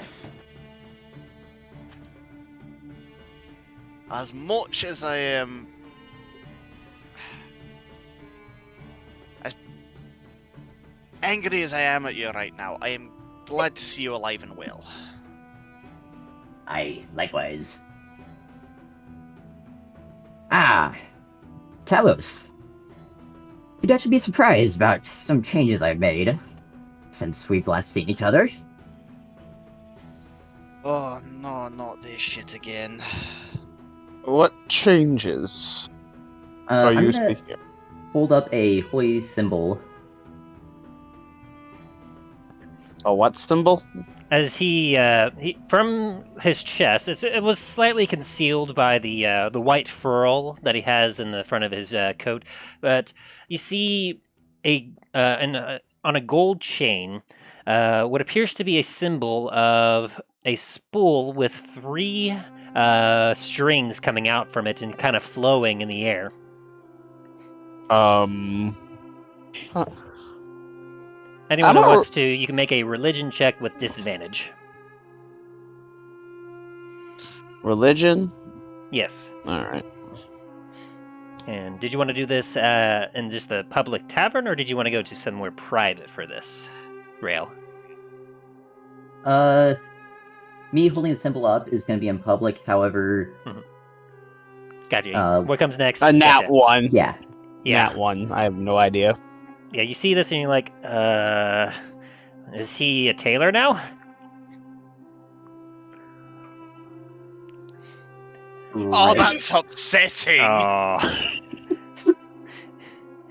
And Dain, as you're looking at it, you're like, he likes himself some threads, I guess. I mean, I just was look at that picturing- drip. I was picturing more. I don't got it. I don't That got it. bling. Like I said, just look at that drip. Just looking at it, going, "You went to Dread what Rogers Island while we were gone?" Question mark. Nah. You found you can where's suddenly see deities all of a sudden. Nah. It's best if we talk about this elsewhere. Maybe include Dallin in this, so I don't have to repeat myself.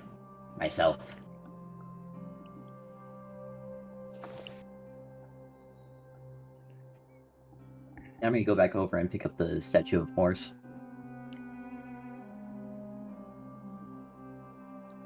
And as you kind of pick it up, you hold it in your hand, you look at it, and you don't want to admit it, but it has provided you a good amount of comfort this last month.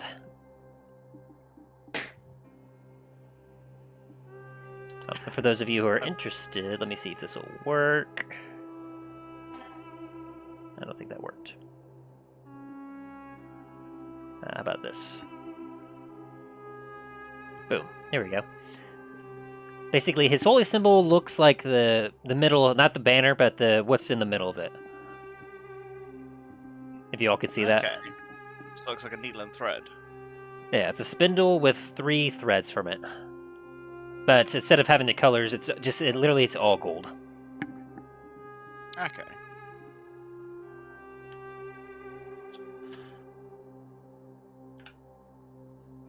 And so you all follow Rail, I assume, up to one of your rooms.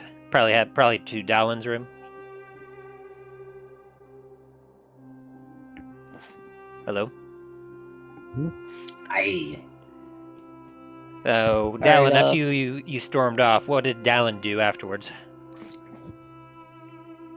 He's gonna go up to his room and start loading his new rifle. All right. Jesus Christ. So as you begin kind of working with your rifle, you hear on your door. Downs is gonna be glaring at the door.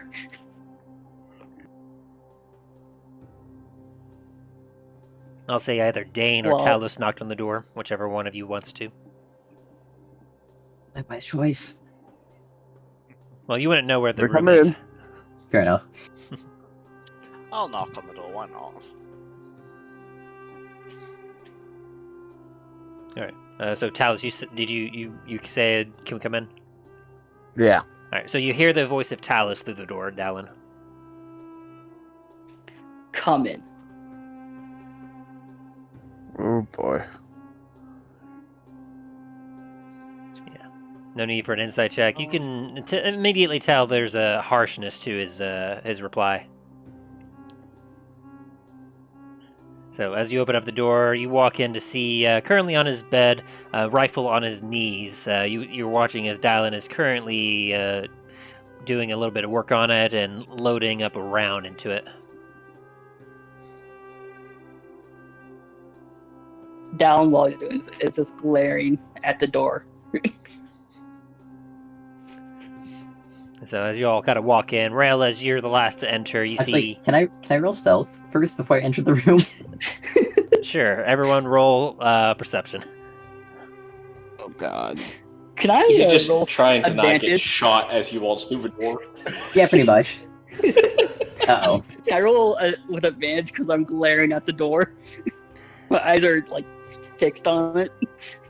Yeah, I'll say if you're absolutely not removing your eyes from it, Talos, you know exactly where Rail is. Perception, right? Yeah. Oh, thank God. Okay. Hey, where'd Milo go, Dain? Alan isn't gonna hurt Milo. He's just very angry. Milo, you're basically riding on the top of Talos's, like the base of Talos's tail. Like you just kind of hopped on his back. That's exactly why Talos knows where you are. Because as Talos just kind of walks in, Dylan is unable to see Milo just because he's under full cover. And Dane's kind of just like grabbing the jug of alchemy, going, "Should we want wine or beer for this encounter? Either one might work." Mine tends to have a higher alcohol content. Yeah. Dallin's gonna look at Talos and then Dain and say, "I agree." I missed you too, buddy. You hear a voice out of nowhere. Dallin's eyes are just gonna immediately shoot over to where he heard it. You look at Talos. Okay. Maybe you want to put the gun down? And Dallin's just gonna say, "I may have died twice, but at least I came back right after." Yes, You well, ain't died his yet. his line of work. Well, in his line of work, it's best to for people to think he is dead than to him actually be dead. Remember, he works in the shadows a lot, so there are people that maybe if they thought he was still alive, they'd come after us, and he was trying to protect us. Dallin's gonna just I'm grab trying to his be gun. I'm trying to be very deceptive at this, so I'm gonna roll for that. Yeah, roll insight to Dallin against Talos's deception. Deception +2. You gotta beat an 18. Oh God. Ooh. I have to roll. I have to be an 18. Oh, you gotta beat an 18. 2. I'm gonna use my lucky for that. All right, Thank you. that's one of 3 luckies today. Fuck. Ooh. Yeah, as he's saying this, Actually, Dallin. hold on. You do still have inspiration. I actually have 2. I have 3 inspirations actually. You have a +3 inspiration. And you are in the presence of Dain as well, which... Does that give a boost? That's only to a it? What save. did that give me? It's only to say. Okay. That's only for a save. Well, with that check, Dallin, as he's saying this, like, you know Talos very well enough. He is a terrible liar. He's clearly trying to ease tension in the room and he's trying his best to calm you down, but he's not saying the right things. Dallin's gonna grab Anger me. like the middle part of it, like base, and he's gonna slam the butt onto the ground and say, "We're supposed to be his friends. Roll that sturdy saving throw. Don't tell me he's gonna fire. Please don't." Do I have to roll a saving throw? Oh, Dallin. Of course. Okay.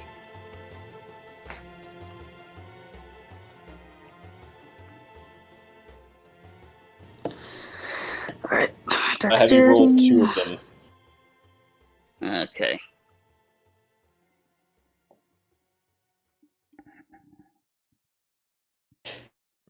Disadvantage, I guess. No, not advantage. Trying something a little new. Called an emphasis roll. Okay. Well, the 16 would be the one then. As you're sitting there, you slam the butt of a rifle down on the ground. Hear it go off, and the bullet whizzes past your head into the beam directly above you. Hey, Dylan! No firing indoors! Dal's gonna go back to saying, "We're There. supposed to be his friends."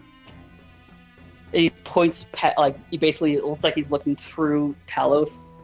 Your friends, and you did that. You tricked us into thinking you were dead. And you, what? Followed us? What was the angle? Actually, I didn't follow you guys. Like I told Talos and Dain, I wasn't meant to be here. However, I'm back. I figured you'd be happy to see me, after all. Didn't realize I'm not dead. I am happy to see you, You don't look like it. but I'm angry you lied to me.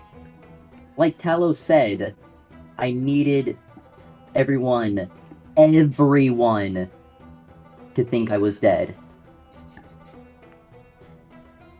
Yeah, well, you succeed. And I'm going to roll a persuasion on that.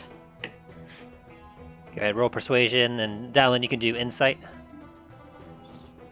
Yeah. This would be a funny picture. It's currently Dallin staring daggers at Talos, and then Talos is Well, just kind through of... that. Well, yeah, through, but it looks like he's doing it at Talos. And Talos is just kind of standing there, just like, yep. His back is like slightly quivering, and like a muffled voice is coming out from behind him. And Dain is in the far back just going, I think the wine.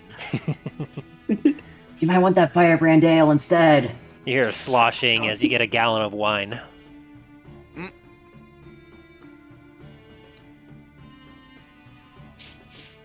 I'm gonna that take was a little bit off the top and then add in one of my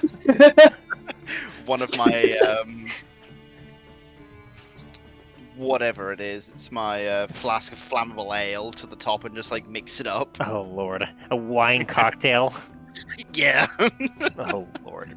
And so that was a deception of, or a persuasion of 19 against a insight of 10.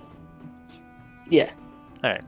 So Dallin, as he says these words, like you can genuinely start to like you know Milo. You traveled with him for a while.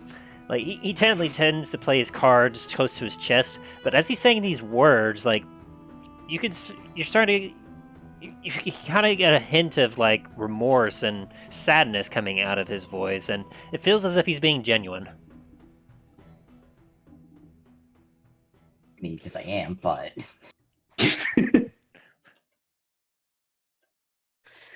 Well, I am happy you're here. It's good to see that you're alive. You gonna shoot me if I come out?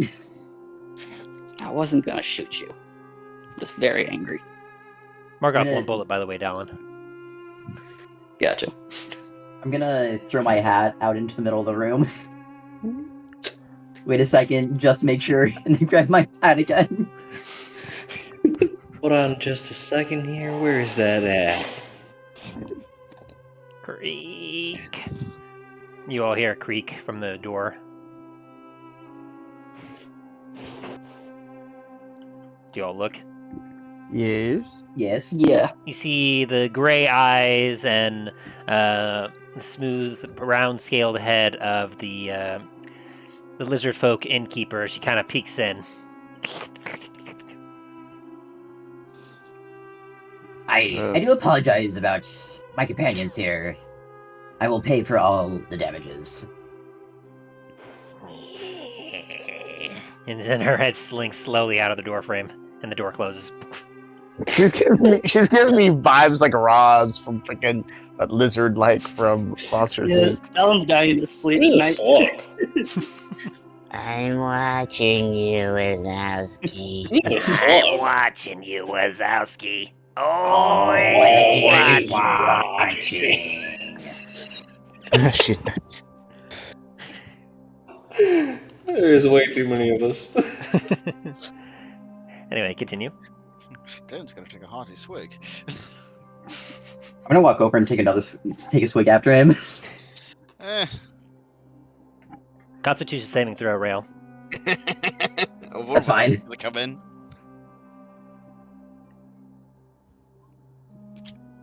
Hang on.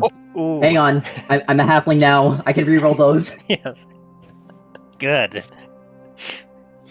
That would have been fucking bad. As you take a swig of it, you get a bit of a kind of a vinegary sweetness of a wine, but then it's quickly chased by a harsh, like what you can only describe as a really harsh aged flavor. Like even, like, how would you describe it, Justin? For wine? No, it's wine mixed with with the ancient dwarven ale that Dain got back when in session 0. Because he mixed a little bit in there to cocktail it. What kind of wine were you trying to create there, Dain? It just says wine. Yeah, but were you trying to make it red, white, what? I don't know. It just says wine in the Probably description. red as a default. Probably, yeah. I would say red Rogers, but we... Right. Yeah, So, don't have that. say red, sweet or dry? Probably sweet. Right. So what you're going to end up coming up with is almost like Maker's Mark. Or Wild Turkey's American Honey. Ooh. The first sip of it, you're going to be like, I'm not sure. Wait. Ooh, that's actually quite nice. But you did pass your DC, so you're not going to throw up. Woo! Just barely, though. Just so you know, it was That's just. fine. Barely. I don't need to know that. I'm gonna glance over at Dallin again. My hands up like, we cool now?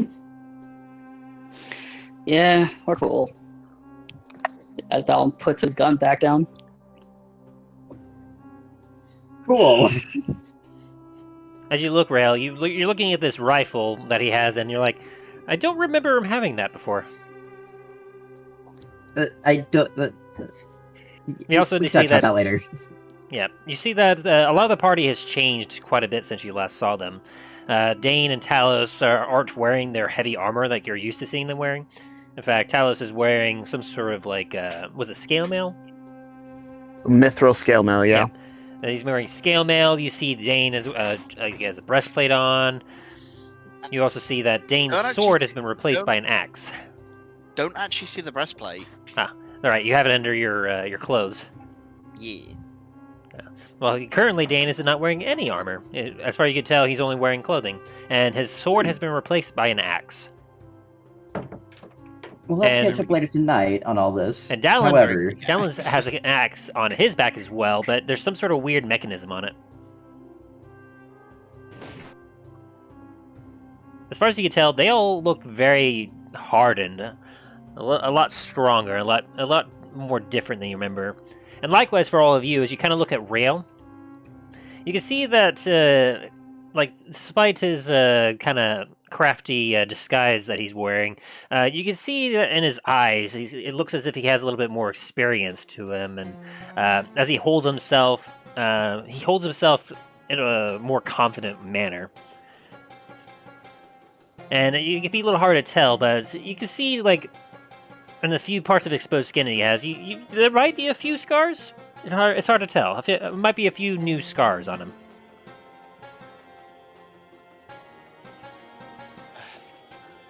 So, pray tell, Rail, where have you been, and what have you been doing these, well, The last month. the last month? Alright, Cliff Notes version. Long story short, had to do a job for someone high-end, or very wealthy in Antiva, hence why I had to fake my own death.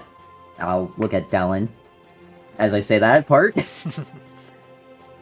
And through that job, I was put in touch with someone that could help me in a way you guys will see later, maybe, hopefully. Then let's see what we had that strange vision with Istis.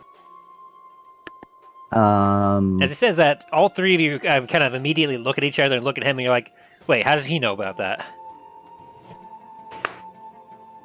Strange lady that gave you the dream, telling you wife you got pulled there. Yeah, I know, but like they're wondering why, like Milo. Making sure that they. Oh, I know, but trying to make sure that they understood who you were talking about. Mm-hmm. And was it you, Dallin, that rolled the highest when I asked you back then? No. I mean, I think I rolled a nat 1, and apparently it made my face blur or something. Oh, right. Yeah, so it was more he was dealing with like the equivalent of static lag. Mm. Everything kept cutting in and out for him. I remember I asked someone to roll, and they got high enough that they saw a silhouette of some small figure nearby. I think that was Dallin, but didn't see exactly who it was. Yeah, No, so I saw who it was.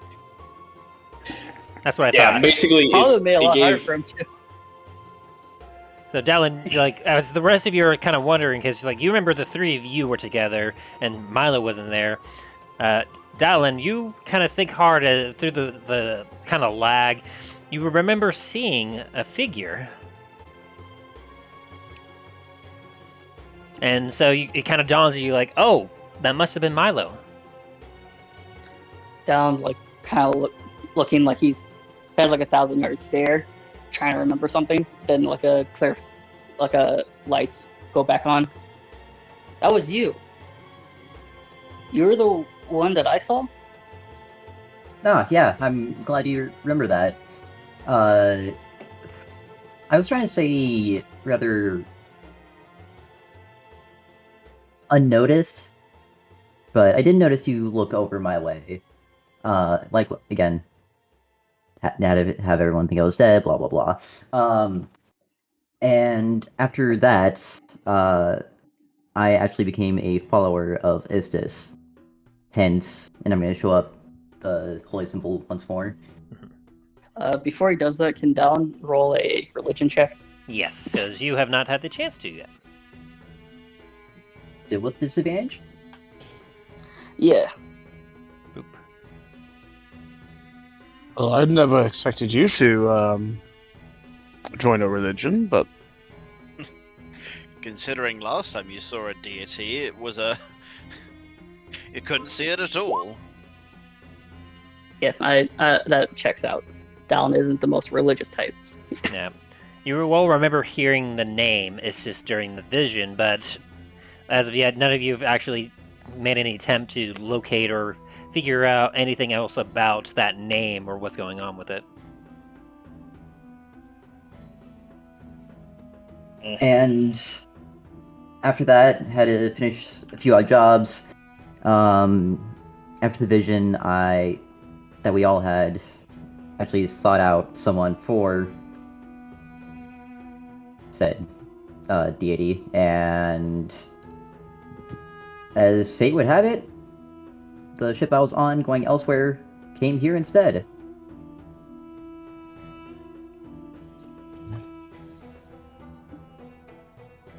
fortune smiles upon you, and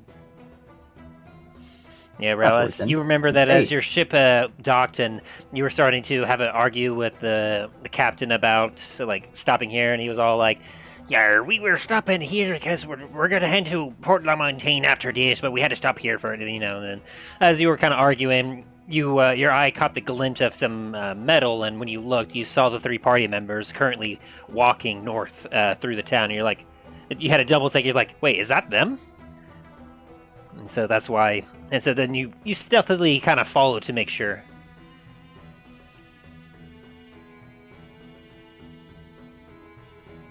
So yeah, that's been about it for the past month for me. Well, he says you're not supposed to be here. Were you gonna have problems dealing with whoever you're supposed to be with? Nah, I was going to Port La Montaigne for personal matters. Not those kind of personal matters, like actual personal matters.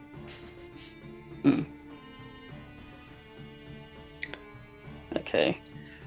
Well, I if you're down for a job, Down pulls out. Well, whoever pulls out someone please pull out the form. Let's say that you contract. have the contract.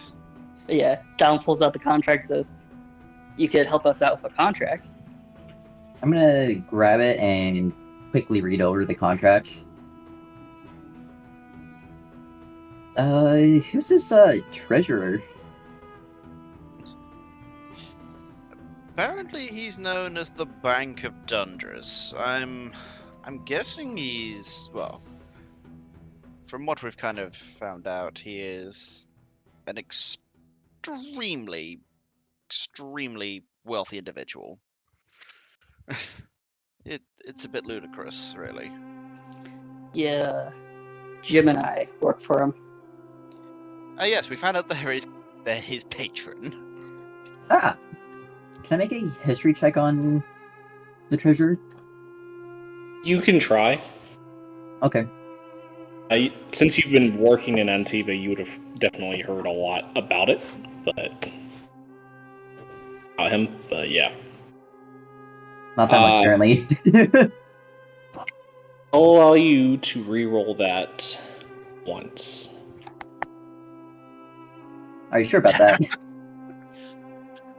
Jeez. Not enough, obviously. Yeah, as far as you've heard, there have been whispers, and the Baron has mentioned some wealthy individual important to La The Montaigne. treasurer also kind of frowned upon on the Isle of Antiva. It makes it very difficult for them to do illegal matters. Very well. And they're all legal if you don't get caught, Justin. Maybe so, but when you're trying to sell things back to the mainland, it's a little difficult when... Don't worry about that part.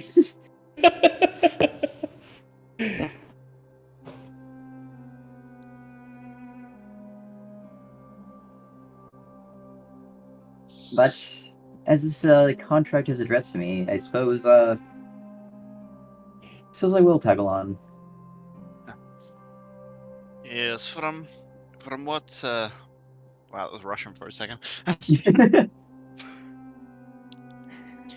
From what I remember, the original contract was addressed to you, but it kind of explained that you'd you died. So we picked up a friendly gnome in Antiva, and he's been tagging along with us. He actually just departed before we met back up with you. Would I have seen Namfoodle? Or no? Might have seen the ship because you were like stuck behind it in queue technically.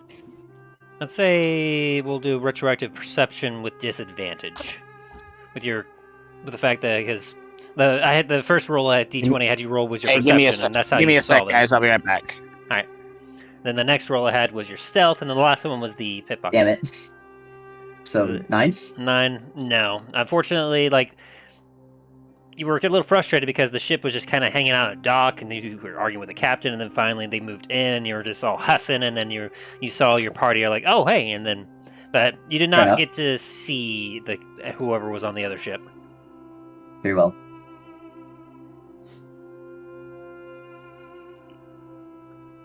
That's...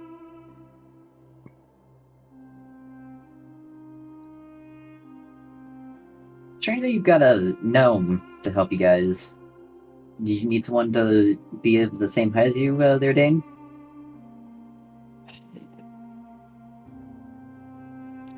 I missed you, but I did not miss the the quick quips that you have. Oh, come on, that's for my charm. You know that.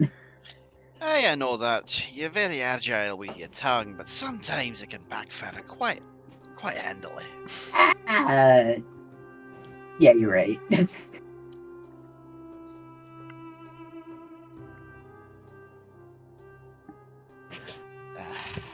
But besides the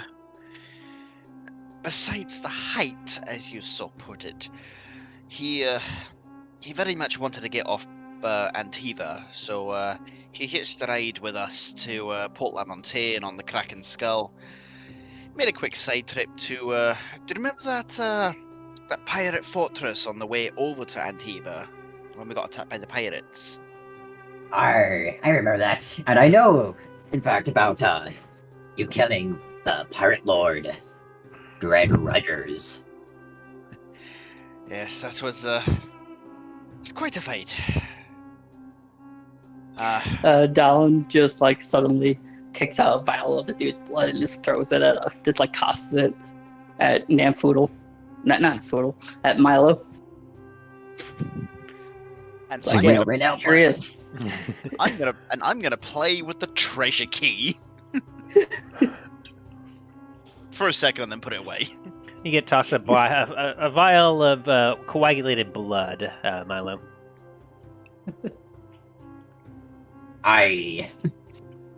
Souvenir for you.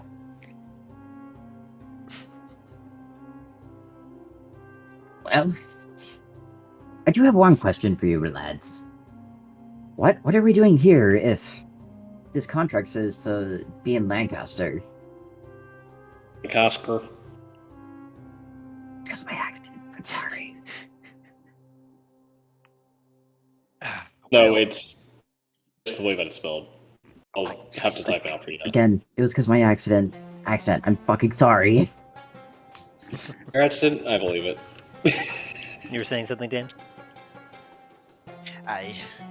I was going to say the only reason we're here right now is that, well, from the we're traveling with a caravan right now with the treasurer. This was supposed to be a great fey forest, but apparently it's well, a bit dry right now. We may have gotten slightly ambushed by jackals and some, well, I can only assume some individuals with rifles like Dallin there. Only problem is, the bullets were coated with poison and we kind of collapsed. Luckily, some guards from the city came along on a routine patrol and found the caravan and us. And we woke up a couple days later here. We've been about a day since we woke back up. Ah, I see.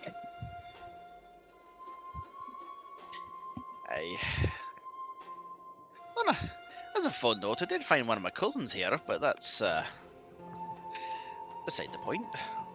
So it's Wait, there's fun. more of you? Hey, there's an entire hold of dwarves. Though not many of them can hold the Black Spire name, but you've now got two of us here. Milo's gonna like kind of look around the room. Is he with us or Not in here. Oh, He runs the forge in the city. that explains it. You expect a dwarf to be anywhere else? I mean, I see you right here. That is beside the point. Yes, and apparently there's something that must have happened to this area, because according to some of the guards that we were traveling with, that this area was supposed to be an ancient fey forest, but now, clearly not.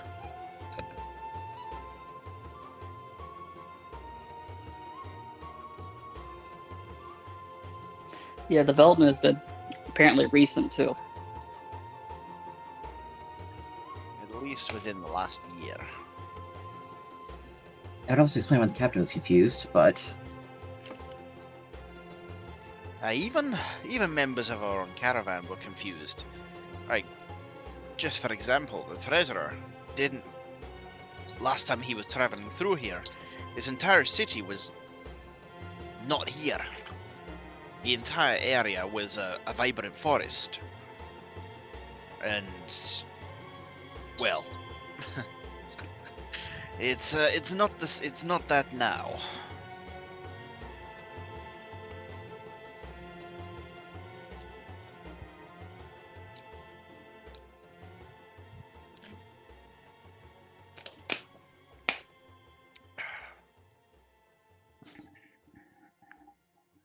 It's gotten very quiet.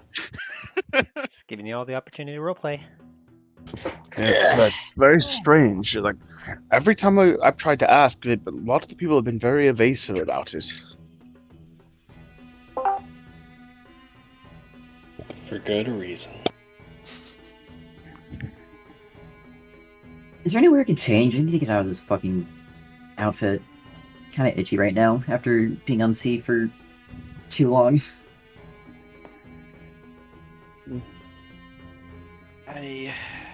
I'm surprised you're able to walk around the sea legs. I'd be part pirate after all. Did you forget that? Well, Rail is at least. But, I believe the, well, now departed fourth companion's room is available right now if you'd like to take it. He's kind of paid for everything right now, at least for the next couple nights. But, we're actually due at, well, the palace tonight to go meet with the ruler of Anar Dracul, and also the treasurer, and the rest of our caravan as well. For some Very reason, well. they've all been up there for the last couple days. Probably talking politics or some bullshit. I don't know. Well, Dealt it with is, too much of that in fucking Antiva. well, it is the richest man in Dundras and the now, well, king of this land, I guess. Or warlord or something, I don't know. With formed by that, we're going to hear a slight hiss along the halls of Lord Thanatos. Not King, Lord.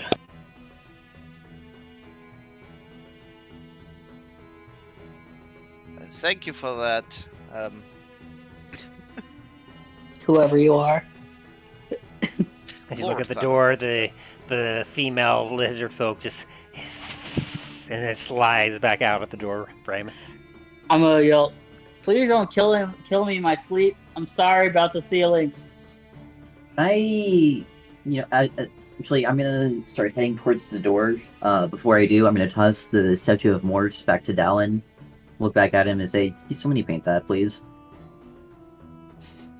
And Leave the bounce room. my catch and say, yeah, we'll do. Before I'm gonna you leave. I was gonna say, before you disappear out the room, I just gotta look back at Rael and ask, by the way, where is Morphs? We didn't find him with your body double. Exactly, he's a body double. You think I'm gonna fucking let Morse just call him the body double? Fuck no! I still have him. Well, now that we know he's a body double, now it makes sense. But it was when we didn't even find Morphs with you.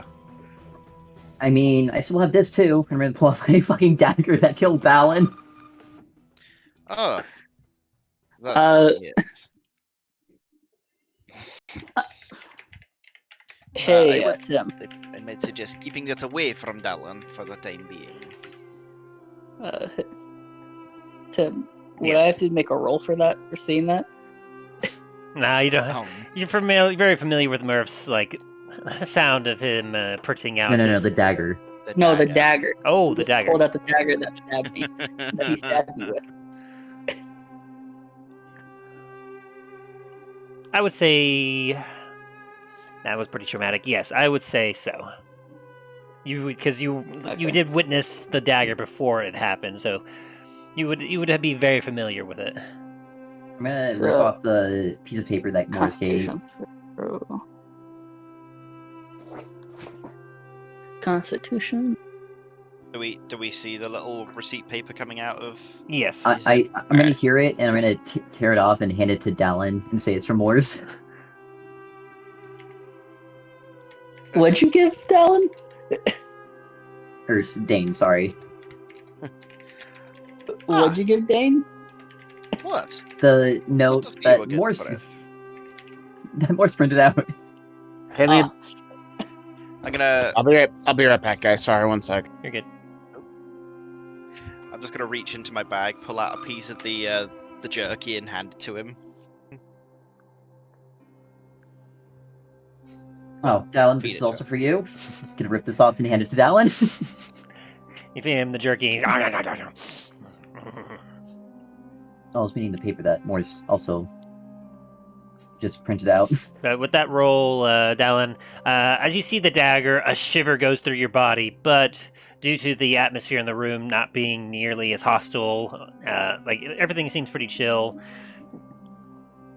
you find that like you kind of recoil a little bit in your mind, and you're just like, you shake it off, and you're okay. Alright, Dal's gonna take a deep breath in and out, and then hold it and out. Alright. So And then he regret your- takes the paper. What? Sorry, I forgot about that, and I put the dagger away. Yeah, and Dallin's gonna read the note. Will do, Murph. I'll make sure to make you as amazing looking as possible. Dain and Talos, oh, Talos not here.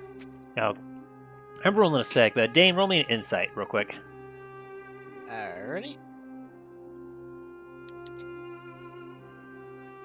No, not D20, not D210.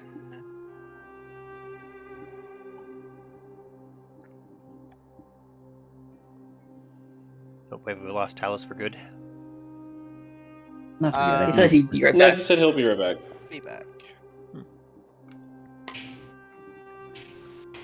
Dain, you noticed Dallin eyeing Milo's dagger very closely, and then you think you thought it was a little weird why Milo would apologize to Dallin about that dagger. You're very familiar with that dagger. It's apparently some sort of poison dagger that Milo has used a couple times to take down some larger enemies, but you're not sure why he would apologize to Dallin about that. Besides stabbing him. You don't You know don't- that, though. You don't know that. That's why I say you're finding it a little bit. You noticed it, and it's a bit odd to you. Yeah. Was I?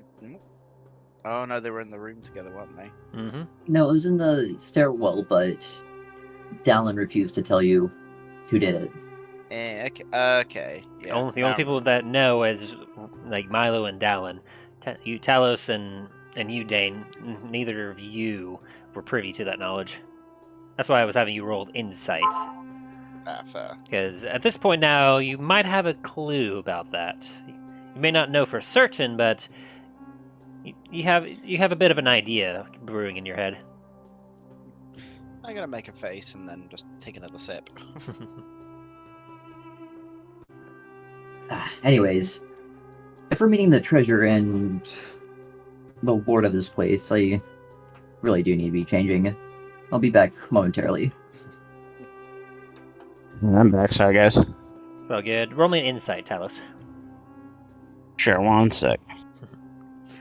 And then, Milo, are you changing into your blue outfit? Yeah. Very good. Let me just see it. Insight. You said insight, right? Correct. 23. Woo! Oh, you're not on roll 20 right now, are you? I'm on roll 20. You are not. Yeah, I don't see her roll. Or your character token. Try refreshing roll 20. There you are. Oh, you are. I'll go ahead and take that 23, but just same as Dain, Talos, as you're kind of watching this interaction between Dallin and Rail, and Milo, when Rail pulled out his dagger, you kind of immediately caught on that Dallin had a a very long, like 100-mile stare exactly at that dagger, and then Milo apologized to Dallin and put it away. You caught that, and that was very weird. So, best to keep that thing away. You're not sure why Dallin had such a reaction to that dagger, and you definitely don't know why Milo, of all people, would be apologizing to Dallin about having it out. That's kind of a little weird to you.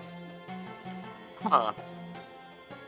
So, you kind of take that note in your head. So, while Talos and Dain were not privy to the knowledge that what happened at the inn that night, both of you kind of have a bit of an idea. Like, you got a little clue at it now. Anyway, so Milo then walked out and found himself a room nearby and proceeded to get dressed. As you all are kind of hanging out in Dallin's room. Or are you? I think we are. I assume, Dallin, you're staying in your room. Dain and Talos, were you Yes, doing my anything? room. I know, Dain, you were saying earlier how you were going to go grab the rest of your clothing before Milo rudely rejoined the party. Oh, sorry. I didn't realize it was rude of me. It's only rude if the DM makes it rude. But were you going to Yeah, go and get your fancy clothes on? Yeah, I'm gonna go get the rest of my fancy clothes on. Yeah, Milo and Dain go get dressed. Talos, were you doing anything? I'm gonna go to my room and change into my more formal attire, my noble clothes. Sounds good. And for Dain and Talos in particular, were you wearing your new armor underneath your clothing? I am, yes. Cool. And Talos? Under my armor? Like under your I can do that. under your noble's clothes. I can do that with scale mail? Yeah, with specifically the fact that it's mithril. Sure, fine. Yeah, mithril stuff we can have underneath the armor, or It's- underneath our clothing. Yeah, it's so light, and it's like it works. It has the same quality as that particular armor, but it's so light that it doesn't hardly make any noise at all, and you're able to wear it underneath your normal clothing. All right. So, as everyone kind of meets back up in Dallin's room, which, by the way, Milo, you see Dallin is in a very lovely, like, blue and gold, like, deserty robe. It looks almost like a regal dragon. And all of Ah, you I see. see Milo, and do you want to re-describe your armor, or your clothing, Milo? It's noble clothing. It's mainly black with blue, what's the word I'm fucking thinking of? Accents of blue.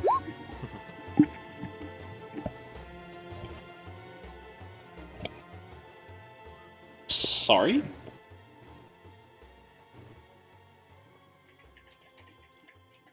Eh?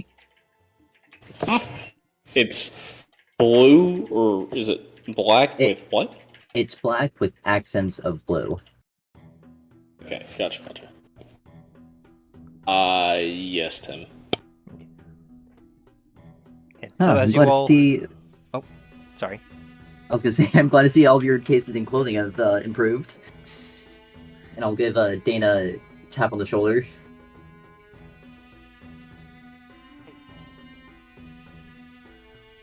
Well, gotta dress my best. And look, I still even have the hat, though I want to be wearing it for this engagement, unfortunately. Oh, come on, you look great with it! For old time's sake, come on. Maybe another time. And just to clarify, you're not wearing that fancy dwarf robe, right? No, that's still attached to my heavy armor. Okay, I thought so. As you all kind of look at each other, like, yeah, we're ready for this fancy banquet. I've been to fancy banquets before, so I know exactly how to act. Yeah, Sounds like having a Alan noble looks like background, he's very Talos is nervous. prepared. Oh, that's what you think. It's like, that's what you think. Alright, so the party is ready to depart.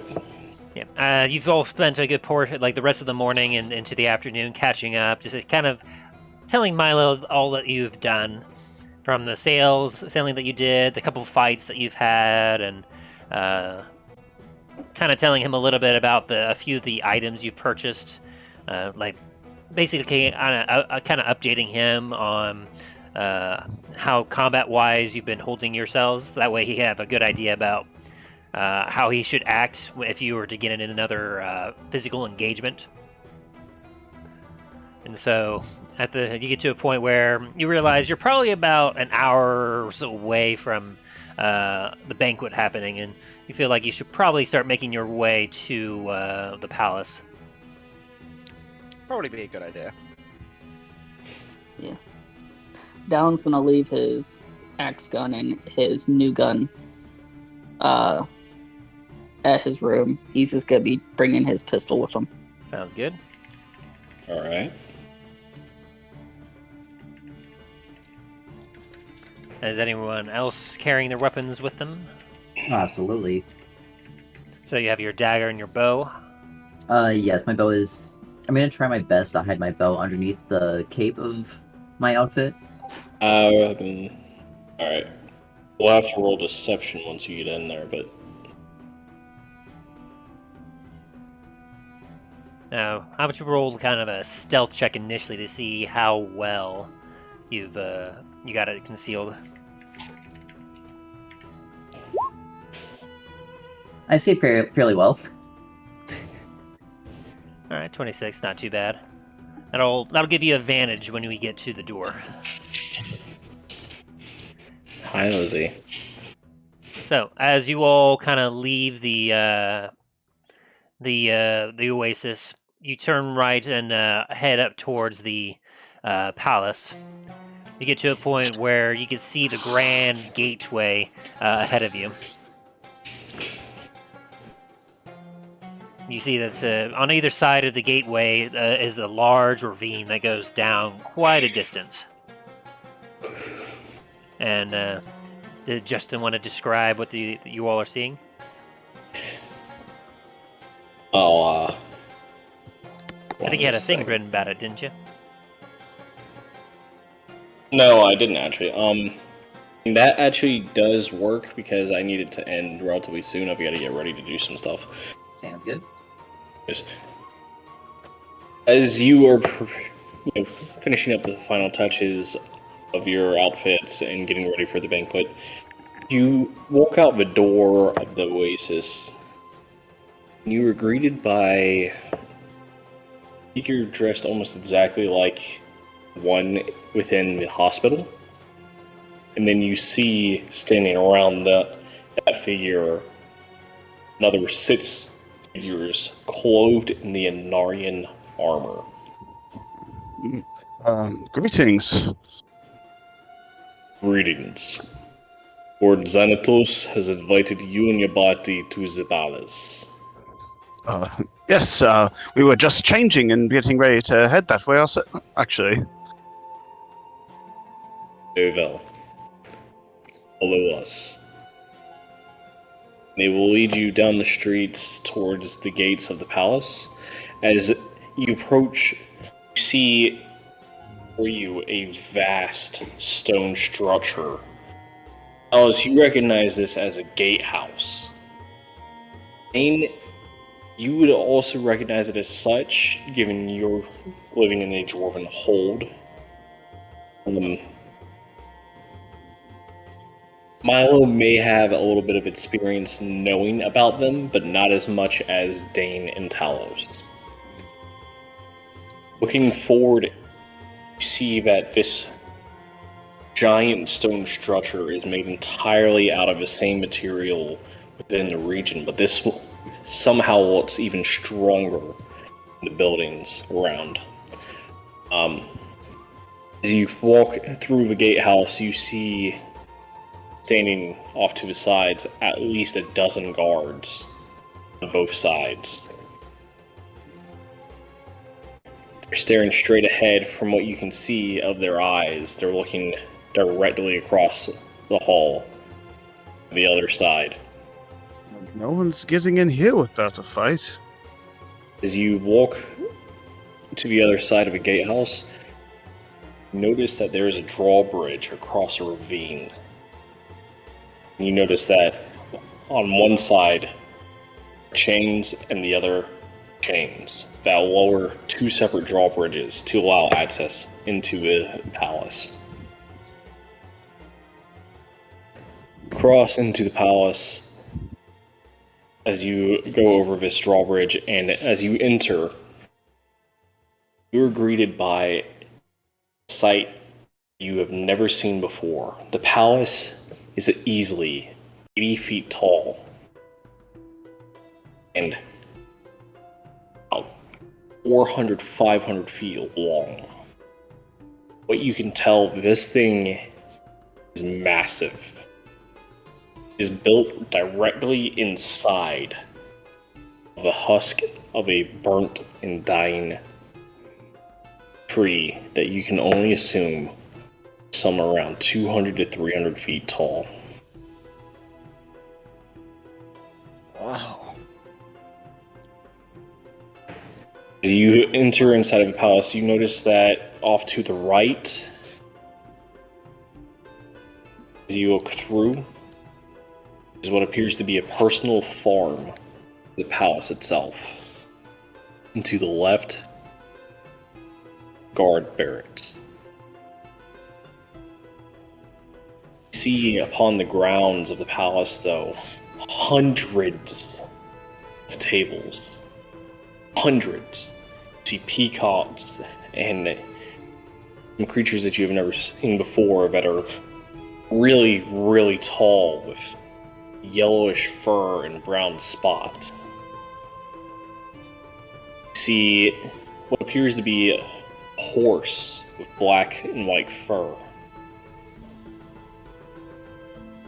You see what appears to be, at first glance, a giant boulder. You notice that it's moving and it has a horn. That is a weird moving boulder. As you are looking upon it, you see hundreds of tables set up. At each table, every single one, end to end, is covered in magnificent, beautiful decorations such as flowers and gold and jewels. And upon each of the tables, where there aren't all of these decorations, is food. Food. Just what you can see, vials of food.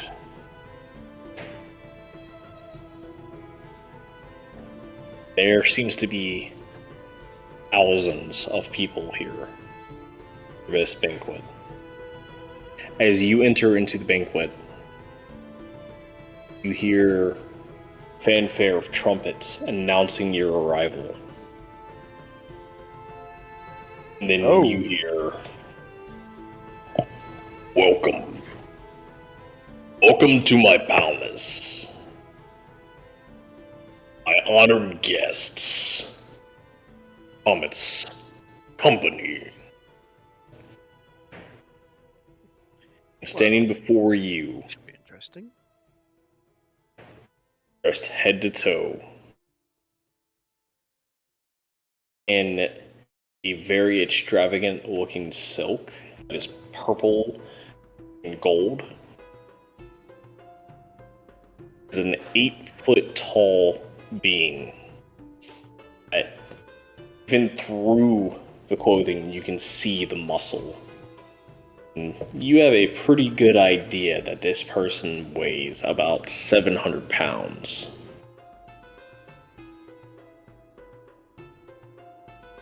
Somewhere around 700 to 1,500 pounds. Dallin, I am going to need you to roll a perception check.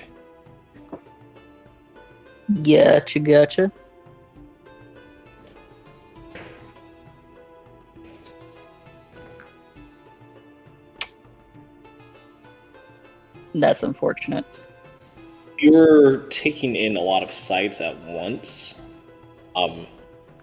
This hulking being in front of you is taking the foremost. Like, all of you just can't help but just stare at nothing but him. Like, as he makes himself known, you can't help but feel a sense of awe just looking at him. As you're looking upon him, you do notice that the treasurer, the rest of your caravan, those that remain, are sitting up the table beside him.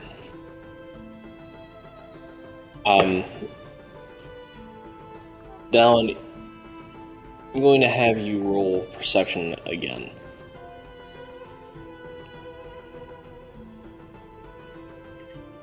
Alright. That make it? You hear a very familiar voice. One that you thought you would never hear again. As you're sitting there, you hear a voice. Oh yeah. As you're sitting there, you're walking up to this table, you hear a voice say, "There's no fucking way that you're still alive, Dallin."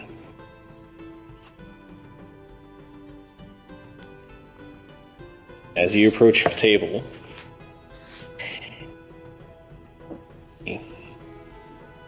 one second here, because I do actually need to pull up some notes.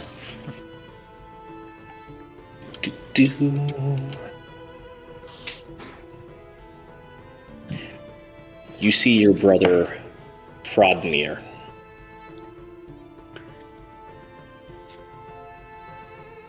Beside him is a very pretty, young-looking human.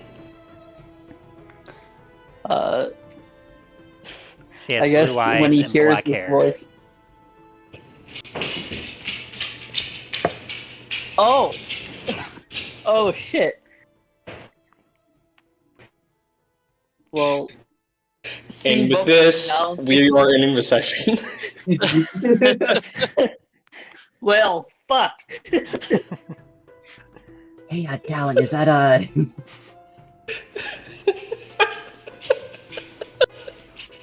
With this, we are ending the session. You're back.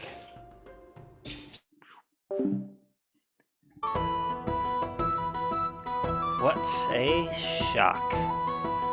As our party of intrepid heroes enter this strange and mysterious banquet for Thanatos, as they see the treasure, and as Dallin himself comes face to face with his own brother, and a mysterious young lady who matches a description of one Sophia Dunham, whom Dallin has been searching for.